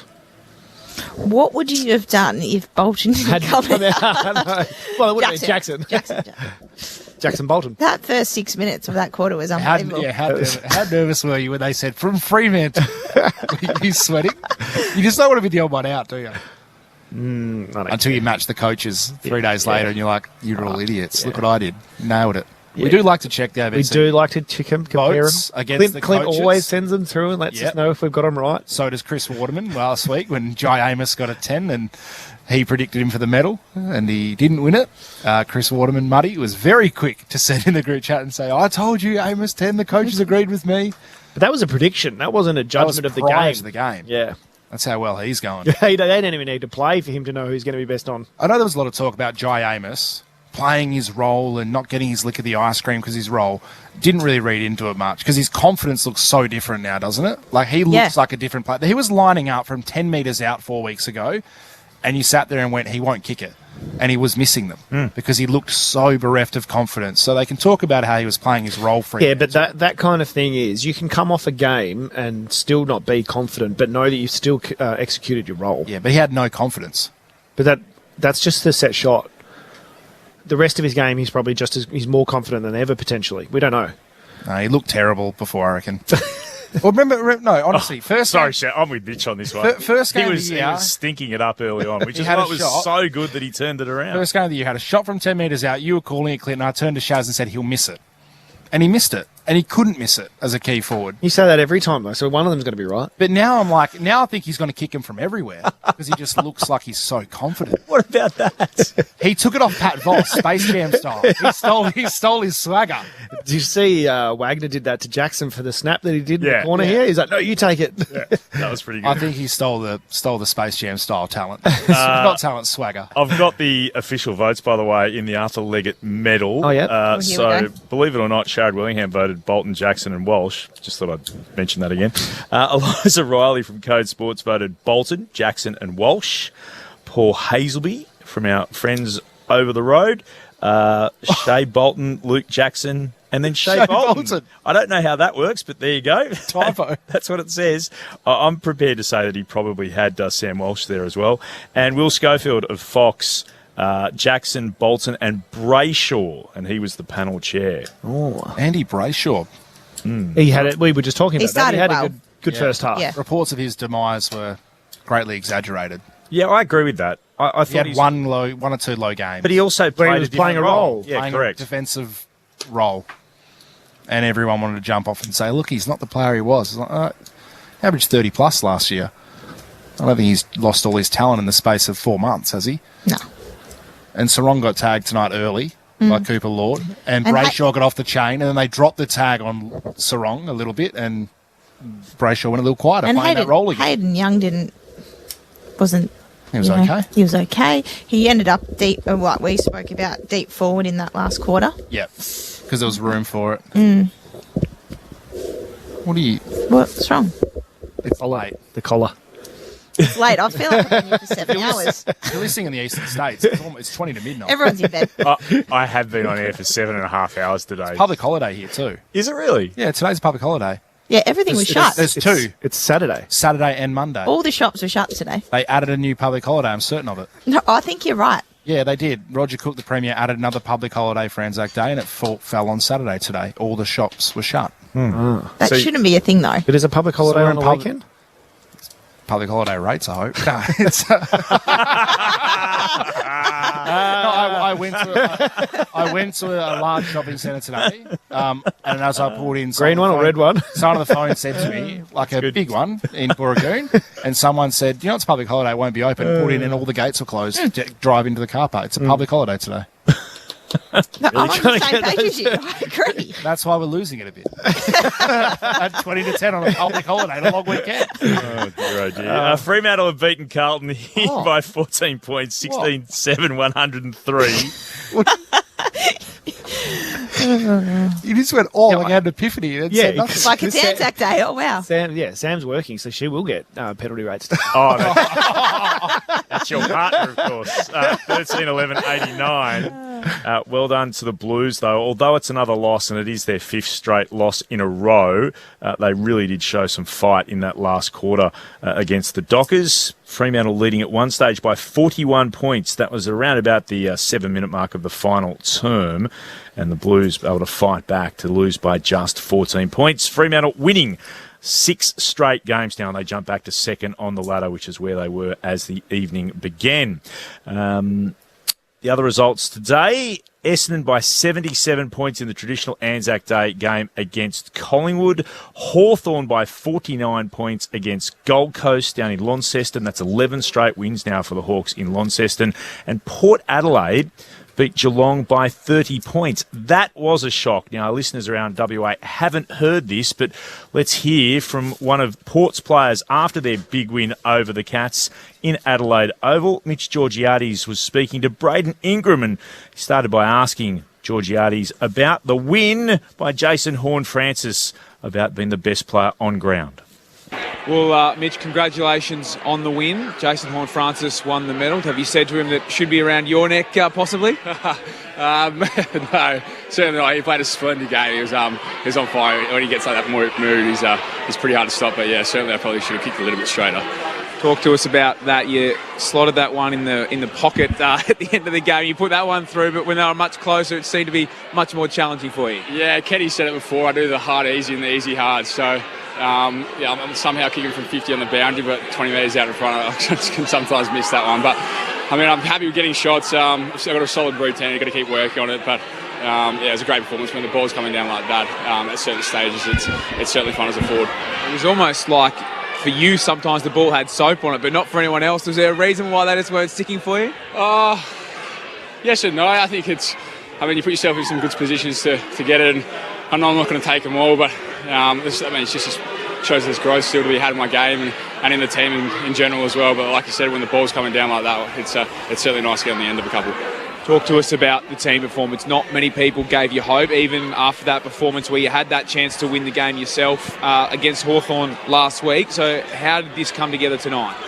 Yeah, I think you touched on our last probably 7 quarters of footy have been pretty solid. We're building something pretty strong together. Obviously, we're a new group with coaches and players, and obviously we know Geelong are a really strong outfit and what they're going to bring. So for us, it starts around the ball. Like our contest getting that right, and then the rest of it can take care of itself. And I think we did that pretty well tonight. How much has it been about betting in the new game plan and getting used to what Josh wants? Was there a little bit of teething at the start to get used to? Oh, certainly. I think as a group, there's so many new boys that are coming in and playing their first couple of years in the system, and certainly with the coaches, not just Josh, but all the line coaches are new as well. So we're all building connections, and each game's only going to make us better. It was a nice one tonight. What did the big ruckman Jordan Sweet eat for breakfast this morning? He was incredible. Yeah, they're pretty impressive, both Viz and Sweetie, when they get going.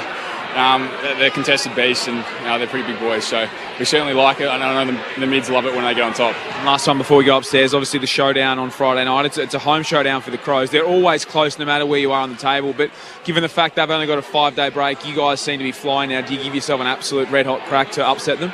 Oh, we know the Crows are a great outfit and we expect them to come out firing. Like you said, every showdown, doesn't matter what form, is generally close. And for us, it's just about continuing to build. We'll go back, review the game throughout the week and look forward to playing on Friday. It's a great game. Take it away, team. Yeah, Mitch, Rod Jamieson, great win, and personally too. Some of the, I guess, lesser knowns respectfully, but I thought Christian Moraes' game tonight was exceptional. Yeah, Christian's been really good. He's been working really hard over the pre-season. His probably season didn't start the way he liked it to, but he has a knack of finding the footy, and he does some pretty good things when he has it in his hands as well. So it's really exciting to see him build.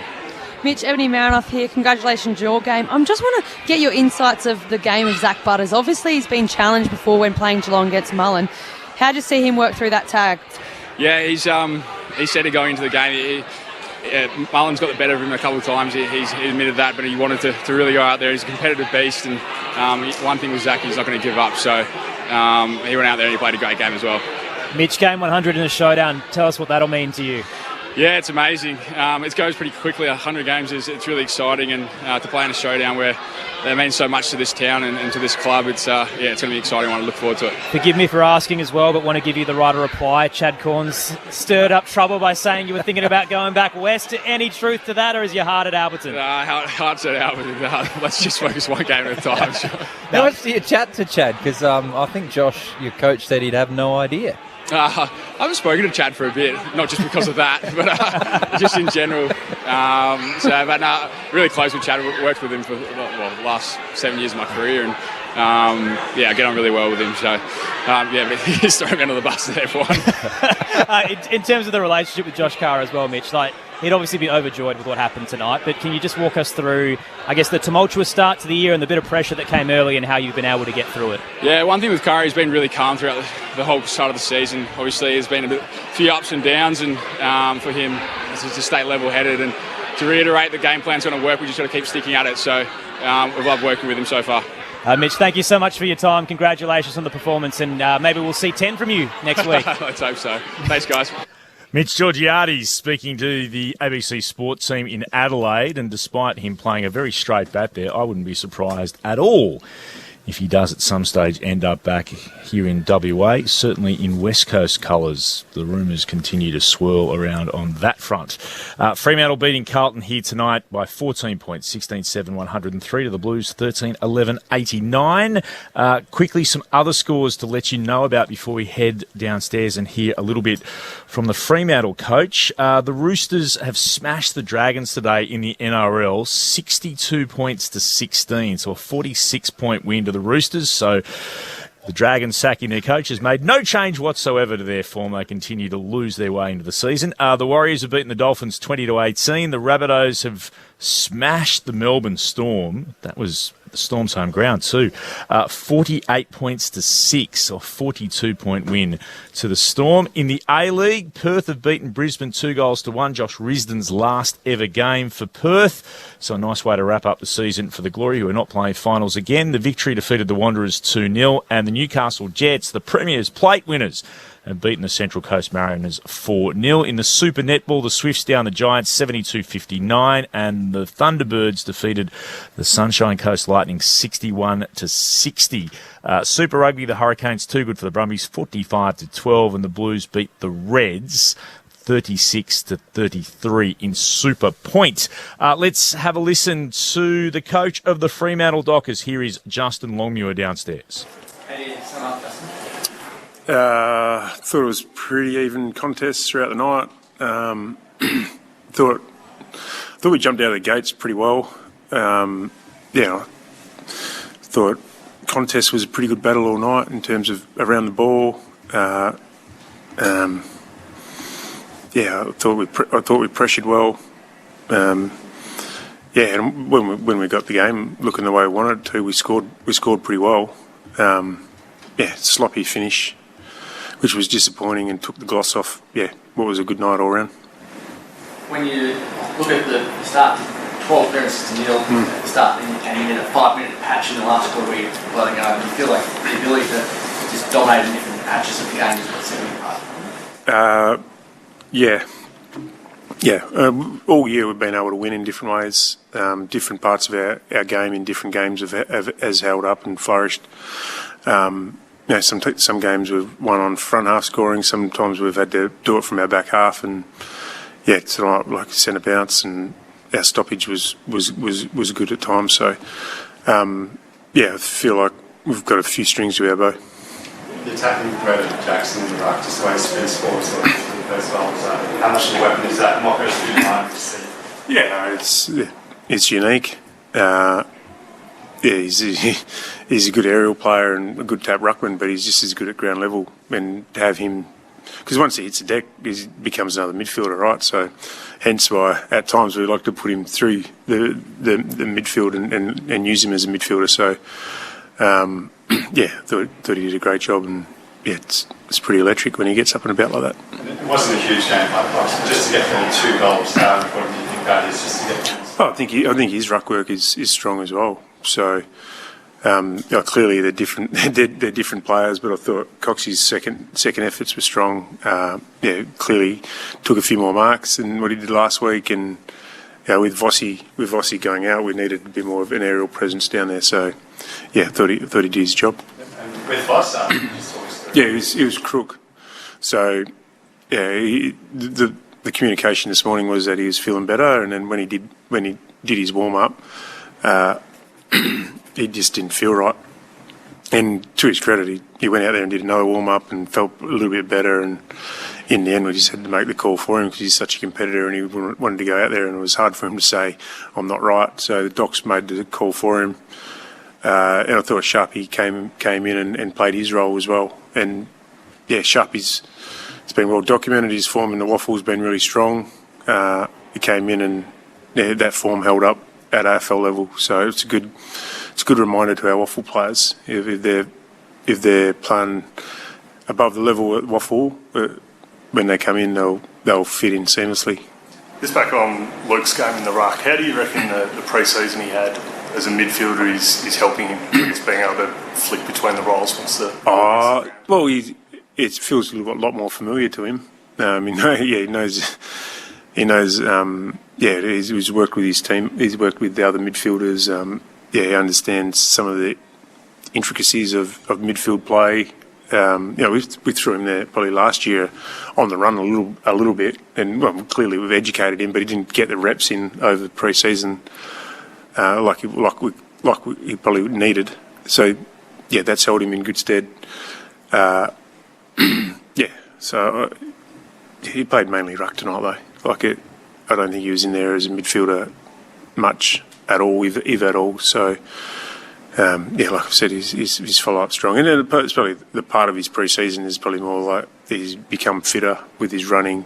A huge step up from last year, and he's become a lot stronger as well. He's really put the time into the gym, and he's able to stand there and wrestle with the rucks as well now, and not just relying on his jump. So, he's evolved at all aspects of his game. That sloppy finish that you mentioned, where did you, feel like you dropped away?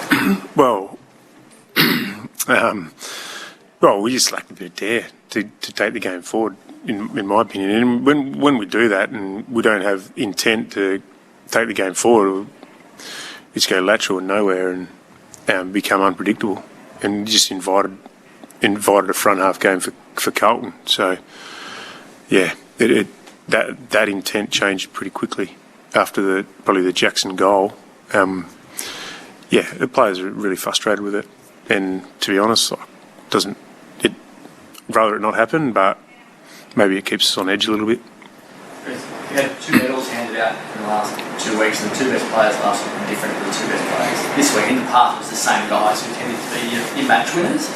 Do you think that's the biggest change for this group at the moment? You've got multiple match winners across multiple lines, and you're not relying on the same people to do it week in, week out. Short answer is yes. And that's where you want to get to as a footy club, right? Different players get different.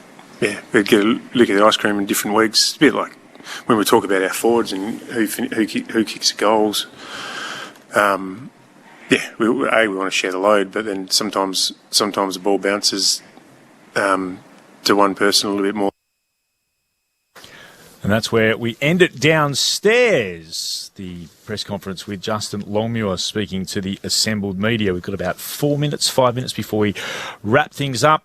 Tomorrow, of course, AFL Sunday kicks things off. Matt Clinch and Cameron Ling. And then, depending on where you happen to be, St Kilda take on the West Coast Eagles. Brisbane Lions up against Adelaide and GWS against North. Our 3 games tomorrow. You can, of course, hear all of them on ABC Listen. Final thoughts for tonight? Sharad Wellingham, Cara Antonio here on ABC Sport.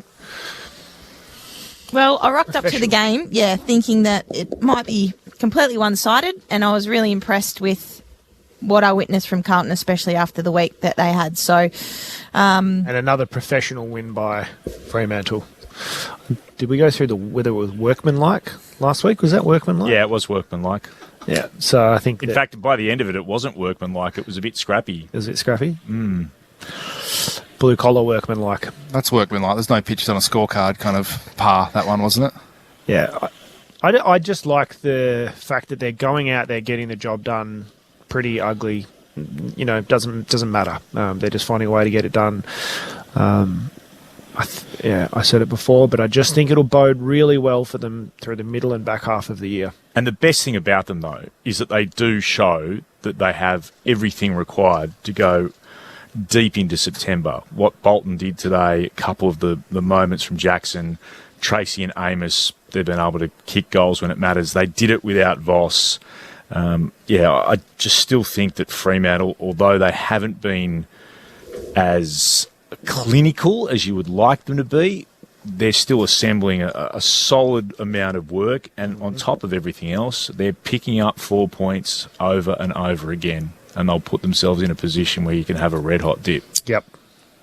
And to get them early on gives them more, I suppose, control over player management, that Geelong style where... You can give guys a week off, which if you're flying from Perth, that's a huge boon for the rest of the season. Thanks very much to you, Sharad, to Cara Antonio. It's been a long shift. To Glenn Quartermain, who was here with us for a bit as well, to Mitch Turner, to Akash Fodadar downstairs, to Tristan, who pushed all of the buttons for us, and back in the studio, Jace Gabriel. Tremendous job as always. Thanks very much for your company. Winners today on Anzac Day: the Hawks over Gold Coast, Collingwood over Essendon, Port over Geelong, and here in the West, Fremantle by 14 over Carlton. Don't forget, AFL Sunday will kick things off for us tomorrow. Hope you enjoyed Anzac Day. Here's how we saw tonight's game between the Dockers and Blues. Now Clark inside 50, Amos being held, free kick. He's bounced back, and Jai Amos gets the Dockers off to the perfect start.